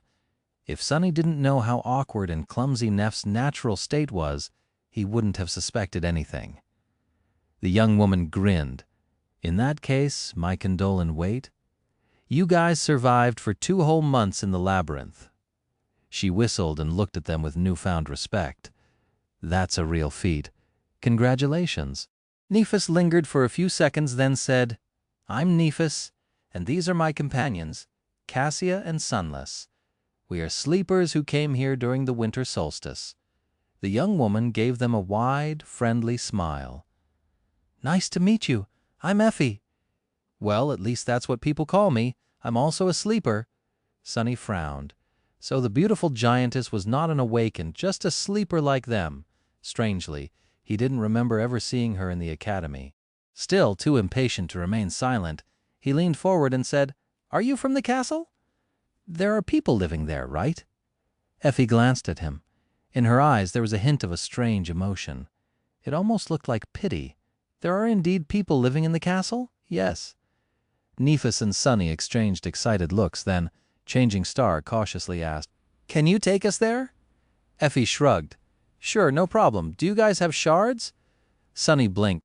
What did soul shards have to do with any OT this? They had retrieved 2 from that weird stone he had killed at the base of the wall. Was she going to ask for payment? Nephis retrieved the soul shards and showed them to the tall girl. "We have 2, Effie sighed. "Only 2? Well, it's better than nothing, I guess. Keep them. You'll need them later." Not quite understanding the meaning of her words, Changing Star lingered, then said uncertainly, "We were hoping to reach the Citadel and access the gateway as soon as possible. How long will it take?" The young woman stared at them for a long time, and then suddenly bent over in a fit of hysterical laughter. She laughed so long and hard that tears soon appeared in the corners of her eyes. Unpleasantly surprised, the 3 sleepers stared at her in shock. None of them understood the reason for this bizarre behavior. Is she insane? Sunny frowned, reevaluating the situation. Previously, the local girl just seemed to be a bit eccentric, but maybe there was more to it. Effie's laughter stopped as abruptly as it had started. Wiping her tears, she shook her head and said in a strange tone, "Sorry, guys. I just couldn't help myself. Please forgive my lack of manners." Then she straightened her back, looked them heavily into the eyes, and said, "I can take you to the castle, but there is no gateway there. In fact, there's no way out of this cursed hell at all. I've been stuck here for 3 years myself already. So welcome to the Dark City, I guess. Abandon hope, all ye who enter here," and all that. Chapter 127. Shell-shocked by her words, the 3 of them stared at the young woman with pale faces. Sunny felt something brittle and precious shattering in his heart, piercing it with an almost physical feeling of pain. No, it can't be. It just couldn't be true.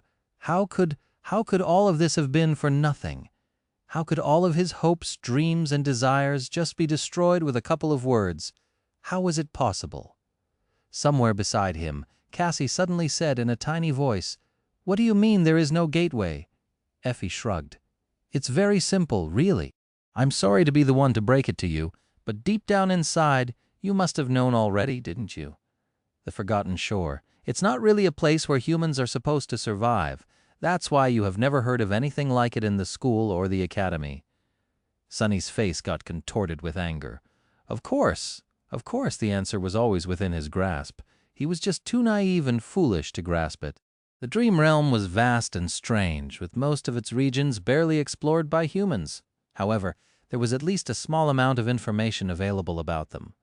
Some were even fully under human control, with large citadels like Bastion providing shelter to hundreds of thousands of Awakened. And yet, when he had first come to the Forgotten Shore, Sonny didn't recognize any of the unique characteristics of this place. At the time, he had thought that his patchy education was to blame. He should have realized the truth when neither Naphis nor Cassie managed to succeed where he had failed. Why would a region as unique as this one be utterly unknown?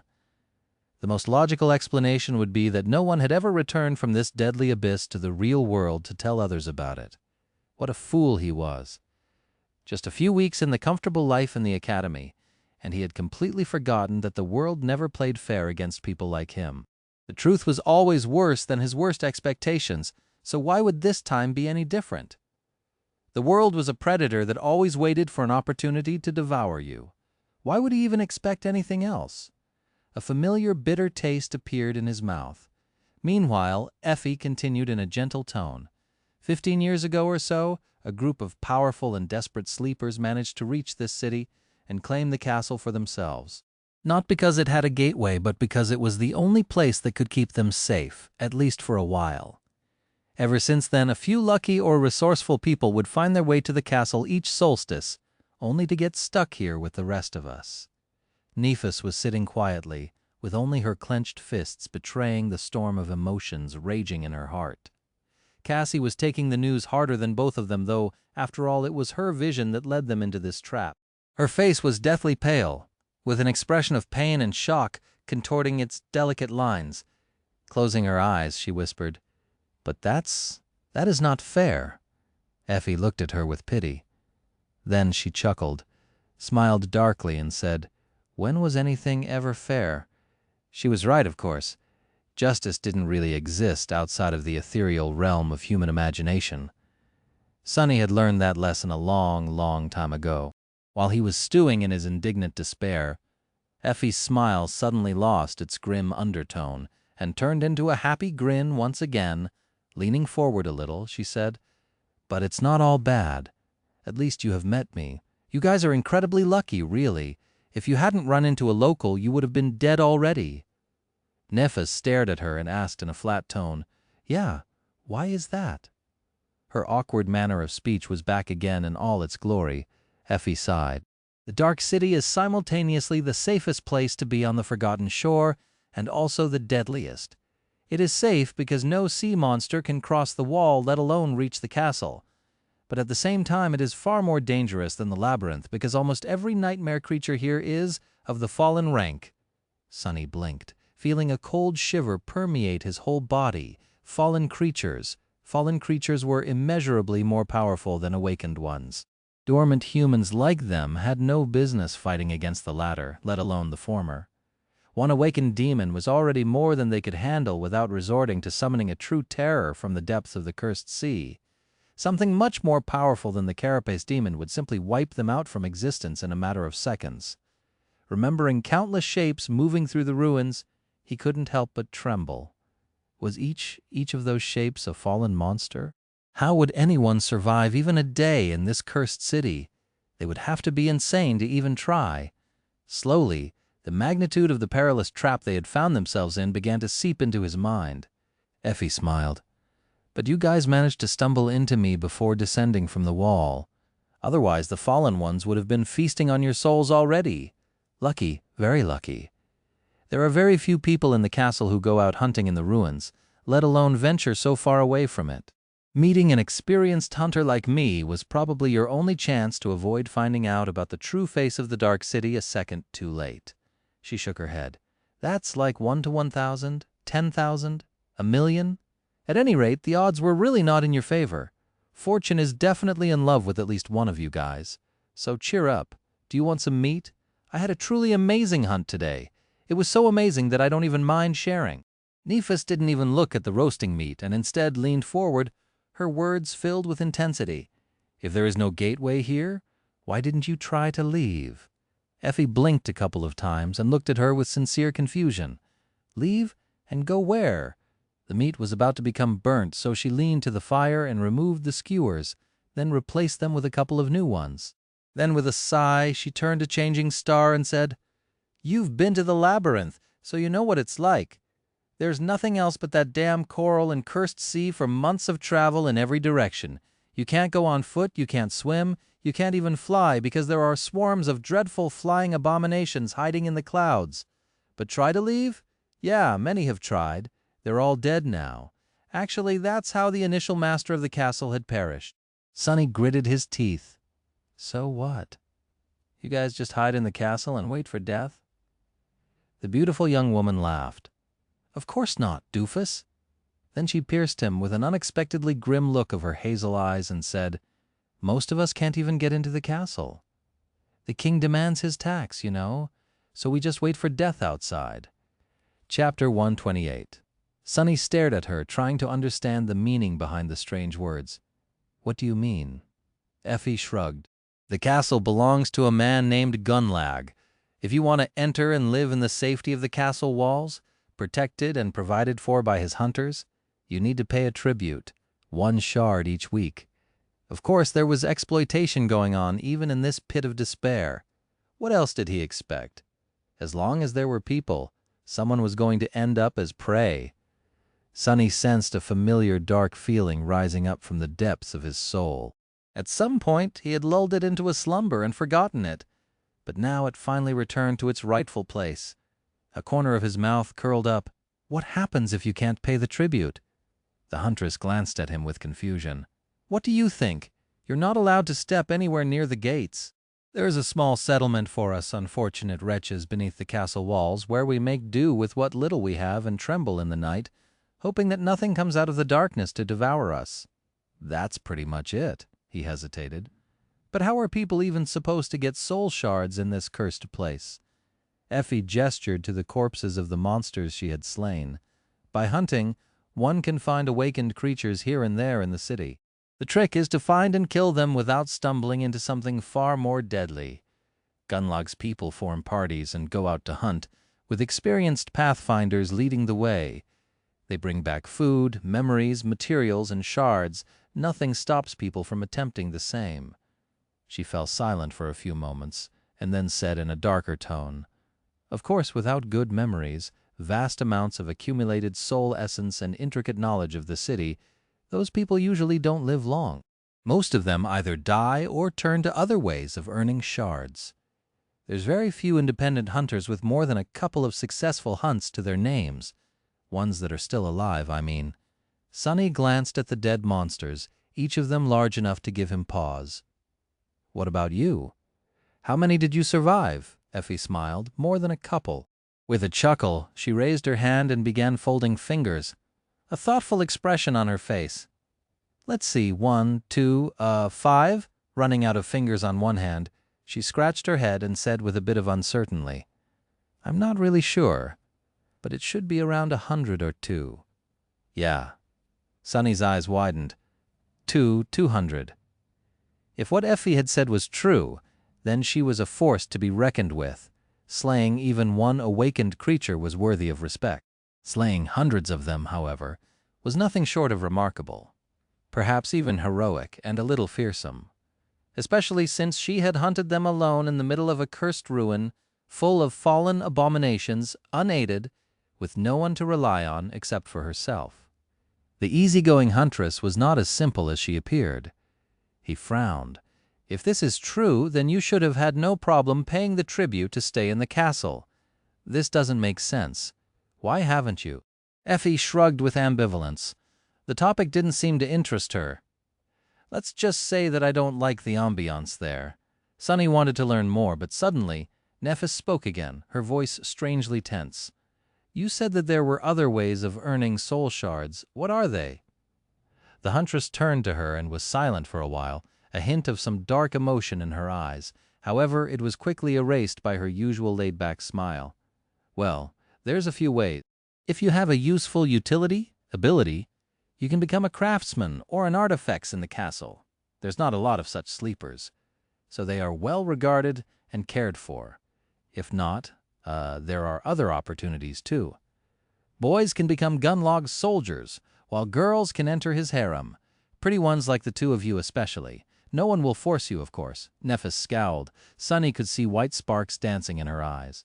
So you can either become his soldier, his servant, his plaything, or die.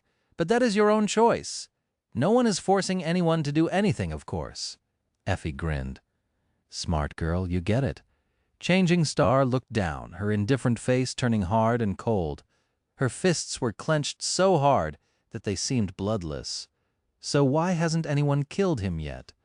The huntress laughed. Kill Gunlog. Oh, many have tried. Great people, terrible people, and everyone in between. You can see their skulls above the castle gate, actually. She shook her head. I like your train of thought, princess, but you should forget it. Just consider him to be immortal. He practically is. Believe me when I say that no sleeper can defeat Gunalug, ever. It's simply impossible. Effie sighed. Plus, no matter how much I hate the bastard, he is the only thing that holds this place together. Despicable as he is, without him, we would have all been dead already. Sunny watched Nephis, waiting to see her reaction. What he saw did not make him happy at all. On her beautiful ivory face there was nothing but cold indifference and resolve. It was the same expression he had seen on it before the battle with the Carapace Centurion first, and the Carapace Demon later. Without even needing Cassie's pathetic ability, he could easily imagine what was going on in her head. This is going to become a problem. As though sensing the same thing, Effie grimaced. No, seriously, trying to go against Gunlap will only get you killed, if you're lucky. Don't even think about that. Thinking too much is not good for your health here in the Dark City anyway. Then she smiled and gestured to the fire. Just have some of this delicious meat instead. Life is good when your stomach is full, right? Let me tell you, this is most likely your last chance to eat anything for free. Food is a real rarity in these parts. Can you believe it? Sunny sighed, then leaned forward and picked up a sizzling piece of meat. No matter what happened, they had to keep going. One step at a time. This was the only way to survive.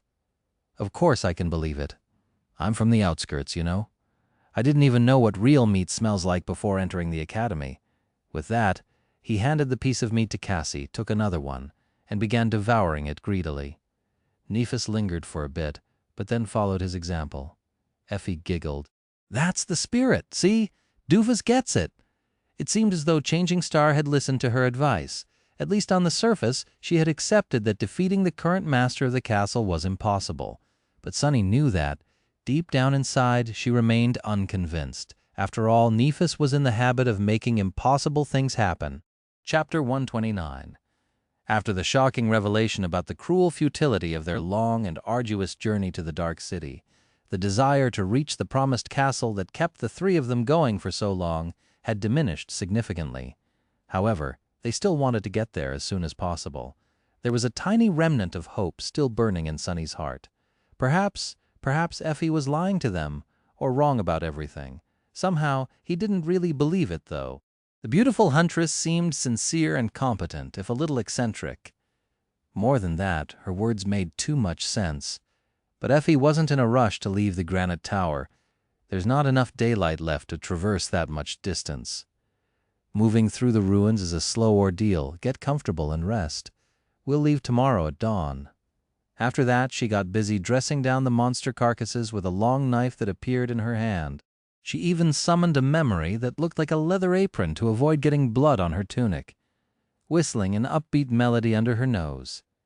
The vigorous young woman looked like an enthusiastic gourmet chef. Nephis, Sunny, and Cassie were in no mood to talk. Each of them sat somberly by themselves, trying to digest the awful reality of their new situation. Sunny was utterly disheartened. He felt as though someone had pulled the batteries out of his body, leaving him with no strength or desire to do anything. The world had become dim and tiresome. That's hope for you. He didn't even have enough motivation to get angry. It was as though he had run an exhausting marathon and crossed the finish line, only to find out that there was another race waiting for him on the other side. In fact, he would have to keep running forever. He would never meet Master Jet and Teacher Julius again to thank them for the advice and teachings that had helped him survive, and maybe even repay their kindness. He would never become an awakened and learn more mysteries of his strange aspect. Most importantly, his dreams of becoming rich and spending the rest of his life in comfort were also not meant to be, which hurt the most figures. Crestfallen, he made an effort to find some semblance of solace in this disastrous fiasco. Well, if you think about it, I'm still alive. That has to be worth something, right? His shadow glanced at him, not entirely convinced. Plus, I can easily stay alive for the foreseeable future. Yeah, the big picture changed for the worst, but our immediate situation has actually improved a lot. We are safe from the constant threat of drowning or being devoured by the dwellers of the deep, dark sea. We have also found a strong community of humans. No matter how things were run in the castle, there were hundreds of people living there. Numbers and experience meant everything in the dream realm. By becoming a part of a human collective, they were going to shed most of the burdens that had been silently crushing them all this time. Compared to the infernal gauntlet of the labyrinth, life in the castle was going to be like a dream. If they were willing to submit to its thug of a master, of course. If Sonny was alone, he probably would. Now, however, but even if they were to refuse, there was still the outer settlement. Effie seemed to be doing just fine as an independent hunter. She didn't even seem miserable. In fact, she might just be the most contented person I've ever seen. Seriously, how can she be so laid back and cheerful? Is she insane? He cast a sidelong glance at the unreasonably tall huntress and frowned. Well, let's ponder about it. She has a roof over her head and a limitless supply of delicious food, provided that she hunts it down herself. That is already better than my life in the outskirts.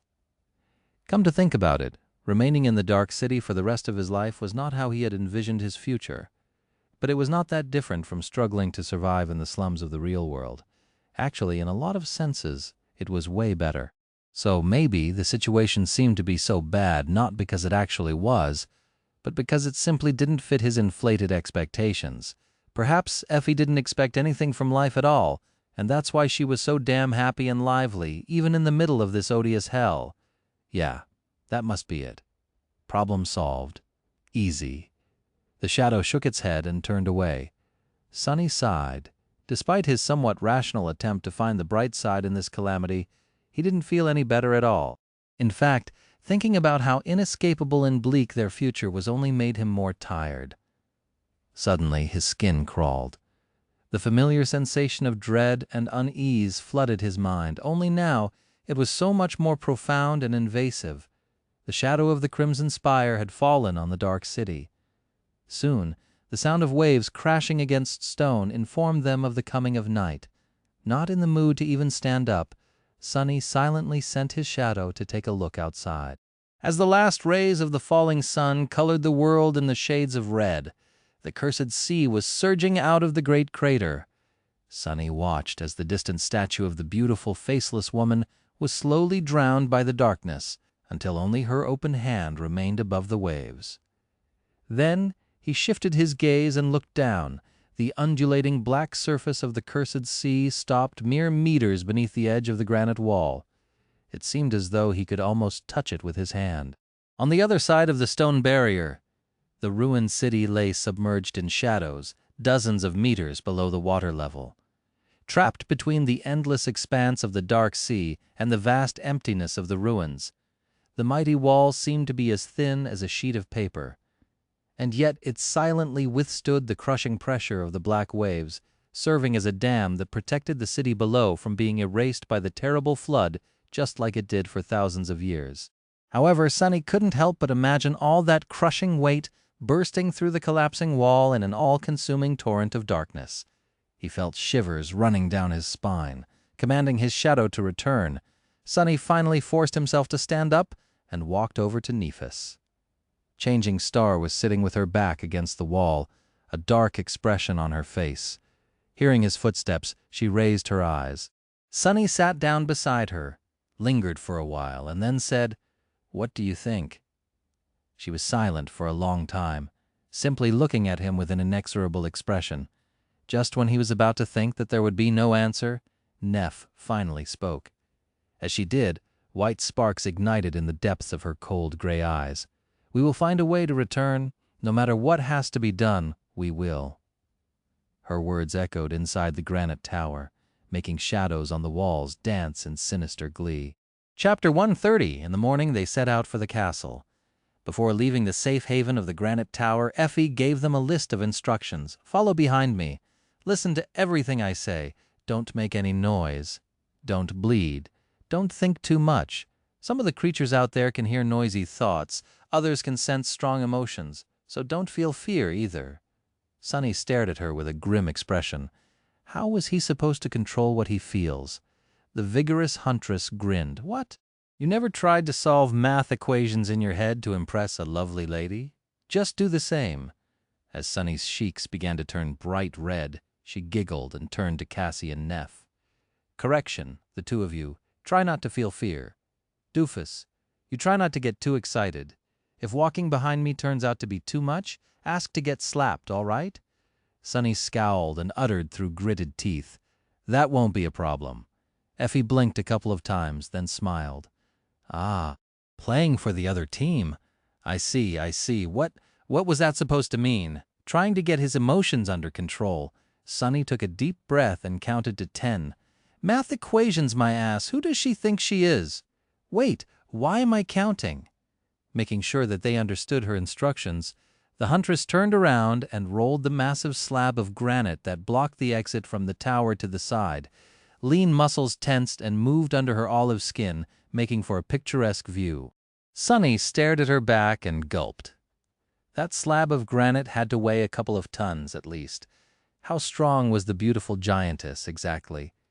Catching a glimpse of his stare, Effie raised an eyebrow and winked. "Like what you see," he answered on autopilot. "Yes, huh. Wait, no, that's not why I was looking. How are you that strong?" She glanced at the granite slab, then at him. "Oh, that's my aspect ability. It's a strong all-around physical enhancement."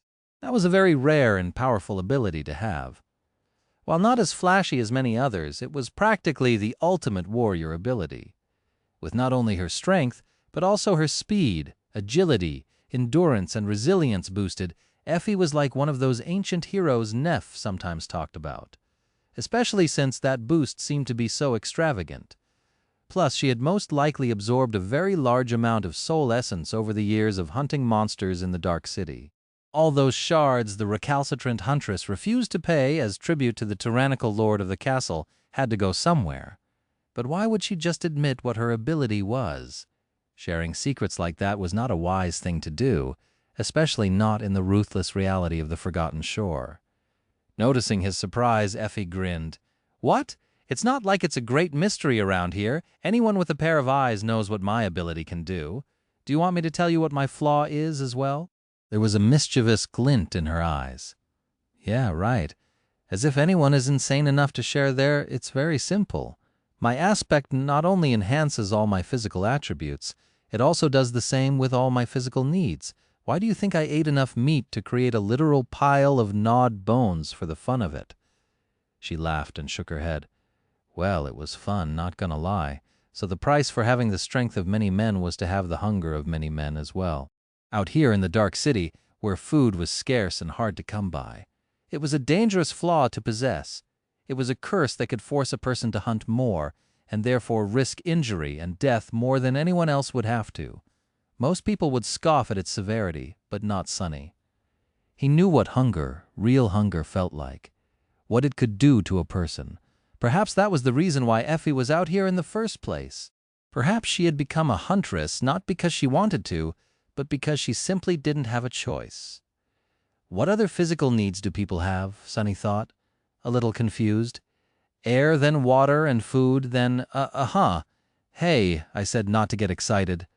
Sunny flinched and looked up at Effie, who was staring at him and cackling. Embarrassed, he gritted his teeth in anger. "Don't flatter yourself, Beanpole."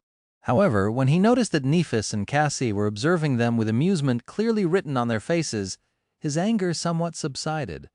Belatedly, Sonny realized that perhaps the experienced huntress had been joking around with him not just out of pure mischief. Perhaps she was trying to lighten the mood to get them into the right mental state, thus making traversing the cursed city less perilous. Meanwhile, Effie grinned. What? No answer? Sonny glared at her and said, "Don't distract me." Then he forcefully changed the flow of his thoughts and reluctantly added, "I'm solving equations." A minute later, they left the granite tower and stepped onto the streets of the dark city. Effie had summoned the helmet of her archaic armor before venturing forth. It was of the Corinthian design, with a tall crest of blue horsehair and a narrow visor that left only her eyes and lips exposed. On her back, there was a leather bag containing the meat, bones, and hides of the monsters she had slain during the hunt. Sonny knew for a fact that this bag was much larger on the inside than it seemed from the outside. Otherwise, in order to accommodate all of F's trophies, it would have had to be comically big. However, it still weighed way too much for an ordinary person to carry, including the armor, the long knife, and the black leather apron. It was the fourth memory he had seen the huntress summon. He wondered how many more did she have in her arsenal. He had yet to see what weapons Effie used. In the ghostly light of early dawn, they entered the cursed ruins. Chapter 131. The mournful ruins of the once great city sprawled around them like a desolate stone maze. With gray skies above and nothing but dead silence surrounding the cohort of 4 tense sleepers, it seemed as though they were walking through a vast, cyclopean graveyard. Sonny had to constantly remind himself that there were countless horrors hiding in the ominous shadows of the dark city. One wrong turn could land them in dire peril. In this ancient ruin, they had no choice but to entrust their lives to the hands of their guide.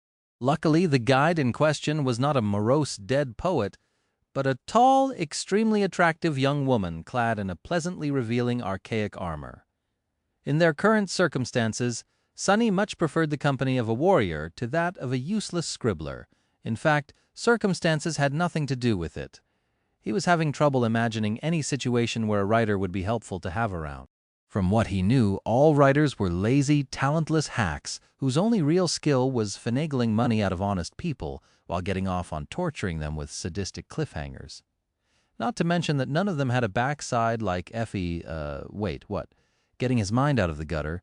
Sonny frowned and reminded himself to keep his emotions in check.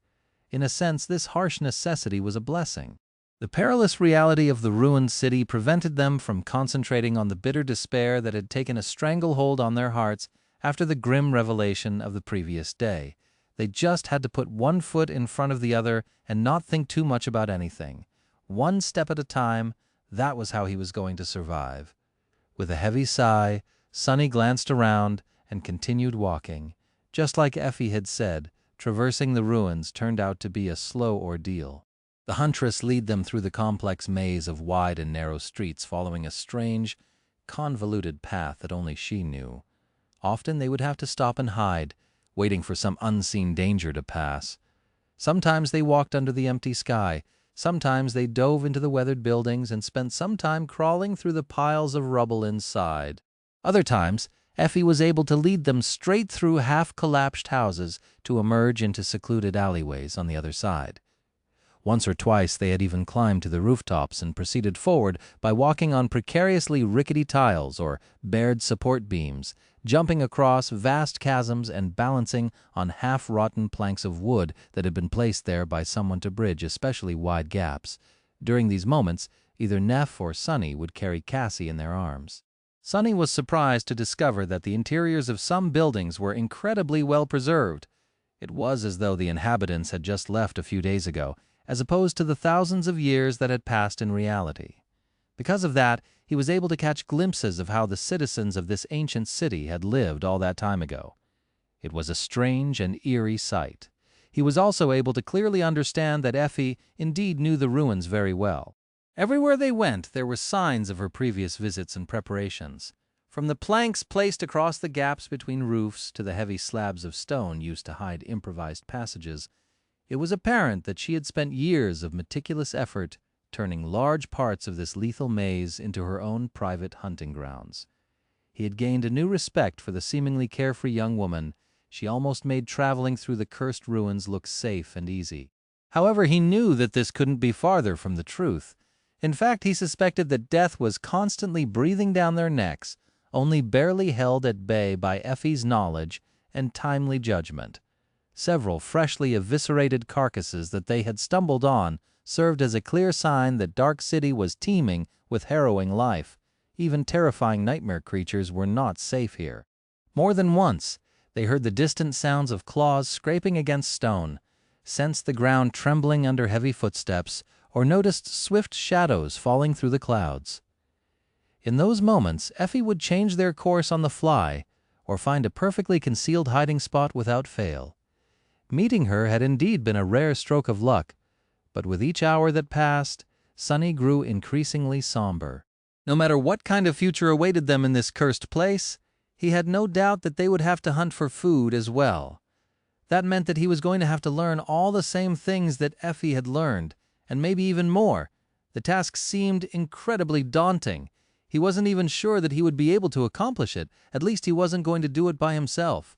There was Changing Star to partner with, and Cassie. Their presence calmed him down.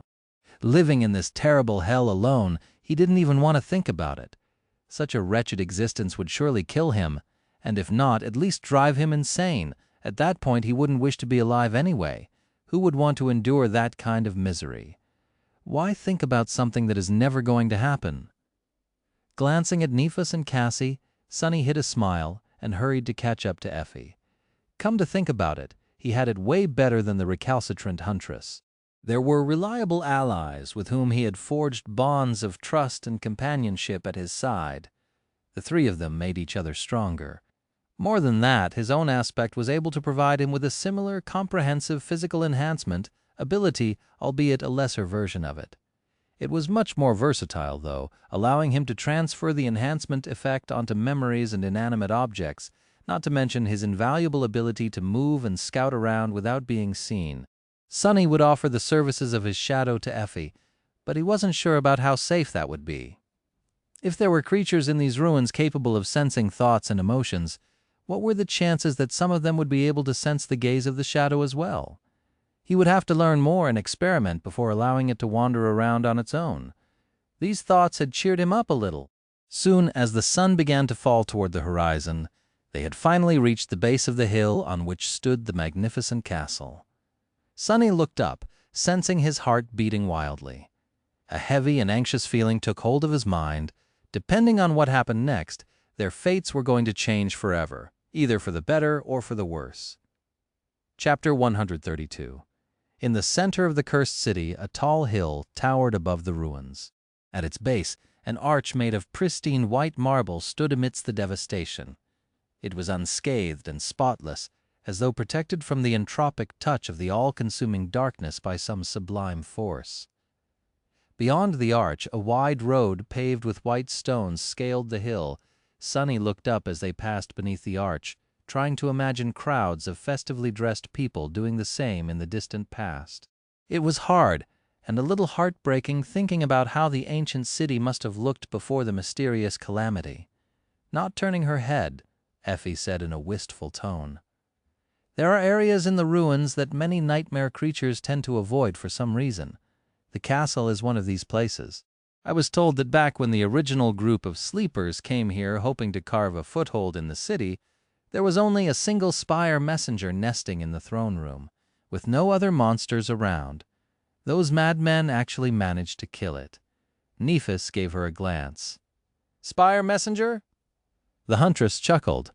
"Big, ugly bastards with black feathers and pale bodies. You must have seen them hunting in the labyrinth. They come from the spire."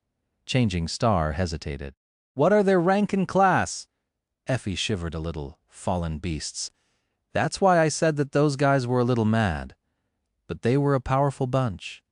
She grew silent and then added in a quiet voice, "It must have taken a lot to kill them in the end."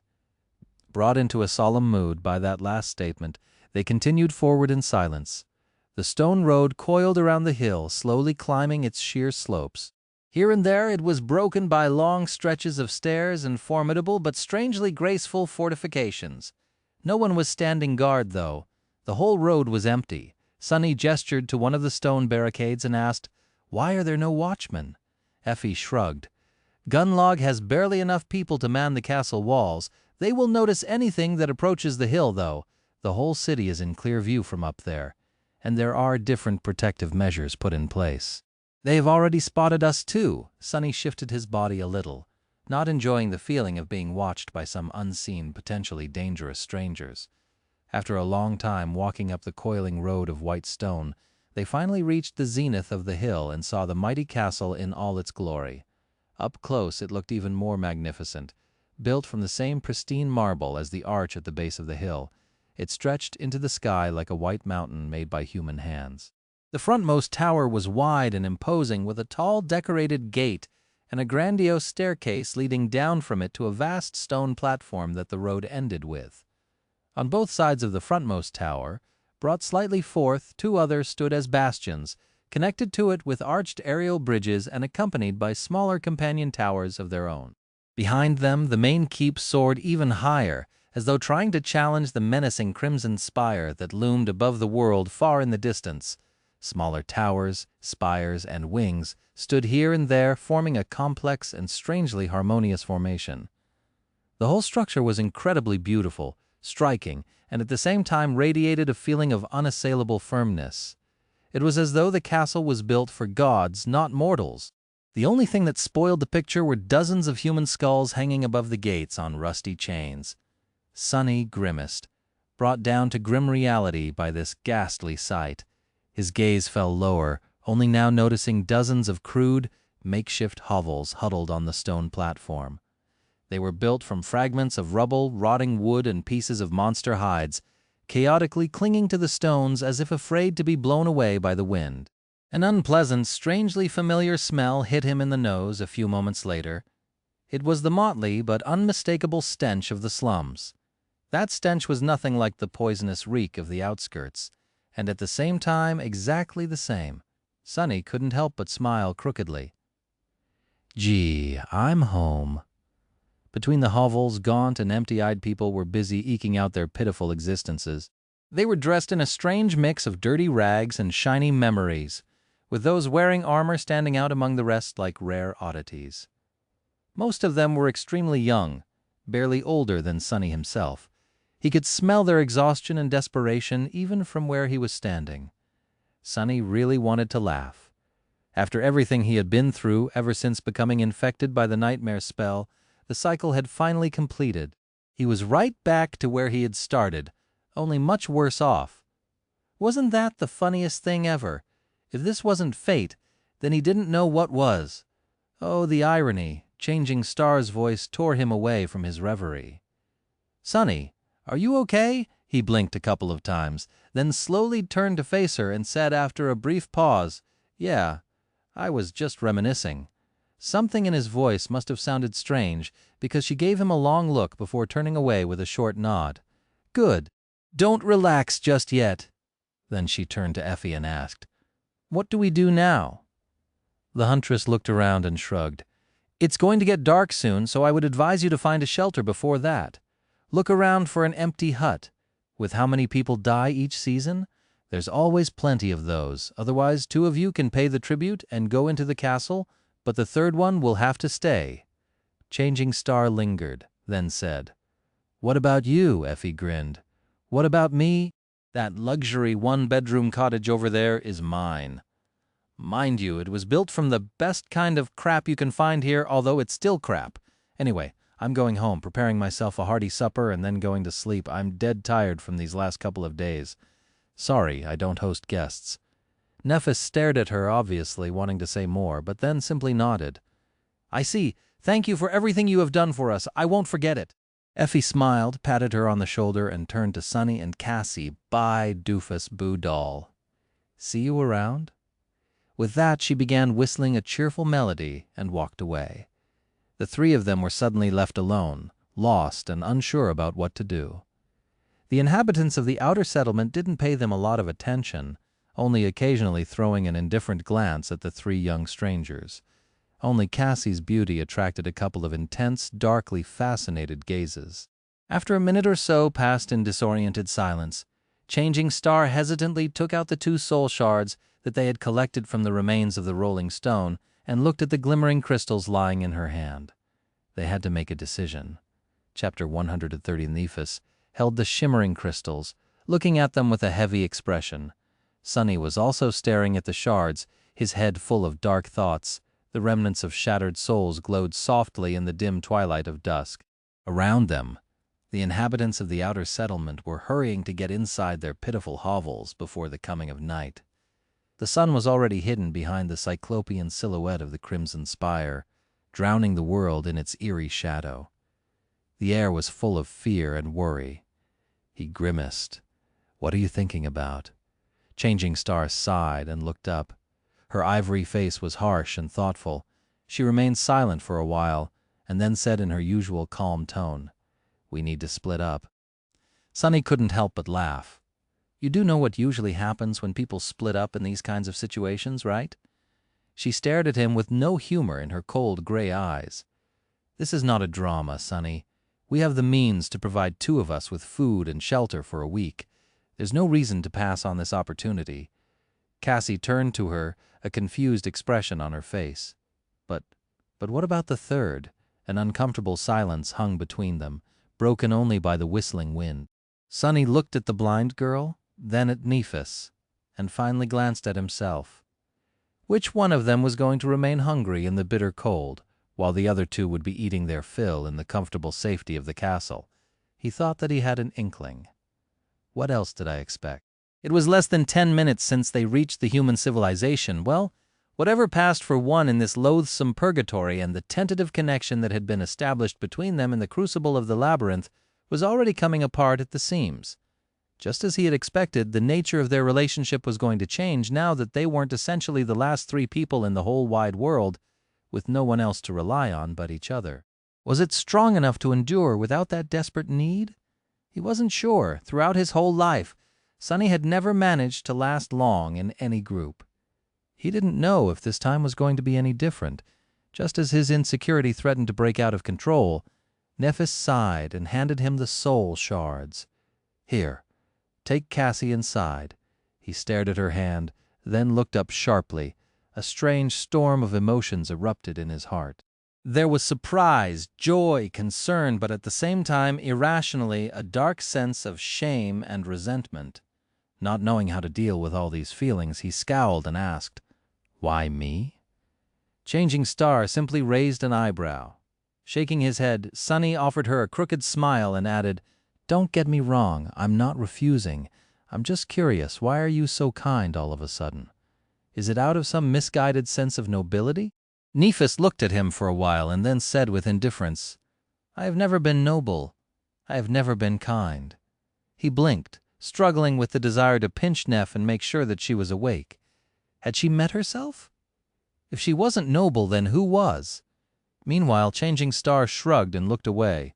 "It is simply the best choice. Right now, we need information the most.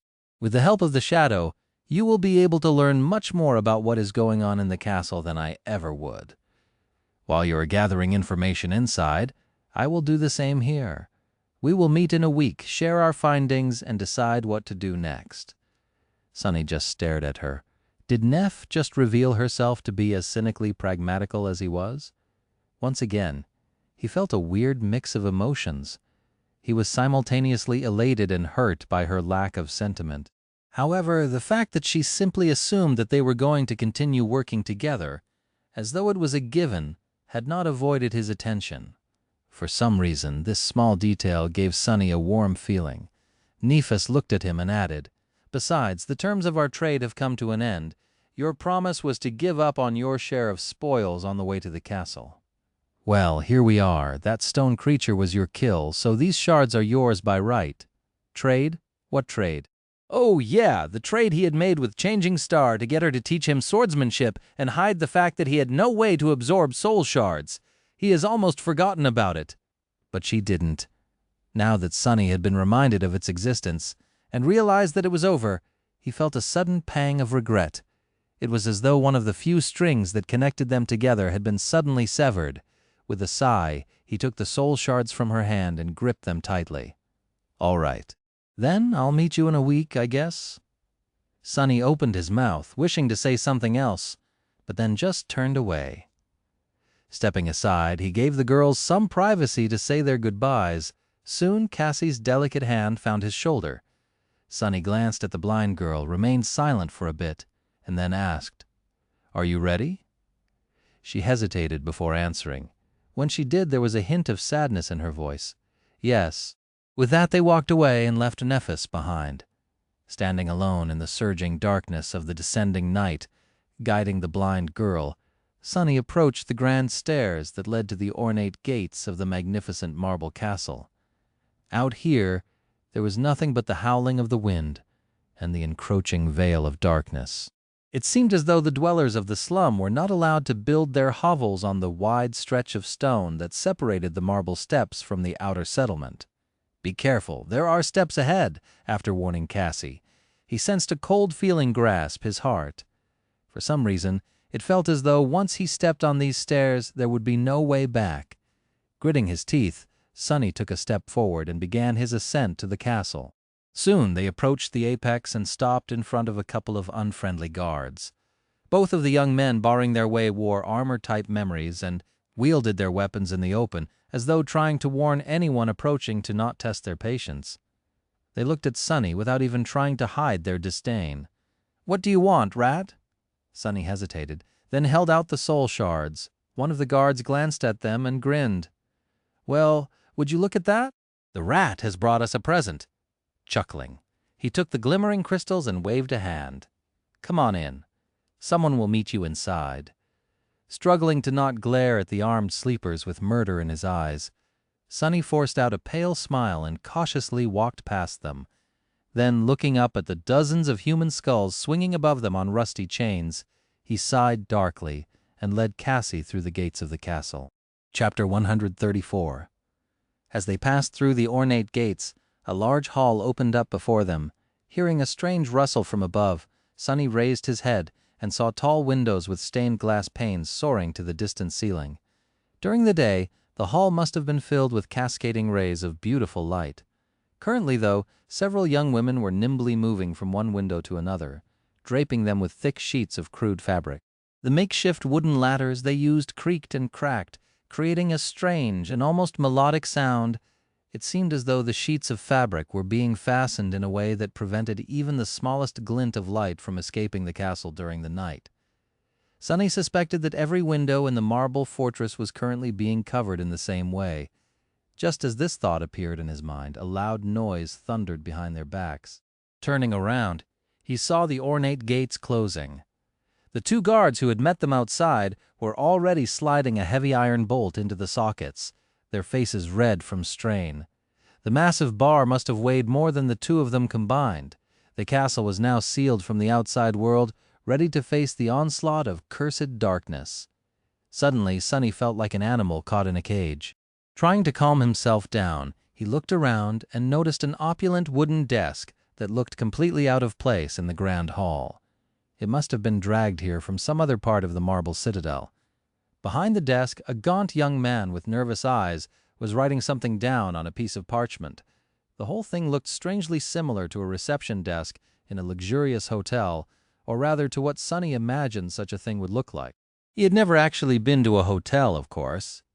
Hesitating for a few moments, he walked over to the desk and addressed the young man. "Hey, we've been told that someone will meet us inside." The castle receptionist flinched and looked up from his paper, a fearful expression appearing on his face. When he realized who was speaking to him, though, the fear disappeared, replaced by a tentative smile. The young man had a thin face and a pale, unhealthy complexion. He looked hungry and weak, much more like those poor souls in the outer settlement than someone who lived in the castle. His clothes, however, were clean and tidy, without any signs of wear and tear like that of the people outside. "Ah, guests, sorry you gave me a fright there. Welcome, welcome to the bright castle. Whoa, you were just in time." A couple of minutes later and the gates would have been closed. Saying that, he threw a tense glance at the two guards and then quickly looked away. Anyway, my name is Harper. I'm responsible for guest accommodations today. Let's get you— Oh, I don't seem to recognize you guys. Is this your first time paying the tribute? Sonny stared at him for a couple of seconds, feeling Cassie squeeze his shoulder a little tighter, then said, "Yes." Harper smiled. "Congratulations, you might not even suspect it, but I was once in your shoes myself. In fact, it was just a few months ago. But ever since Lord Gunlag graced me with his kindness, I've been living in the safety of the castle. You'll love it here too, I'm sure." Right. Sonny didn't know if the young man was sincere in his gratitude to the local tyrant, or was simply saying these things for the guards to hear, and honestly, he didn't care. What piqued his interest, though, was that Harper did not seem as surprised by the timing of their arrival into the Dark City as Effie had been. But then he realized that people living in the castle might not have known who came to the outer settlement and when. They would probably assume that he and Cassie had entered the dream realm close to the ruins and then spent the last 2 months scrounging for soul shards to pay their way into the castle. This was a good detail to know, since Sonny didn't want to announce the true extent of their competence just yet, judging by how impressed Effie was by the fact that they had managed to carve their way through the labyrinth. This would attract a lot of unnecessary attention. He smiled with the corner of his mouth. "So what do we need to do now?" Harper picked up his quill and opened a large ledger. "That's very simple, really. I'll just need your names to mark when the two of you paid the tribute, and that's pretty much it. We have a lot of spare rooms here, especially in the Tower of Dusk. It is very quiet, so how about I settle you there?" There was a nervous glint in his eyes. Tower of Dusk probably means that it's in the western part of the castle, facing the Crimson Spire. No wonder people don't want to live there. But to Sonny, fewer people meant less danger. He gave the gaunt young man a nod. "Sure, no problem," Harper smiled. "Great, that's great." So your names," Sonny interrupted him, trying to avoid dangerous questions. "I'm Sunless, and this is Cassia." The young man wrote their names down and marked the date of their arrival. Sonny stared at his neat handwriting, his eyes locked on the short strings of numbers. So it had actually been exactly 77 days since the night they had arrived on the Forgotten Shore. The three of them had scrupulously kept track of time for a while, but after their harrowing experience with the Soul Devourer, Sonny had lost the grasp on the actual count. Out there in the real world, the spring was already starting. A whole season had passed. It felt like a lifetime. Not paying any attention to the storm raging inside Sonny's heart, Harper closed the ledger and offered them a polite smile.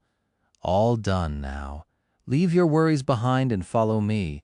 Between these walls you are completely safe. Nothing is going to hurt you." His tone was jovial, but Sonny didn't miss the quick glance Harper threw at the menacing guards standing silently by the sealed gate. Chapter 135, Harper led them through the castle, explaining small details about the rules and customs one had to follow once inside. He was a talkative and friendly guy, so Sonny quickly got the gist of it. In general, it was very simple. They were free to do whatever they wanted, unless it broke the basic rules of cohabitation, with a few small caveats. There were areas in the marble fortress open to everyone, and areas that only members of Gunlag's host could enter. Those were marked by the symbol of a serpent coiled around a tall tower. As they walked, Sonny noticed several crude tapestries with that symbol woven on them. The cloth of the tapestries was black, with a stylized white tower and a golden serpent embroidered in their center.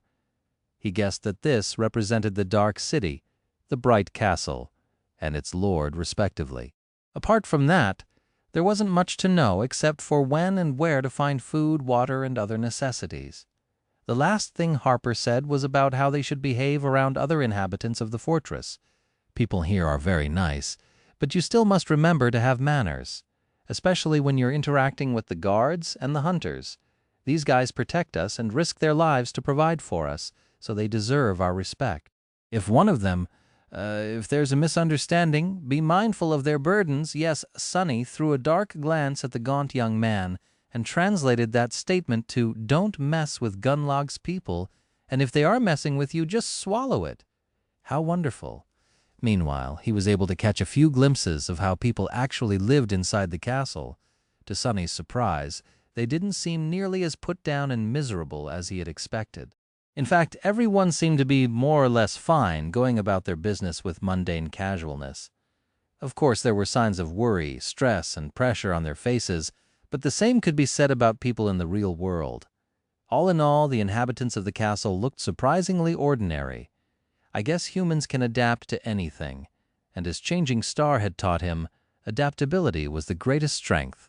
As long as there was some semblance of stability, humans would find a way. And it seemed as though the tyrannical master of the ancient fortress, hateful as he was providing the sleepers trapped on the forgotten shore with that stability. Effie's words about how the bastard was the only thing holding this place together echoed in Sonny's mind. Perhaps he's a necessary evil. Finally, they reached the westernmost tower of the castle. Indeed, it was mostly empty and quiet. Few people seemed to want to stay here, driven away by the unnerving vision of the crimson spire looming in the distance. However, for the two of them it was perfect. Cassie couldn't see it all. While Sonny was long accustomed to the presence of the spire because of his sensitivity to shadows. Plus, right now, all the windows in the tower were closed, hiding it from sight. Harper suddenly stopped and said in a somewhat embarrassed tone, I forgot to ask. Would you guys be needing one room or two? Without thinking too much, Sonny and Cassie answered at the same time. 1? 2? Then they froze and turned to each other with petrified expressions. Cassie blushed while Sonny became even paler. He didn't mean anything untoward by requesting a single room for the two of them. It's just that over the months spent camping together, being close to Cassie in case she needed help with something had become his habit.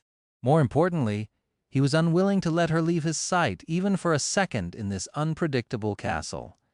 He didn't trust anyone here, but in these new circumstances, requesting a single room suggested a different meaning. But there wasn't. Clearing his throat, Sonny looked at Harper and said, 2 rooms, if they're next to each other. Aye, that is not possible, then 1.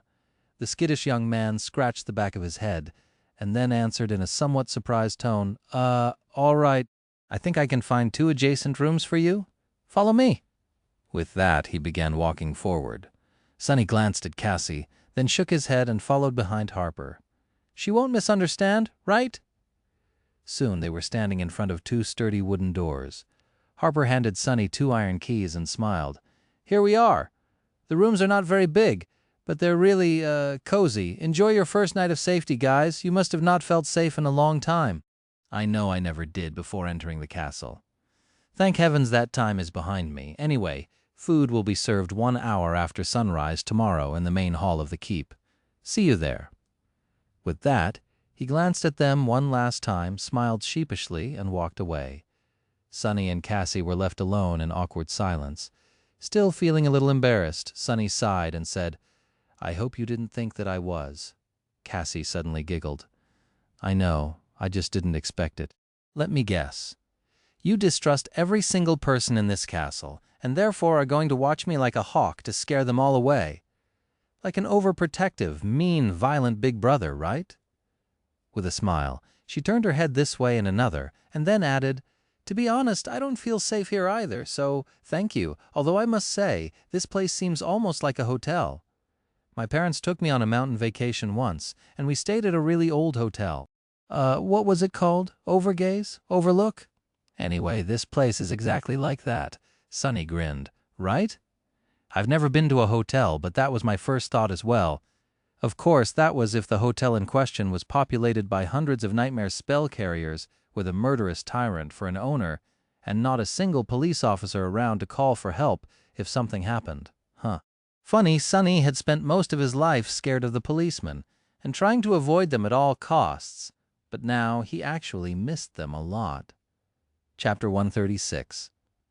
On the other side of the sturdy door there was a tiny room with stone walls and a single, narrow window that was closed with wooden shutters and draped in thick cloth. Harper had warned them not to open the windows during the night, but out here in the Tower of Dusk, no one would want to stare at the view anyway. Allowing any amount of light to seep out of the castle at night was considered to be a severe crime, so he had been pretty emphatic on that point. Of course, the gaunt young man didn't know that neither Sonny nor Cassie required light to move in the dark. They could open the windows as wide as they wanted, not that they had any reason to. Inside the room there was a bed with a straw mattress, a flimsy chest, and a tiny desk. On the desk, there was a basin filled with water, a few strips of clean cloth, and an oil lamp. There was even a small round mirror made of polished bronze. Sonny caught a glimpse of his reflection and flinched, as though seeing a stranger. In these past 2 months, he had seen himself through the eyes of the shadow plenty of times, but it wasn't the same. He had changed a lot. His face was much sharper and angular now, the last remnants of youthful roundness chased away from it by the harsh gauntlet of the labyrinth, although Sonny never had a lot of that to begin with. It was thin and pale, with dark circles under his eyes and other signs of extreme exhaustion. His black hair was longer, falling over his eyes in a dirty mess. What changed the most, however, were the eyes themselves. Deep in their dark depths, there was a glint of calm, heavy, bleak coldness that had not been there before. With a startling realization, Sonny understood that he, too, now possessed the look of a seasoned fighter. The type of calculating coldness hiding in the eyes of such men was known as the murder math in the outskirts. Hero and Nephis had that quality, too. Only in their case it made them seem like true warriors. Sonny, on the other hand, Sonny had the eyes of a killer. And even deeper than that, visible only to him, golden threads of Weaver's inhuman legacy glowed mysteriously in the darkness. Staring at his reflection, Sonny grinned darkly and said, in a strange, hoarse voice, "Looking good, Sunless?" Leaving his shadow to guard the door to Cassie's room, Sonny fell on the soft mattress, wrapped himself in a blanket, and tried to get himself to sleep. Here, in the safety of the mighty castle, surrounded by hundreds of people, lying on a real bed, it was hard to believe that just a few days ago he was traveling through the cursed darkness of the deadly sea on a rickety boat, fighting terrifying monsters in the bizarre landscape of the coral labyrinth, and losing his mind piece by piece to the gluttonous hunger of an ancient soul-devouring tree. It all seemed like a feverish dream. This isn't bad. With that thought, he fell asleep. In the morning, washed and refreshed, he waited for Cassie in the hallway. Even the puppeteer's shroud, which finally got a chance to return to the Soul Sea for a decently long period of time and restore itself, looked clean and tidy once again. That poor armor had gone through enough abuse to kill a dozen sleepers, yet it still held fast, saving his life on numerous occasions. Sonny was reminded of how lucky he had been to receive it. The blind girl did not make him wait for long. Soon she came out of her room, practically glowing with loveliness and freshness. It seemed as though Cassie had done the same things as Sonny. After months spent crawling through blood and dirt in the wilderness, they finally looked and felt like humans again. "Good morning!" Sonny blinked. He had almost forgotten how stunning Cassie was. With her delicate features, bright blue eyes, and pale blonde hair, she looked like a beautiful porcelain doll. The blind girl had dismissed the enchanted cloak, leaving her dressed only in a light tunic, with leather sandals on her feet. She was nothing short of breathtaking. He closed his eyes and sighed, "This smells like trouble."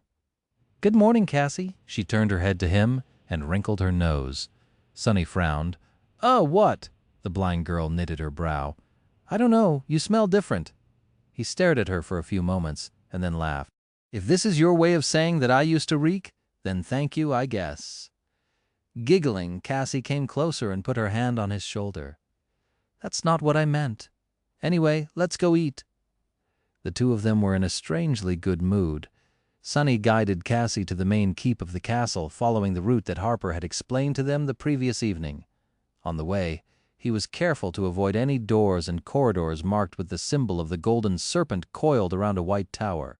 His shadow was going to take a look at the forbidden areas of the fortress later, most likely. But for now, they had to keep a low profile and avoid trouble. Finding the keep was not hard, as many other sleepers were going there to partake in the breakfast too. Meals were served twice a day in the castle, once in the morning and once right before sunset. If you missed one and had no other way to procure food, you would have to remain hungry for the rest of the day. Sonny observed the sleepers with curiosity, sometimes describing them to Cassie in a low voice. The inhabitants of the castle were very different from the desperate dwellers of the outer settlement. They generally seemed healthy, or at least well-fed. The amount of armor-type memories here was also much higher, although many still wore clothes made of mundane fabrics.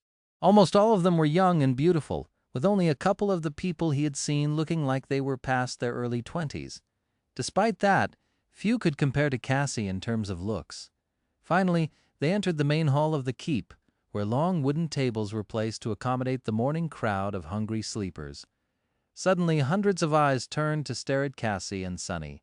Feeling cold shivers running down his spine, he gulped. Crap.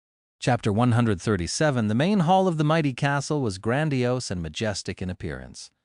The gentle light of the morning sun was cascading through the tall windows and reflecting from the white marble walls, filling it with a bright radiance. The walls were decorated with intricate carvings that spanned dozens of meters, creating a regal tapestry. At the far end of the hall, a set of stairs led to a dark alcove. The back wall of the alcove had numerous small holes cut through it, and with sunlight shining through them into the deep darkness, it seemed as though a fragment of the starlit night sky was somehow locked within the castle. Beneath that light stood an empty white throne. Sonny stared at the throne for a few moments, then lowered his gaze and glanced at the several hundred people that were looking at them. Long wooden tables were placed along the length of the grand hall, with a motley crowd of sleepers sitting on crude benches behind them, busy consuming their food. There was some sort of hierarchy in how they were grouped, but Sonny couldn't understand it yet. Currently, most of them were staring in his direction. Sonny gulped. It took him a couple of seconds to realize that all these people were not, in fact, looking at him. They were all looking at Cassie, clearly startled by her loveliness. Crap. Just as he had thought, this smelled like trouble. The blind girl, meanwhile, was oblivious to the commotion her appearance had caused. Sensing the sudden tension in his muscles, she asked, "Sonny, why did you stop?" He narrowed his eyes, gave the crowd of sleepers his most menacing scowl, and answered in a flat tone, "Just taking in the view." Then Sonny walked over to the young women rationing the food, received 2 plates of steaming monster meat stew, and guided Cassie to a relatively empty spot at the end of one of the tables. He even got 2 cups of something that closely resembled tea. Sitting down, he put the crudely made utensils into Cassie's hand and stared at his plate. He didn't like all this attention one bit. "Look at that, Cass. They even got vegetables. I swear there's at least 2 pieces of a tomato in my stew. Or is it a carrot? What's that thing that looks like a red potato?" Sonny had only seen vegetables in the Academy's cafeteria, so he was not well versed in differentiating them. Teacher Julius had also only mentioned them in passing, since the chances of encountering a vegetable from the real world in the dream realm were not very high. To be precise, he had briefly showed Sonny pictures of the most common earth vegetables and said that if he ever was to find something that makes him think, "Huh, that thing looks familiar," he should turn around and run. Cassie smelled her stew and said with a smile, "I think it's a beetroot." Sonny blinked, never heard of it. While they were innocently chatting, he was observing the sleepers through his shadow, waiting tensely for things to go wrong. And pretty soon they did. Sonny gritted his teeth when 2 rough-looking young men suddenly rose from their benches and headed across the hall toward them with unpleasant excitement burning in their eyes. Here we go. Who would have thought that the thing that landed him in trouble would be Cassie's beauty of all things? Usually it was either his sharp tongue or his general obnoxiousness. Never, not even once, had it been his looks. Ouch. I shouldn't be jealous, right? The worst part was that the 2 approaching sleepers were obviously a part of Gunlaug's gang. It was apparent from their armor and the fact that they carried their weapons in actual sheaths, like a pair of idiots. Memories could be freely summoned out of thin air, so the only reason to keep them visible at all times was for the sake of intimidation. He had noted that detail after meeting the castle guards yesterday. What had Harper said? "If there is a misunderstanding with one of Gunlaug's people, remember that these guys carry a heavy burden. Treat them with respect. In other words, swallow it." The young men approached their corner of the table with vulgar smiles. They were clearly undressing Cassie with their eyes. Sonny turned his head and looked up at them. The sleepers sitting nearby turned away with heavy looks, clearly afraid and uncomfortable. Maybe they just want to say hi? Sonny opened his mouth. "Respectful, remember, be respectful," and said, "What the fuck are you degenerates staring at?" The whole hall was suddenly enveloped in silence. Once again, Sonny had found himself in the center of attention. But this time, everyone was actually staring at him instead of Cassie. I guess that's better? The few nearby sleepers who had pretended to not notice anything a few seconds earlier lowered their heads, as though trying to become smaller and disappear completely. Sunny glanced at them with disdain and turned back to the pair of young men who were currently towering above him, a dark and dangerous light dancing in their eyes. To be honest, his incendiary reaction had caught Sunny by surprise. The anger had taken the better of him for a moment, forcing the words out of his mouth. But the damage had already been done. It seemed as though his brotherly instincts were not only still alive but also somewhat overwhelming. To hell with this. They want to see dark and dangerous? I'll show them. He glared at the two idiots, knowing that at this point there was no way back. Beside him, Cassie turned her head, an alarmed expression on her face. One of the idiots grinned. Huh. We were just hoping to politely introduce ourselves to this lovely little doll. But hey, we can get acquainted with the ugly little clown first. How about it? He glanced at the other sleeper, who was looking at Sunny with no humor in his eyes whatsoever.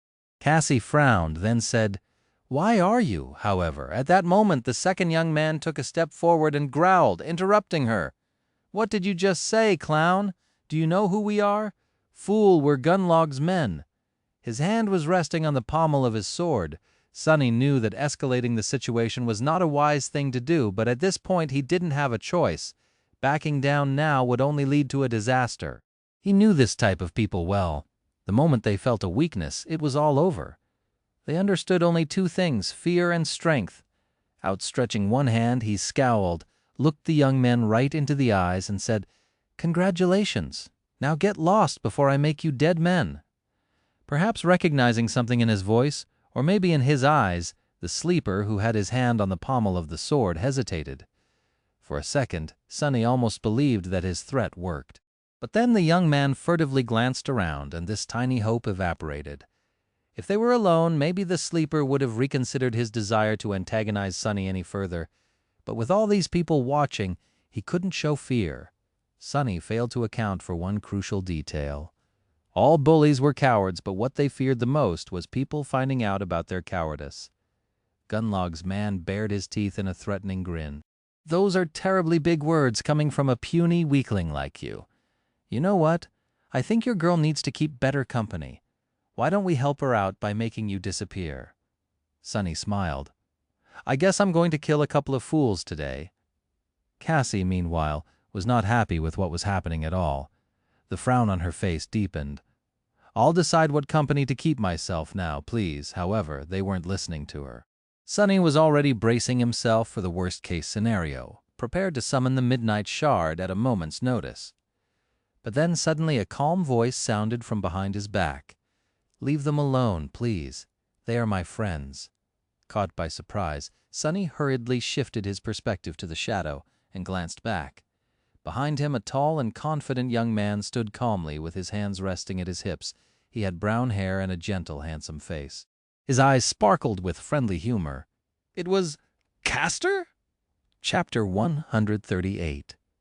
Without a doubt, it was Castor, the only person Sunny had ever seen defeat Nephis in a fight, even if it was just during training. Back at the academy, Castor had been a star of their batch of sleepers. Handsome and friendly, he was not only popular, but also respected. And although it pained Sunny to admit it, that wasn't only because of his lofty status of a legacy. Even other legacies looked up to him. Many even considered him to be the true king of the rankings, speculating that Changing Star had gotten her first place by mistake. Castor was powerful, skilled, and charming. He was also humble and had an amiable personality that made it hard for anyone not to like him.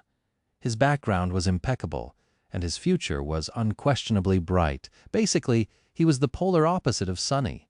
Damn, I knew that voice sounded familiar. Sunny turned his head and stared at the handsome young man in utter bewilderment. What was that guy doing here? The two sleepers, who didn't even know how close they had come to tasting the sharp edge of the Midnight Shard, were doing the same. There was no more excitement on their faces. "Oh, it's you. That was my line." Castor looked at them with a silent smile. There was no apparent hostility in his eyes, but for some reason, Gunlog's men seemed to lose their desire to stir trouble.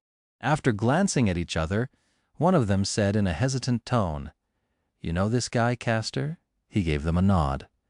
"Yeah, we were in the academy together. Don't mind his rude behavior, guys. That's just how he is. Rough around the edges, but really nice once you get to know him well."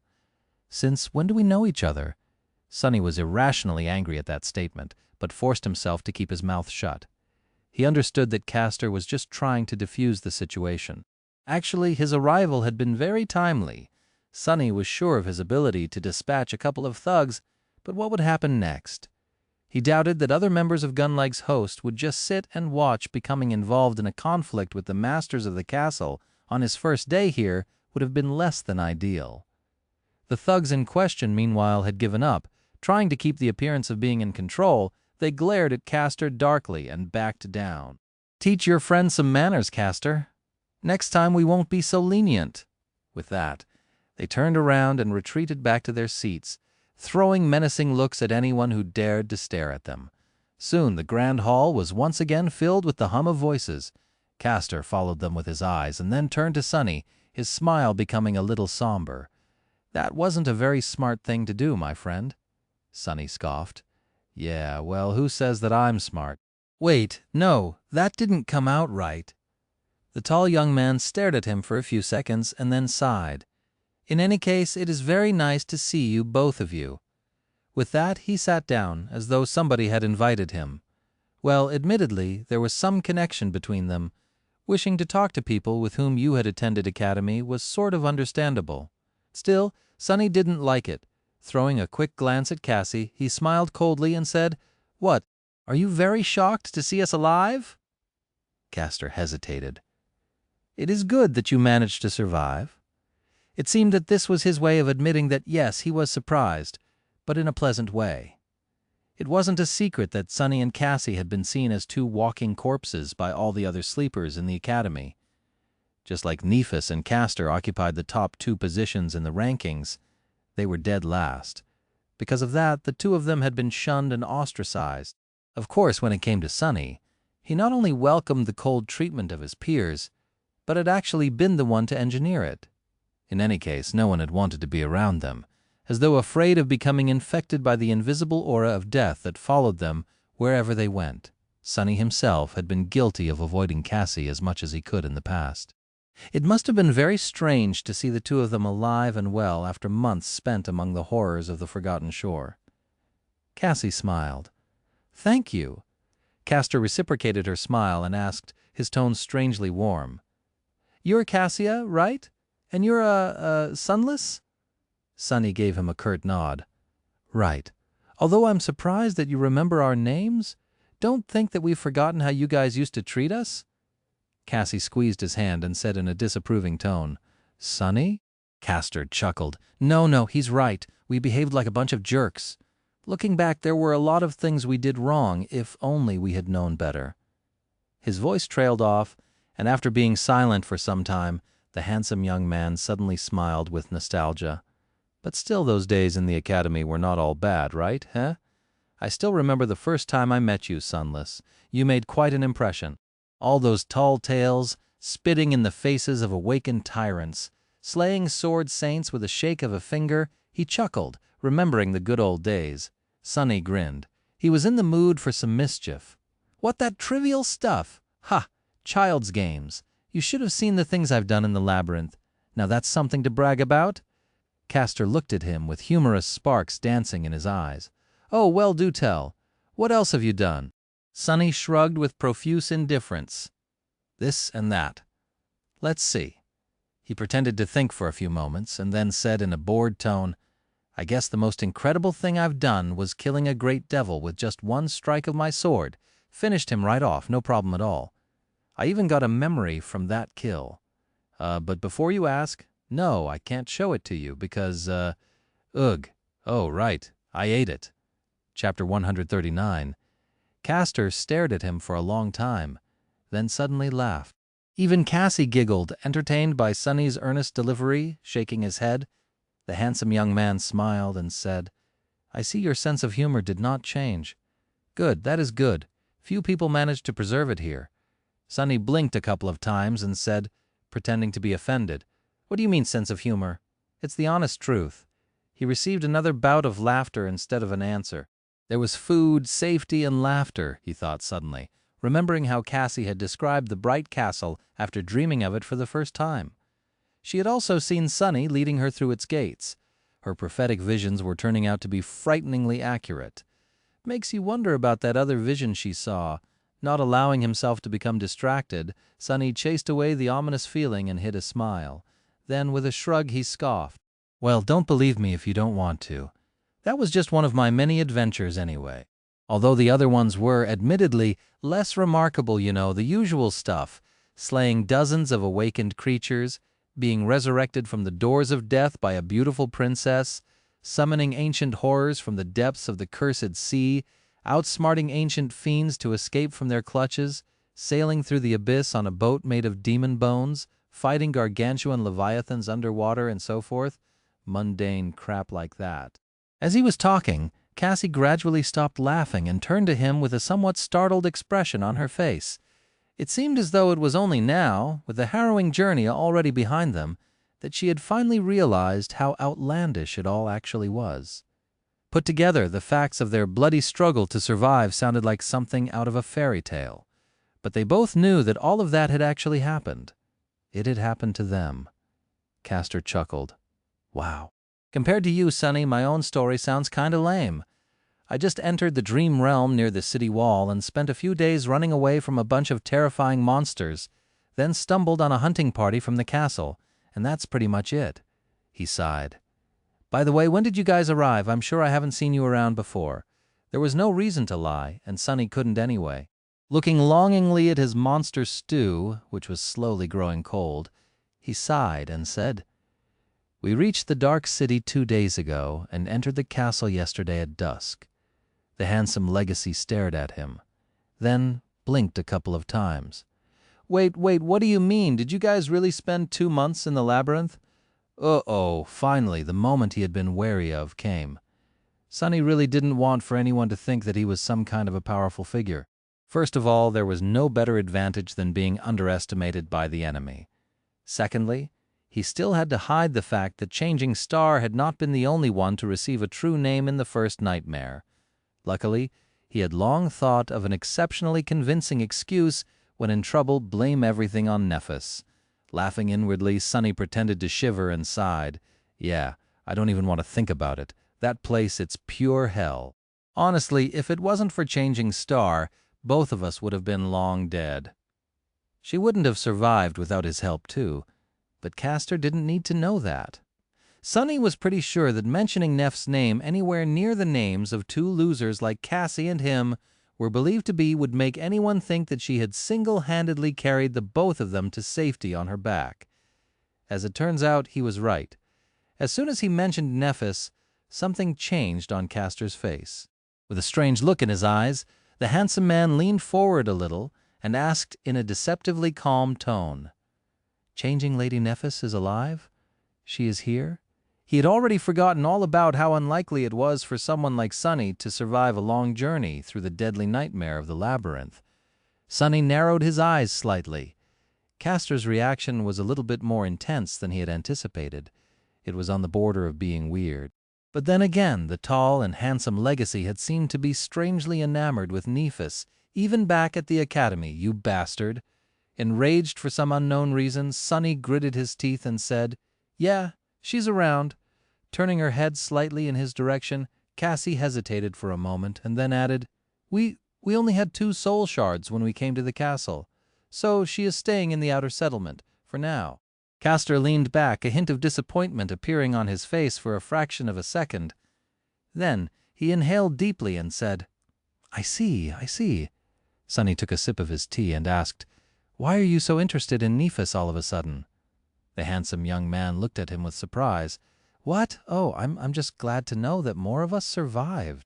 Then he sighed and shook his head. "From what I was able to learn, there were no more than 7 sleepers sent to the Forgotten Shore by the spell this year. Up until today, I thought that I was the only one to survive. It's good to know that I was wrong." Castor's face grew solemn. "If Lady Nephis was with you, That explains how you have managed to reach the bright castle alive? But the other three, I'm afraid that they are long dead. May their souls rest in peace." Sunny and Cassie lowered their heads, coming to terms with this new information. It was true that they had not been treated well by the rest of the sleepers in the academy.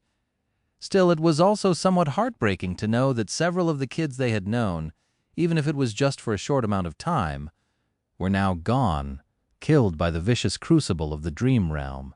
The cruel and ruthless nightmare spell had taken its first victims. Who would be next? Without having to look at each other, they quietly repeated Castor's words. May their souls rest in peace. Chapter 140. Some time passed in silence, with each of them thinking about what their own fates would be in this cursed place. Finally, Sunny extricated himself from this dark reverie and asked, "So you've been here all this time? How are you able to afford to live in the castle? Don't tell me that you have joined this golden serpent's army." Castor sighed. No, I didn't. Although I'm going to lie if I say that I haven't been tempted to. One way or the other, all roads here lead to Gunlag and his men. I don't think there's more than a handful of powerful sleepers who have managed to remain independent. Currently, I'm one of them. Sunny stared at him, repeated his question. How so? The handsome young man shrugged. My aspect ability gives me a certain advantage when it comes to escaping the clutches of the nightmare creatures. Not so much with killing them, though. I went on a few hunting expeditions with other independent hunters, but that was a mistake. We barely escaped alive. Still, it landed me a few soul shards. The rest I got from selling a couple of memories. Right, unlike them normal people, the proud legacy had entered the dream realm with an entire arsenal of memories that his clan had prepared for him. He had also started with a somewhat considerable amount of soul essence already absorbed, although it wouldn't have been too much.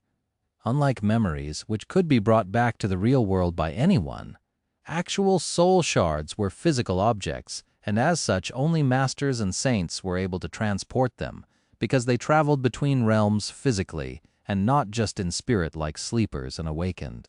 That meant that even rich legacy clans couldn't afford to feed too much soul essence to their scions in advance.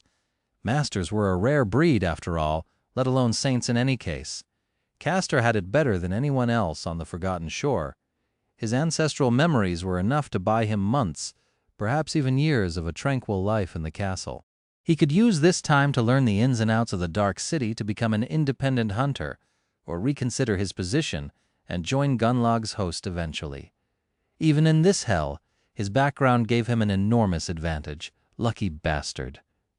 But that still didn't explain why those thugs were so unwilling to get on his bad side. Sunny frowned. Why were Gunlag's men afraid of you? Castor looked at him with irony.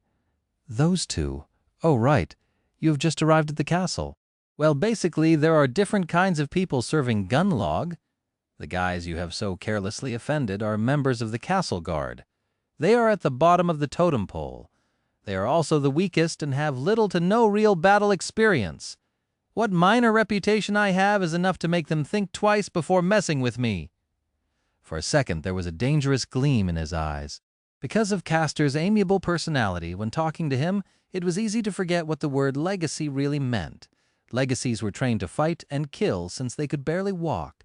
Every one of them was a true powerhouse. Sunny had no doubt that Castor's actual reputation in the castle was not as negligible as he would have them believe. After all, he was the only human, the only being Sunny knew of that had managed to defeat Nephis in combat. And in terms of personal power, Nephis was as high as one could get in Sunny's heart. No one else could even compare. He was also sure that Castor's reputation was earned by spilling blood. I really hope that I won't have to face this guy in battle one day, Sunny thought, feeling a cold sensation that he desperately hoped was not a premonition.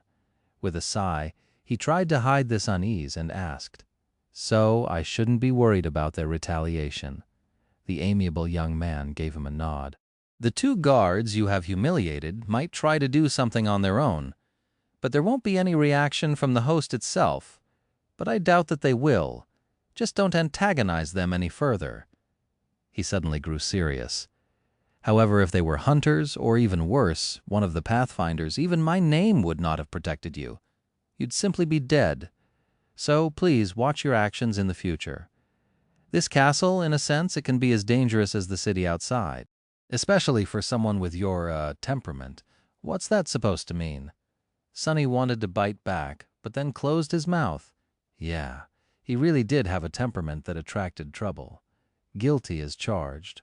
While he was reconsidering his life choices, Cassie suddenly spoke in a quiet voice. "Caster, is there really no way out of here?" The proud legacy looked at her and remained silent for a long time, a somber expression finding its way to his face. His eyes were heavy and bleak. After a while he sighed and said, "None that any of us can ever hope to reach, Cassia. As it is right now, this is where we have to live. Maybe something will change in the future. But for now, just take care of yourself and try to survive." Standing up, he glanced at them one last time and smiled. "It was so nice to see you guys, really. I'll leave you to your food now, if that's okay. If you need anything in the future, don't hesitate to come find me. My quarters are in the Tower of Dawn."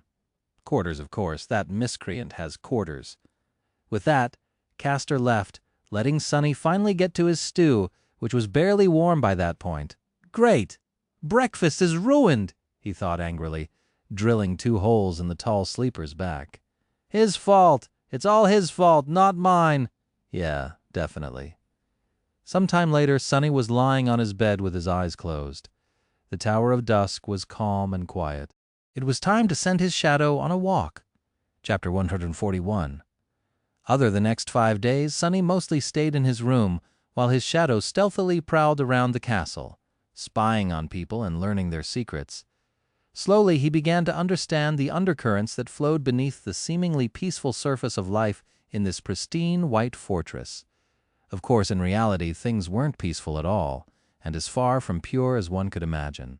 But that was to be expected from a place where hundreds of lost youths lived with no hope of ever finding their way back home, away from all the restraints of civilization. He wasn't surprised at all. If anything, it was strange to see some semblance of law and order, no matter how detestable and revolting, persevere despite all the obstacles that stood in the way. Somehow, the inhabitants of the castle were able to coexist with each other in a fragile balance. The system was cleverly built in a way that allowed the abused to dream of a better life and restrained the abusers from going too far. Better life meant winning Gunlag's favor, while going too far meant losing it and being banished into the cold darkness of the outer settlement. Both fear and hope were created and firmly grasped by the Bright Lord. Their mere existence kept people in their places. Sonny suspected that the same dynamic, just substituted for a different kind of reality, reigned in the slum outside of the castle walls. The outer settlement seemed to exist separate from the castle, but in fact, both were simply parts of one large ecosystem. People on the outside longed to be allowed inside, while people on the inside dreaded being exiled to the outside. Because the possibility of a better life or a worse one existed, they were distracted from the fact that, no matter what happened, they would still be spinning in a circle. Like a serpent biting its own tail, the bright castle and the outer settlement created a closed cycle of exploitation and abuse that, paradoxically, kept everyone in the dark city sane and alive. It was nothing short of ingenious. Of course, Sonny wanted no part of it. He didn't know how many people were currently surviving in the slum, but there were somewhere around 500 sleepers living in the ancient stronghold. However, not all of them shared the same status. There was a complex hierarchy in place separating people into different castes. Some of these groups had a distinct place in the hierarchy, while others were less clearly defined. Most of the inhabitants of the castle, unsurprisingly, were directly serving Gunlag. They were guards, hunters, pathfinders, artisans, and handmaidens. Ruling over them were 5 lieutenants who answered directly to the Lord himself, each responsible for their own aspect of the day-to-day life of the fortress. The castle guard was the largest of these groups, consisting of around 150 men. They were in charge of guarding the stronghold and enforcing Gunlag's laws. Just like Castor had said, they were near the bottom of the totem pole in terms of power and status. Anyone with a remotely useful aspect ability could join the guard, and although their training was rather rigorous, actual opportunities to experience combat were few and far between. That was not to say that their job was not dangerous. Every time a stray nightmare creature climbed the hill or attacked from above, it was their duty to either kill or chase the monster away. And out here in the Dark City, no monster was anything less than terrifying and absolutely deadly. The castle guard was led by a morose giant of a man named Tesai, who was one of Gunnlaug's most trusted lieutenants and perhaps the oldest sleeper on the Forgotten Shore. He was just 2 years short of 30. Tesai was a ferocious fighter and ruthless commander, holding his subordinates in an iron grip above the castle guard. There were hunters. These were the elites of Gunnlaug's forces, each possessing a powerful combat aspect, rich battle experience, and sharp wit to make use of both. There were around 50 of them, divided into 7 hunting parties. Each morning, as soon as the gates of the castle opened, one of the parties left the safety of the impregnable marble walls and ventured into the harrowing maze of the Dark City to hunt and kill awakened creatures. It was thanks to their efforts that people in the ancient stronghold had food on their plates. Without them, none of this would have been possible. Hunters were recruited from the ranks of guards, and becoming a hunter was a dream come true. That was because these professionals enjoyed plentiful rewards from the Lord, such as living in a room of their own as opposed to cramped barracks, better food, and access to various luxury items, best memories and tools the bright castle could provide, as well as many other things. Of course, the other side of the coin was that their lives were often the shortest. Despite all their experience and preparations, many never returned from the hunts. And the only reason any did at all was the pathfinders. Pathfinders served as guides for the hunting parties. Just as Effie had said, the secret to surviving in the Dark City was to find and kill comparatively weaker creatures without stumbling into something far more deadly. They made sure to do just that, track the awakened monsters without leading the pack of hunters into the jaws of fallen abominations. There were so few pathfinders that Sunny even questioned whether they could be categorized as a group. In the whole castle, there were less than a dozen. Each of them was a seasoned veteran who earned his role through surviving long years of bloody battles in the ruins, and thus had a chance to live long enough to learn large areas of the Dark City like his own 5 fingers. Needless to say, all of them were incredibly fearsome combatants and enjoyed lavish, sometimes even decadent lifestyles. Both hunters and pathfinders were led by a charismatic man called Gemma.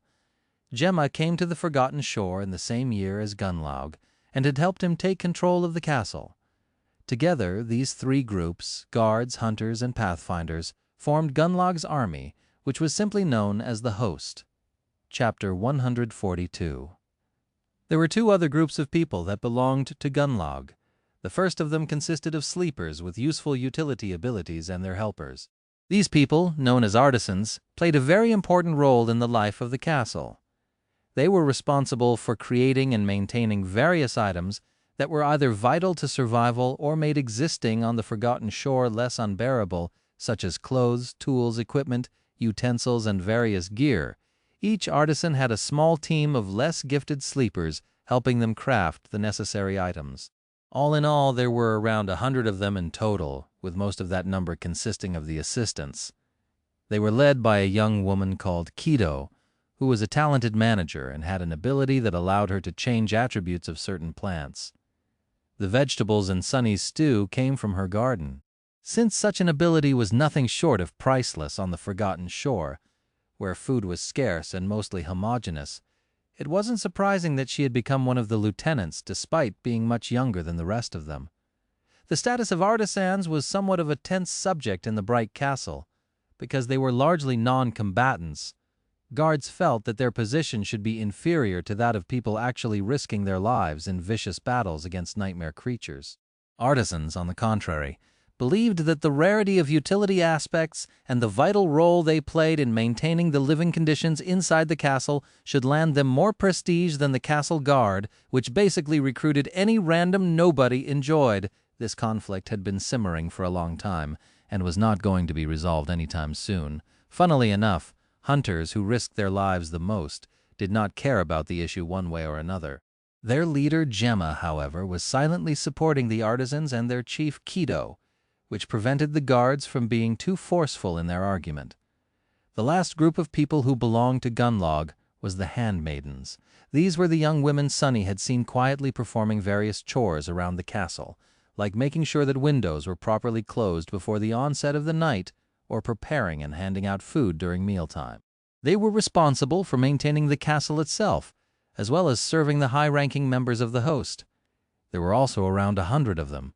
From what Sunny knew about the world, these poor girls should have been the prime victims of abuse within the walls of the ancient stronghold, but to his surprise, they were actually strangely revered and even a little feared. The main reason for this was their leader, a mysterious and strikingly beautiful woman known as Seishan. Seishan not only took care of her handmaidens, but also secretly taught them how to defend themselves. The exact extent of their training was unknown, but Sunny clearly saw that members of the castle guard were very careful to behave themselves around handmaidens most of the time. The other reason was that, like everything else in the castle, the young women technically belonged to Gunlog, and Gunlog was very particular about people laying hands on his belongings without permission. Even if some foolish guard was brave enough to anger Seishan, no one with a desire to live was willing to get on the bad side of the Bright Lord. Sunny, however, was already scared enough by Seishan herself. The first time he had sent his shadow to take a look at what the handmaidens were up to when no one was watching, it had almost gotten caught. That was the first time someone managed to sense his shadow. One moment, beautiful Seishan was calmly standing with her back to the shaded corner where it was concealed, giving instructions to one of her subordinates, and in the next, she suddenly turned around and looked directly at the hiding shadow. Not knowing what else to do, Sunny shut his eyes and shifted all of his perception back. He was fairly sure that no one would be able to directly see the shadow. After all, his innate stealth enhancement was even more pronounced when it came to his silent companion. However, there were a lot of different aspects. Many awakened, for example, were able to feel when someone was looking at them. Praying that this was the case here, Sunny waited for a while before cautiously opening one eye. Luckily, this time, he didn't cause too much of a commotion. Confirming that Seishan had returned to her conversation, he hurriedly sent the shadow away and made sure to stay away from the mysterious beauty and her handmaidens in general ever since. The last 100 people in the castle were those who paid tribute, but didn't serve Gunlaug directly. There was no real name for this group, so Sunny simply called them tenants in his mind. There were two types of tenants. A smaller number of them were those who were able to make a decent living by providing Gunlag's men with various services, mostly having to do with craftsmanship and entertainment. For example, there was a man who created something akin to a music lounge, another one who operated a small theater troupe, and even an entrepreneurial girl who owned a gambling den. A larger number of tenants were people like Harper, those who had entered the castle through luck and remained there by the skin of their teeth, desperately trying to earn soul shards for tribute by acting as servants and doing various menial jobs.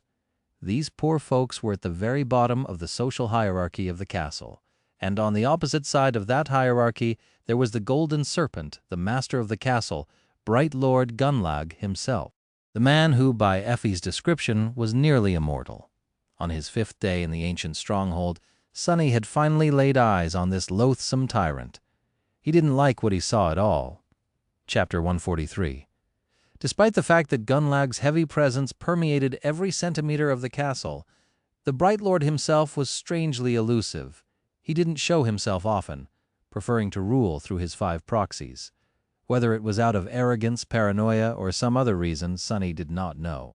After the incident with Seishan, he was afraid to let his shadow walk too freely and tried to avoid going anywhere near the fearsome master of the ancient stronghold. Because of these precautions, he had not seen Gunlag until their 5th day in the castle.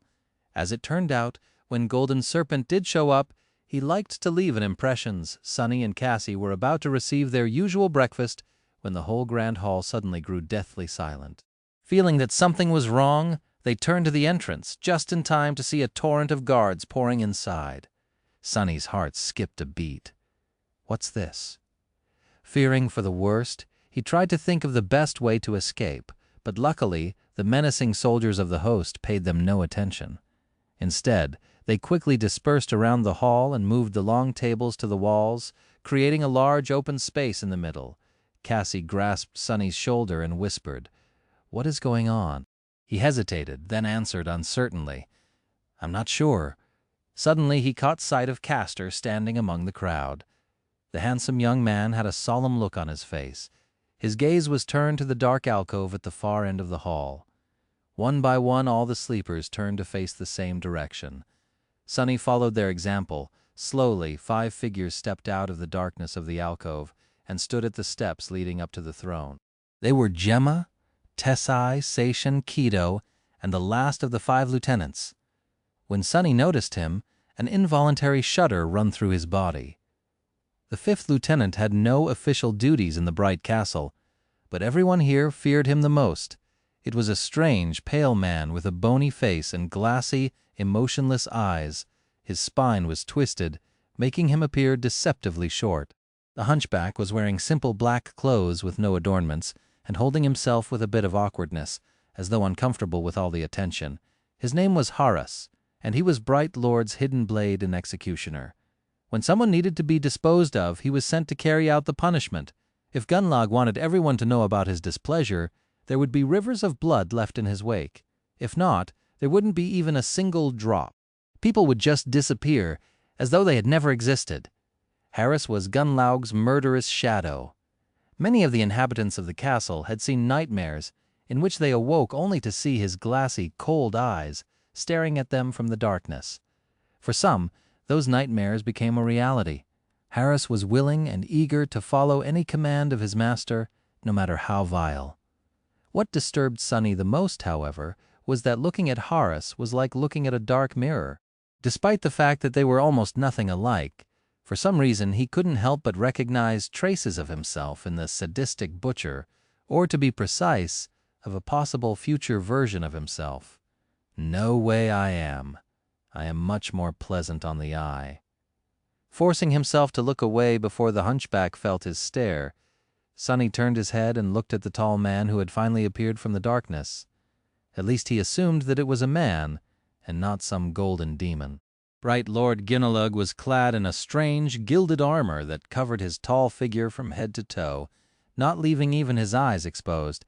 It seemed simultaneously solid and liquid, almost flowing over his mighty muscles and broad, powerful shoulders. In the place where his face should have been a smooth and empty expanse of polished gold, reflected the frightened faces of hundreds of sleepers back at them. Sonny saw his own reflection staring at him and suddenly realized how small and weak he was in front of this brilliant giant. His legs trembled. The pressure Gunlaug exerted on the space around him was almost palpable. All the people near Sonny were going through a similar kind of experience as him. Their faces were pale, their eyes wide, drops of sweat appearing on their temples. Even the lieutenant seemed slightly uncomfortable, affected by this oppressive aura just like the rest of them. "God damn it! That's not an aura! That's a mind attack!" Protected by the doubtless trait of the puppeteer's shroud, Sonny was more resistant to such attacks than most. Gritting his teeth, he shook off the effects of Gunlaug's psychic pressure and drew in a deep breath. Then he glanced at Cassie, concerned about her well-being. To his surprise, the blind girl was doing absolutely fine. Unlike the rest of them, she wasn't showing any signs of distress. Sonny stared at her and blinked a couple of times. The reflection, this all started when I saw my reflection in the visor of that bastard's weird armor. But Cassie is blind, so it seemed as though Gunlaug wasn't actually attacking them. It was just an enchantment of that strange golden armor of his. Whoever looked at its mirror-like face was immediately assaulted by a crippling feeling of awe, dread, and the crushing desire to submit. What? What kind of a memory can practically paralyze several hundred people just from its passive effect? Sonny thought, astonished. How was this possible? Meanwhile, Gunlaug approached the empty white throne and gracefully sat down. The light falling from the numerous holes in the back wall of the alcove reflected from his armor, making it appear as though he was enveloped by a bright radiance. The golden mirror that served him as a face turned to gaze at the rows of sleepers trembling at his feet. A few moments later, a deep and insidious voice resounded from all around them, as though the castle itself was whispering into their ears. "Ah, what a nice day it is today. A perfect day for justice, don't you think, my precious wards? I've heard that there's a criminal hiding among us today. Well, am I not fair? Am I not just? Let me show you how just I am." Chapter 144. Sonny felt cold sweat running down his back. Shaken by Gunlaug's serpentine voice, he was tempted to fall to his knees and beg for forgiveness. However, he also understood that every person in the Grand Hall currently felt the same urge. Everyone here had done something that might be considered a crime by the tyrant. He almost expected to hear people begin confessing their sins, but at that moment a strange commotion at the doors attracted his attention. Moving with menacing determination, 2 guards dragged a man to the center of the hall and threw him on the floor. The man was dressed in rags and painfully lean, which betrayed his nature as a dweller of the outer settlement. However, there were ropes of powerful muscles rolling under his thin skin, and an angry, fearless look in his eyes that made the man appear proud and defiant. Throwing a contemptuous stare at the guards, he picked himself up from the floor and stood up, his back straight and his head held high. There was no ounce of fear on his face. Instead, there was dark, furious resentment. Gunlag looked down on the brave man from his throne and slightly tilted his head. The outsider grimaced after seeing his reflection in the golden mask, but still didn't lower his head. That's pure willpower, Sonny thought, impressed by the stranger. Meanwhile, Bright Lord's voice resounded in the grand hall once again. My wards, we have a guest today. This man called Jubei is visiting us from the outer settlement. Recently, he had been heard leveraging an accusation against one of my men. As a just and benevolent lord, I have invited Jubei here to plead his case and expose the criminal. We must get to the bottom of this matter, after all. The law is our only guiding star in this dark world. Despite being free from the psychic pressure emanated by Gunlaug's armor, Sonny still felt strangely affected by his deep, soft voice. He even got goosebumps. With or without the golden memory, Bright Lord possessed a powerful and ingratiating charisma. It was hard not to listen to him. But the man called Jubei just smirked. That's right. I'm here to accuse one of your thugs, Gunlag. Let's see how you'll get out of this one, bastard. With that, he raised one hand and pointed a finger at the group of hunters watching the proceeding from their usual corner of the grand hall. That man right there, one of your so-called pathfinders, is guilty of murder. He had killed an innocent kid in the most repugnant of ways. I've been watching you and your minions commit all sorts of vile crimes over these years, but enough is enough. Today, I'll see him answer with his life for what he did. A wave of shocked whispers ran through the crowd. Accusing a pathfinder was not something a sane person would ever do. Due to their venerated status, these men were nearly untouchable. And yet, Jubei seemed unrelenting. Gunlag spoke. Is that so? That is a heavy accusation, Jubei. Please, tell us more. The man from the outer settlement gritted his teeth. That scum and his people lured a naive kid into their party by promising him all kinds of rewards and riches. They told him that he is going to become one of them and come to live in your damn castle. But in reality, they just fed him to the monsters as bait. He spat on the floor. You dare to call yourself hunters? You damn cowards? Don't you have any shame? A heavy silence settled in the grand hall. People were now staring at the group of hunters with dark expressions on their faces. The inhabitants of the castle were used to pretending to be blind to all kinds of wicked deeds, but all those deeds were committed by humans against other humans. What they couldn't forgive was a human being betraying another of their kind to the nightmare creatures. In the dark city, this was tantamount to sacrilege. Gunlag turned his head to face the hunters who shivered under his gaze. Is this true? The oldest of the group, the Pathfinder, glanced darkly at Jubei and scowled. There must be some kind of a misunderstanding, my lord. The boy in question was a highly valued member of my party. We all had high hopes for his future. His death saddened all of us a great deal. His voice was steady and calm, perhaps even a little too calm. Jubei snarled. Lies. I happened to be hunting on that day myself, and saw everything with my own 2 eyes. I know what you did, bastard. Gunlag turned to face the crows and sighed. After some time had passed, he solemnly said, What an unfortunate situation. It seems that it is your word against his, Jubei? What to do, what to do? I trust my brave men wholeheartedly, of course. Who would be so ungrateful as to distrust these heroes when they are the ones keeping you all alive? Surely there's no one that vile and wicked among you, my precious wards. Sonny held his breath, feeling singled out by the insidious voice. The chilling threat hidden behind these words was not very subtle. Gunalug was silent for a few moments, battering the crowd with his oppressive psychic aura. Then he turned away, letting the people breathe, and said, "But it would be unbecoming of me to play favorites in such a grave matter. And this matter, oh, it is grave indeed. What a dilemma! How do we uphold justice, my wards?" In the ensuing silence, Gemma, the leader of both hunters and pathfinders, suddenly spoke. "My lord, if I may speak, isn't there a law that suits the situation perfectly? It has existed for as long as humans lived in this ancient castle. I'm talking, of course, about the right of challenge."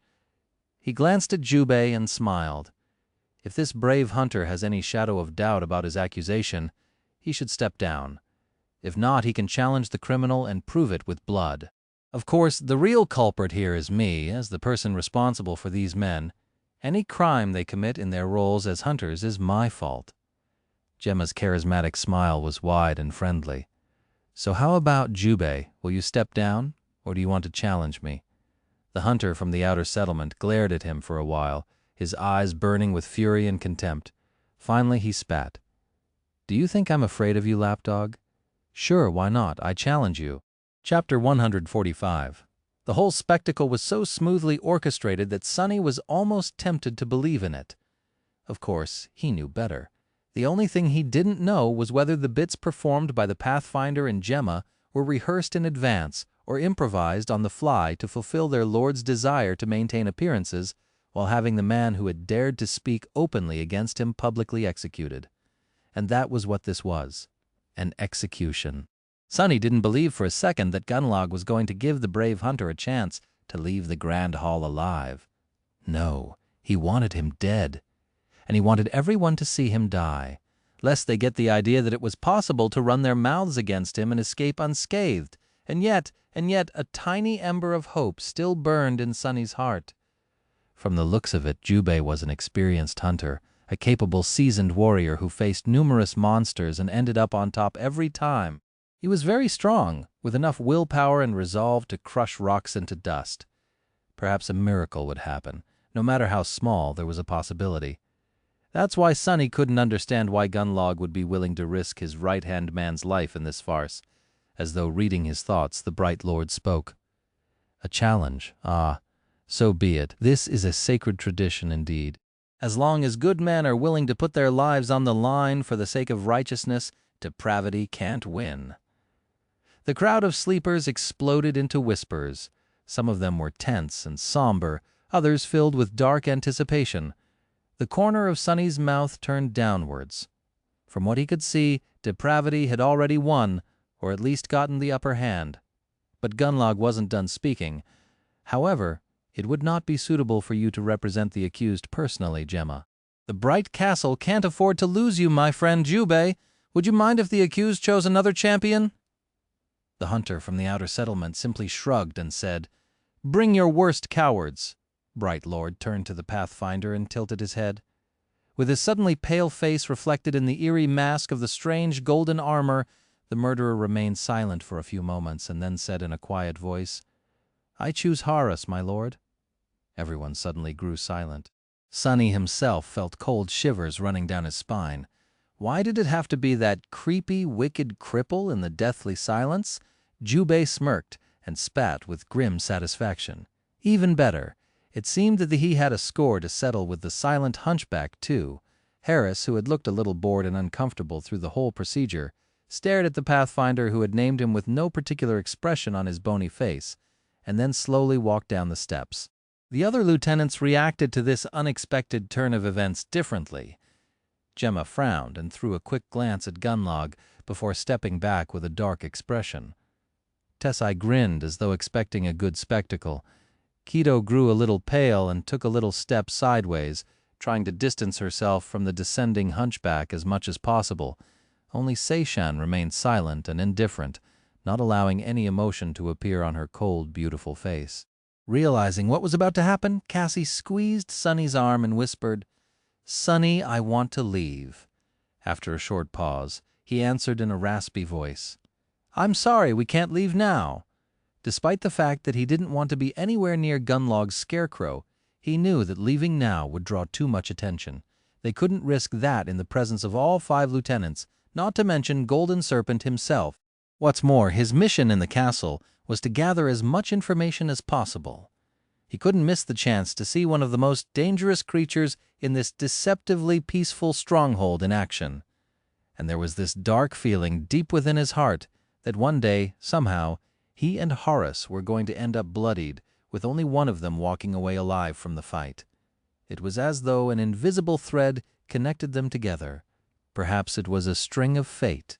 Meanwhile, the hunchback descended from the steps and stopped opposite Jubei in the empty space that had been cleared in the center of the grand hall. His face was still motionless and a little bored. Sunny held his breath. As Gunlog sat silently on the white throne, Jubei summoned his memories. A flexible armor made out of red scales appeared on his body, complete with a winged helmet and a kite shield. In his hand, a curved scimitar weaved itself from the sparks of light. Its blade was as sharp as a razor. The hunter glanced at Haros and said in a steady voice, "Let's see what you're capable of, Butcher." The hunchback just looked at him with his glassy eyes and silently allowed his thick cloak to fall on the floor. Then he grimaced and straightened his spine as much as he could, suddenly losing the appearance of a small and fragile cripple. At his full height, Haros towered above most of the sleepers in the grand hall, losing only to the giant Tessai. His monstrous, twisted shape radiated a sense of deep, bestial power. He didn't bother to summon any memories, staring at the hunter with the same cold indifference. Jubei scowled. So be it. Full of anxiety, Sunny held his breath. The proud hunter lunged forward, raising his shield and at the same time slashing with the scimitar. His movements were incredibly fast and nimble, his technique sharpened by years of bloody battles in the Dark City and guided by rich experience. Good, he's good. Did Jubei really have a chance? As Sunny's eyes widened, Haros seemed to miss the attack completely. As though forgetting that he wasn't armed, the hunchback simply raised a hand to meet the razor-sharp blade, and gripped it with his bare fist, stopping Jubei's strike in its tracks. For a fraction of a second, everyone in the grand hall froze in astonishment, except for the hunter, who immediately tried to wrestle his scimitar from the iron grip of the Gunlog's killer. But it was of no use. It was as though the saber was stuck in stone. It wouldn't have mattered anyway. In the next moment, Haros moved forward with a snake-like speed and put his large hand on Jubei's shoulder. Then, with a sickening sound, he effortlessly tore the entire arm off. Somebody screamed. As blood spilled on the marble floor, the proud hunter stared at the stump that had suddenly replaced his dominant arm in disbelief, not yet feeling the terrible pain that would soon follow. However, it never did. Before Jubei could even react, Haros grasped his head with both hands and snapped his neck in one brutal, violent motion. Then he hit the hunter in the chest, shattering his ribs and sending the body flying back a dozen meters. The broken corpse of the defiant challenger fell on the floor, rivers of blood flowing from its terrible wounds onto the pristine white stones from start to finish. The whole fight took no more than 5 seconds. Haros looked at his hands, shook a few crimson droplets off, and then silently returned to his place beside the master of the castle, his expression still cold. However, it wasn't bored anymore. Instead, it was full of subtle glee, after all. He had just helped his lord pass down judgment. This was law, this was tradition, this was justice. Chapter 146. Several hundred sleepers stared at the disfigured body, horrified. Jubei's scale armor disappeared in a rain of light, leaving him dressed only in torn, bloodied rags. A surprised, dazed expression was still frozen on his face. Awash in blood and broken, the man who had been proud and defiant just a minute ago was now nothing but a pathetic corpse. He was sprawled on the floor in a glistening crimson puddle, reminding everyone of one simple truth. Never ever dare to disobey Gunlog, the Bright Lord, or you'll end up just the same. Sunny was probably one of the only 2 people in the grand hall who wasn't looking at the corpse. Instead, he was looking at Haros. Haros himself was staring at the wall, absolutely disinterested in the gruesome fruit of his dark labor. What else was I hoping for? Stupid. Hope is a poison. It will only get you killed. Sonny knew all the facts, but only now had he finally understood how hopeless it was to even think about challenging the Golden Serpent. Everything in the Dark City was designed to make him and his army invincible. That was how the damn hunchback had managed to defeat the experienced hunter from the outer settlement so easily, using nothing but his raw strength. He hadn't even had to show his aspect ability. Why was the divide in their physical prowess so vast? That was because with every human in the Dark City possessing the same dormant core, there were only two things that could make someone more powerful than the rest: soul essence and memories, and both were monopolized by Gunlaug. Only he possessed the manpower and knowledge to freely hunt in the Dark City. This way, he had become the only person with a reliable source of both soul shards and memories in his possession. Whatever crumbs the independent hunters were able to acquire would inevitably end up in his hands, too, because Gunlag also controlled the primitive economy in this cursed place. By providing food and safety in exchange for the so-called tribute, he made sure that all the resources would flow in only one direction, into his hands. With soul shards and a vast arsenal of memories, he could make his army stronger, which in turn would bring him more soul shards and memories, which in turn would make his army stronger, and so forth. It was a simple, perfect, and harrowing cycle that made his power more and more absolute with each revolution. By the time Sonny, Nephis, and Cassie had arrived in the Dark City, the divide between Gunlaug's forces and everyone else here was too wide to ever be bridged. Sonny had no doubt that most of the elite warriors of the host had their cores saturated with soul essence to the brim. There was a limit to how many soul shards a nightmare spell carrier could absorb before reaching the bottleneck of their rank, although few ever did. Advancing to the next rank removed that bottleneck and enhanced their bodies according to the saturation level of the core. But with no way to advance, people in the Dark City could only rely on the raw amount of soul essence to accumulate power. This meant that within these ancient walls, sworn into servitude to a single man, there lived the most powerful group of sleepers to ever exist in human history. And this was the man Nephis planned to kill. With a shudder, Sonny remembered Effie's words, "No sleeper can defeat Gunlaug ever. It's simply impossible." He also remembered dozens of skulls swinging in the wind above the castle gates. Curse it all, what is she going to pull me into this time? I really have to persuade her to give up for once. My life might depend on it. But somehow he doubted that Changing Star even knew how to give up, at least not when it came to her mysterious goal, curses. Sonny was so consumed by these dark thoughts that he even neglected to listen to Gunlaug's farewell speech. He had the general idea of what kind of bullcrap the bastard was proselytizing anyway soon. The Bright Lord had left his white throne and disappeared into the darkness behind it. The lieutenants followed, with Harus being the last one to leave. As soon as they were gone, the body of Jubei was unceremoniously dragged away, and a group of handmaidens silently wiped the puddle of blood off the pristine marble floor. The tables were moved back to their places, and the crowd of sleepers was invited to return to their breakfast, as if nothing had happened.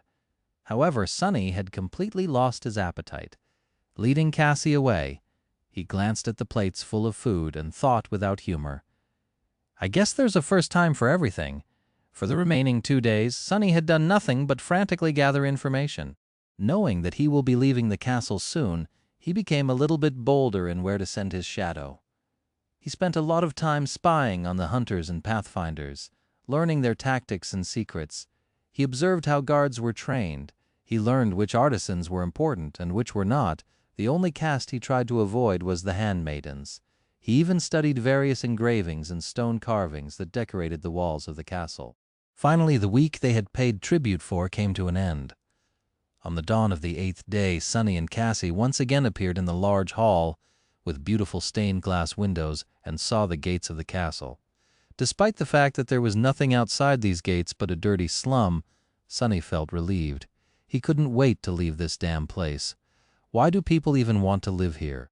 As soon as he finished this thought, Sonny realized that he didn't actually know what life in the outer settlement was like. Perhaps the castle was actually a paradise in comparison. I doubt it. How bad can it actually be? I guess they just never lived in the outskirts. Shaking his head, he walked toward the gates, but then stopped when someone called his name. Turning his head, Sunny noticed the familiar young man with a thin face and nervous eyes. Today, Harper seemed to be especially distressed. His clothes were a bit less tidy, and there were a few ugly blotches of ink on his parchment. "Ah, Sunless and Cassia, right? Goodness, it has already been a week. Ah, where was I? Oh yes, are you guys here to pay tribute for the next one?" Sunny stared at him for a few minutes, then forced out a smile and pretended to be sad. "No, we haven't been able to, earn shards, so we're leaving. Maybe we will see each other again someday?" Harper opened his eyes wide and stuttered. Why would I be? Oh, sorry, I'm very sorry that you couldn't stay longer. But don't despair. Lord Gunlog is truly kind, and life is unpredictable. I'm sure you'll be able to come back soon." Sunny gave him a curt nod and turned away. "I hope not too soon at least." With that, they passed through the gates and left the bright castle, the promised castle they had spent so much time seeking and dreaming of. What a disappointment it all had been. Standing under the gray skies of the forgotten shore once again, Sunny and Cassie breathed in the cold, fresh air and both smiled. Cassie tugged on his sleeve. "Sunny, what do we do now?"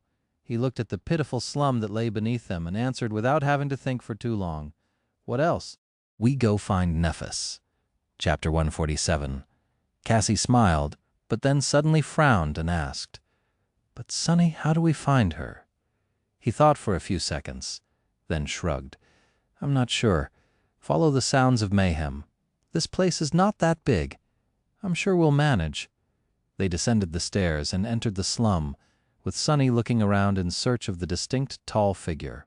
There weren't that many sleepers in the outer settlement who possessed an armor-type memory, so he was sure of his ability to notice Changing Star in the crowd.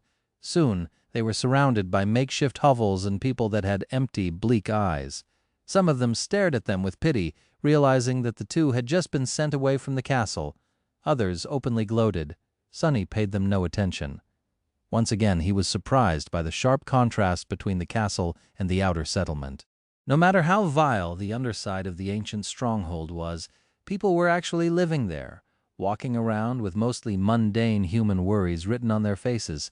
Here in the slum, people were merely existing, and barely at that. In their eyes, there was a more dire need, and a more consummate fear, the need to find food for the day, the fear of being devoured by some unseen monster in the night. They were all gaunt, cold, and listless. The only time hope appeared on their faces was when their gazes accidentally fell on the bright castle. "Hope will get you killed, fools! You have it better here than those poor souls in the fortress." All in all, it was not so different from the outskirts, with the added terror of nightmare creatures waiting somewhere in the shadows. But then there were monsters in the real world as well. They just wore human skin. Sunny was once again reminded of how surprisingly well prepared he was for the trials of the nightmare spell, his lack of education not included. Surprisingly, there was no sign of Nephis anywhere. They walked through the entire settlement before finally catching the glimpse of her.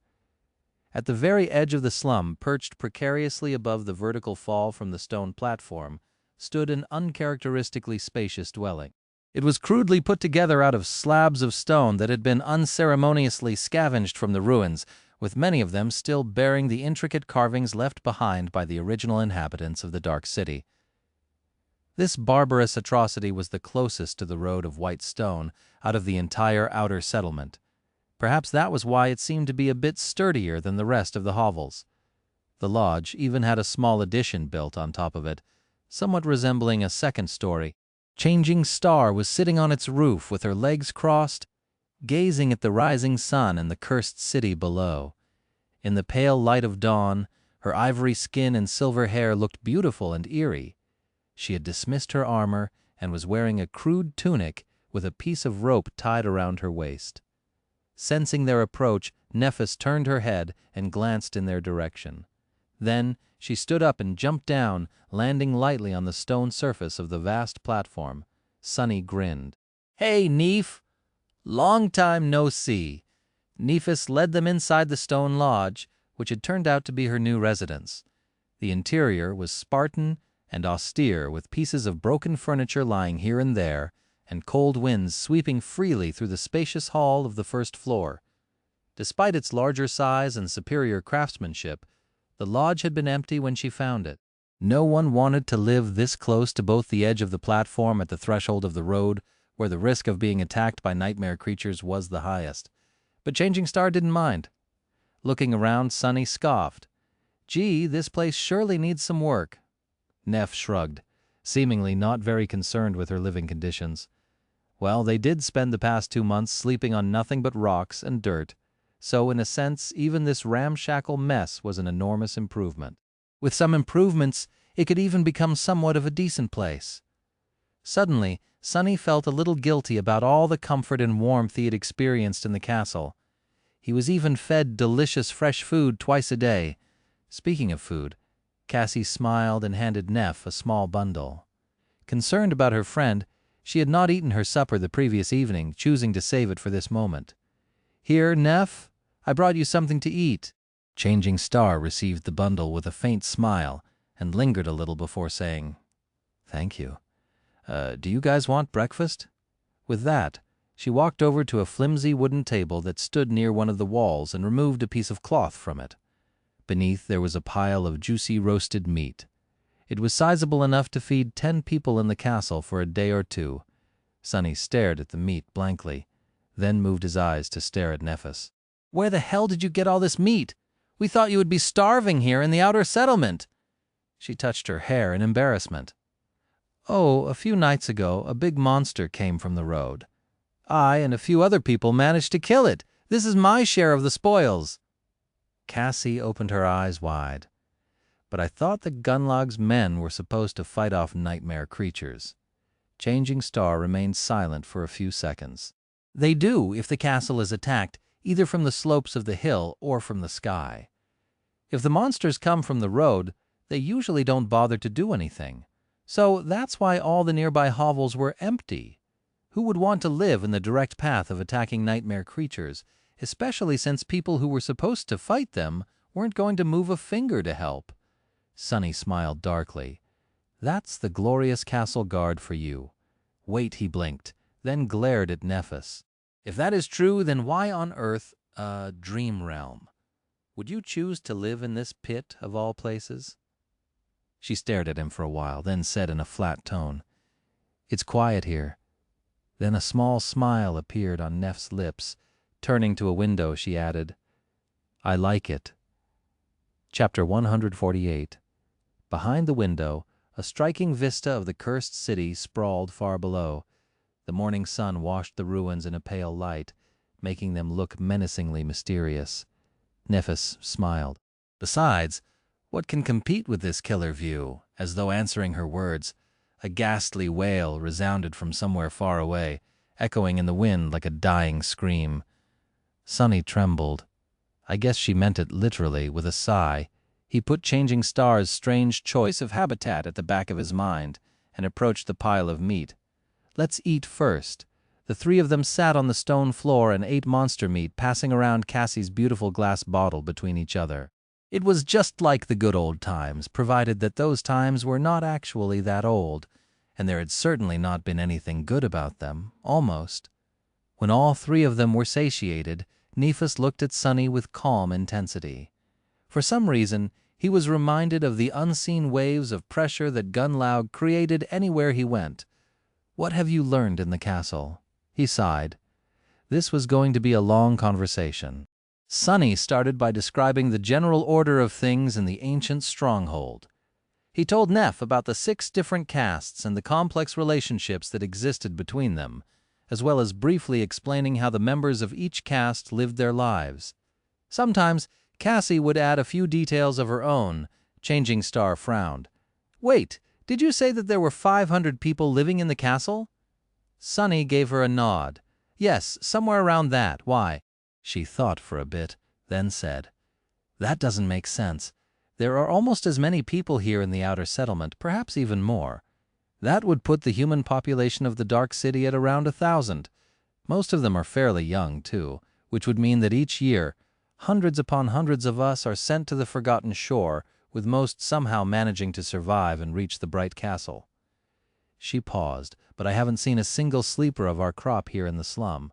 As far as I know, we three are the only ones to come to the Dark City after the recent solstice." Sonny scratched the back of his head and said with reluctance, "Actually, it's 4. Castor is also here. He's living comfortably in the castle." Nephis suddenly grew strangely animated. "Castor of the Han Li clan? He is here? No need to be so enthusiastic, damn it." Sonny tried not to grimace. Yeah, he had been here pretty much this entire time. Actually, Castor had told us that there were only 7 sleepers sent to the Forgotten Shore by the spell this year. Strange, I know. He paused for a few moments, and then added, "Truth be told, I noticed this discrepancy as well. But there is an explanation. You see, there seems to be a pattern to how many people the spell sends here. 15 years ago, when a bunch of crazy humans first laid claim to the castle, there would be just a dozen or so newcomers each year, then a few dozen, then 100. In the past few years, it was several hundred each time." Sonny gestured at the 3 of them. "Until this year, that is when mere 7 sleepers arrived. Since the spell is obsessed with the number 7, some people believe that this marks the end of a 14-year-long cycle and the first year of a new one. I think it's plausible." Changing Star thought for a bit, then asked, "How does Castor know the total number of new arrivals?" That was a good question, naturally. One that Sonny had asked himself many times before finally convincing himself to go find the handsome Legacy and ask him directly. "There's an artisan in the castle with a weird type of revelation ability. She can trace the general location of everyone a person had ever met. Castor paid her a bunch of soul shards to check if any of his acquaintances made it to the Forgotten Shore. She told him there were 6. Nephis was silent for a few moments, then simply said, "Continue." Sonny did. He briefly mentioned the main points of everything he had been able to learn, including all the vile crap he had to witness and his own thoughts on how things worked under the pristine white surface of the magnificent fortress. Inevitably, he had to describe how ingenious and unassailable Bright Lord's hold over the Dark City was. Cassie grew pale and quiet during his somber account. Changing Star's face grew darker and darker with each word. When he told her about the travesty of a trial that ended with Jubei's harrowing death and shared his own thoughts on how powerful the host truly was, the corners of her mouth turned downward. Finally, he came to the conclusion, "And that is why Gunlag can never be defeated. He controls every facet of life here, both material and abstract. Food, shelter, hope, fear, everything comes under the purview of his authority, and his authority is absolute. Even power itself is his to give and take. Out here, Gunlag might as well be considered a god." Nephis remained silent for a long time, and then quietly said, "He is not a god. He is just an impostor." Sonny chuckled. "In this hell is there a difference?" She glanced at him sharply and gritted her teeth. After a few minutes spent in tense silence, Neph suddenly said, "Still, that only explains why Gunnalug can't be overthrown in a rebellion. Why didn't anyone simply kill him in his sleep? Why didn't one of his lieutenants stage a coup? After all, this is how tyrants usually end, by the hand of their most trusted ally." Sonny smiled darkly. "Ah, well, that is because up until now I only told you about his power as a ruler, which is, by all accounts, nothing short of terrifying. But his personal power?" He shivered, then added in a hoarse voice, "It's way, way worse." Chapter 149. Sonny was silent for a while, then sighed. "Do you remember how Effie told us that he might as well be considered immortal? Well, she wasn't wrong. Apart from the fact that Gunlag has probably absorbed more soul essence and has more experience fighting both Nightmare Creature and Awakened than anyone else on the Forgotten Shore, there's more to him than that." Nephis frowned. "Is his aspect ability uniquely powerful?" Sonny shook his head. "His aspect ability is that he is able to breathe and move with incredible speed underwater. But it is connected to what I am about to tell you." He hesitated. "You see, Gunlag came to the Dark City around 8 years ago. Since his ability was of no use in the ruins, he quickly became an outcast. From what I was able to learn, things were even darker in the castle back then. Strength decided everything, and anyone without strength wasn't even considered to be human." Sonny shuddered. He could imagine it vividly. This was by far the most cruel and bloody time in the history of the Bright Castle. Right after the last member of the original cohort to conquer the ancient stronghold had perished, and before Gunlog took control, things balanced at the edge of madness for a while. Say what you want about the bastard, but at least he kept the humans here from turning into animals completely, Sonny continued.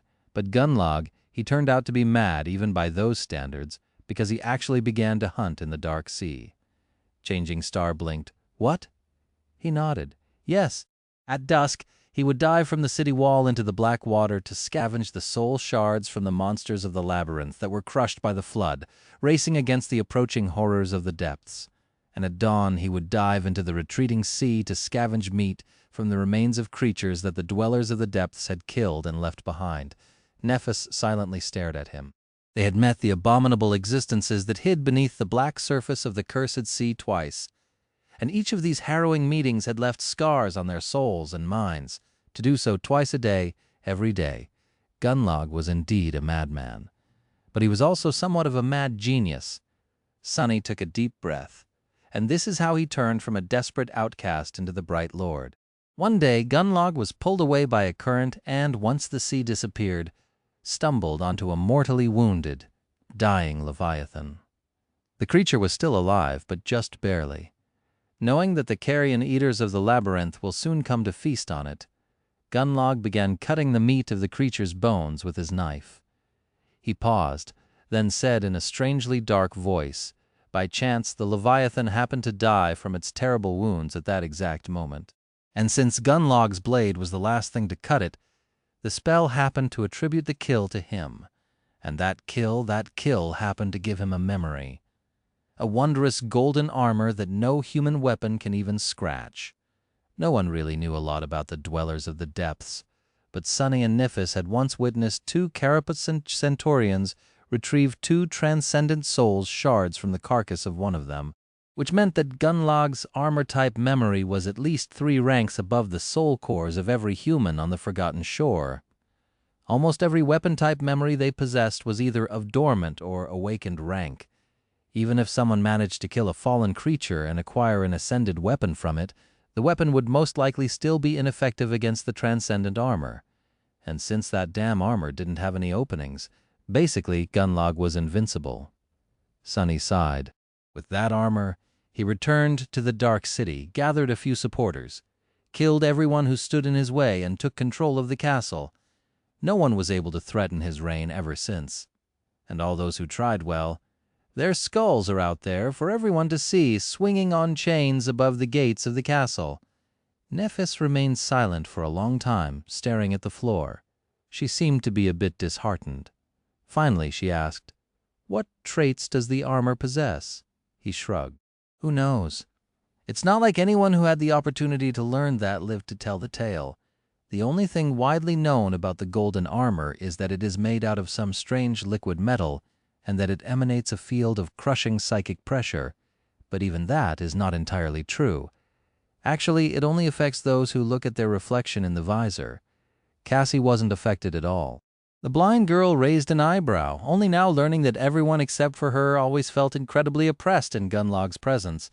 For once, her terrible flaw gave her an advantage. It had also allowed Sonny to learn a valuable secret, but he had no time to be happy about it. The most important part of this conversation was drawing close.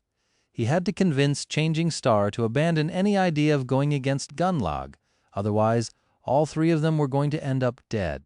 Sonny looked at her and asked in a carefully neutral tone, "So, what do you think?" Changing Star was quiet for a while, then suddenly said, "I have also learned something while you were gone." Sonny frowned slightly. Was she trying to avoid this conversation? Feeling heavy and uncertain, he asked, "Really? What is it?" However, in the next second, he had forgotten all about his previous worries, because Nephis looked him right in the eyes and said, "There is a gateway here, after all." Something exploded in Sonny's mind. "What there is? There is a gateway!" Stunned. He stared at Neph with wide eyes. How could this be? Why hadn't anyone ever mentioned it? No, it didn't make any sense. If there was a gateway, why would people just stay in the Dark City? Why were both Effie and Castor so adamant that there was no way out? A familiar dark feeling of unease settled in his heart. Trying to compose himself, Sonny slowly said, Then why? Why hasn't anyone left? Where is it? Nephis looked at the window, remained silent for a few moments, and then answered in a flat tone. Where do you think? It's in the Crimson Spire, of course. Chapter 150. The Crimson Spire, that eerie and ever-present shadow that had hunted him all this time. The Cyclopean tower that stood at the center of the labyrinth, or maybe was the source of it, emanating a harrowing sense of foreboding. The background for the last part of Cassie's vision. Of course, the damn gateway just had to be in that damn spire. Sunny sighed. This was unwelcomed but not unexpected news. After all, Inspector Rock did warn them that should they ever find themselves in a region of the Dream Realm without an established human citadel, they should look for the gateway either around or inside the most prominent landmark there. The Crimson Spire loomed over the entire forgotten shore like an axis connecting heaven to earth. It was hard to imagine anything more prominent. Ever since Cassie had first told them about it, deep down, Sunny always suspected that they were going to end up having to enter that creepy tower at some point. After the revelation that there was no gateway in the human castle, that suspicion only grew stronger. But wait. There was something else that Instructor Rock had told them. Work together to defeat the Gateway Guardians. Wasn't these his words? So who is guarding the Crimson Spire? Glancing at Nephis, he asked darkly, So what is inside the spire? I gather that it's not something pleasant. Otherwise, there wouldn't be 1,000 sleepers choosing to live in a city full of vicious monsters instead of going there. Changing Star nodded. Without changing her expression, she looked away and answered, A fallen terror. Sunny's heart skipped a bit. A fallen terror, the nightmare creature, one whole class above the dreaded tyrants, with 6 mighty soul cores providing it with profane power, would certainly do the trick. So, going there is suicide. No amount of sleepers could ever hope to defeat a fallen terror. The possibility of surviving such an encounter, let alone emerging victorious, was 0. It was even less probable than breaking through Gunlag's indestructible armor. Impossible, he chuckled. What irony! To not only be trapped in this hell, but also be forced to stare at the path to freedom every day, knowing that you'll never be able to reach it. That was such a cruel torture. Sunny would even go as far as to say that it was a type of hell in and of itself. No wonder the Tower of Dusk was so unpopular. Living there would simply drive some people insane. They were really, truly stuck here forever. Nephis sighed. The first ruler of the Bright Castle led a large expedition to find a way out of the labyrinth. They all perished. The second ruler, the last member of the original cohort, tried to reach the gateway instead. They all died, too. After that, no one tried to find a way out anymore. The 3 of them remained silent for a long time, their mood grim and somber. Now that they had a chance to spend some time in the small human enclave on the forgotten shore and gather information, there were no more excuses to deny it. Everything that Effie had told them was true. They were going to spend the rest of their lives here, however long that might be. Sunny sighed, then looked at Changing Star. So what's the plan? Nephis looked at the vista of the ruined city through the window. Sunny was sure that she had already thought a lot about their future. He just hoped that her thoughts were not too crazy after a while, she said. We will create a hunting party. Not too bad. Despite the fact that becoming independent hunters was going to be a long and perilous journey, it was at least achievable. They just had to be smart and careful about it. He scratched the back of his head. Going into the dark city blind will be very dangerous. Nephis shrugged, then turned to face him. You're right, we will need to recruit a pathfinder. Someone who was already experienced and could teach them the ropes that would certainly speed things along and make the whole process safer. Good thinking. Do you have someone in mind? She gave him a nod. As a matter of fact, I do. We will go see her later. But first, her eyes gleamed with intensity. Tell me every detail of what you have learned in the castle, every name, every aspect, every ability and flaw you've been able to glean, every grievance people have and every agenda they're hiding. I need to know it all, Sunny smiled. Sure, no problem. But be warned, this is going to take a while. I've been very busy snooping around, you know. For the first time since receiving his aspect, Sunny had been able to do what he had planned to do from the start. gather information without risking his hide as a real spy should. After months of bloody battles and open confrontations, it was strangely rewarding. Changing Star gave him a nod. There's no hurry.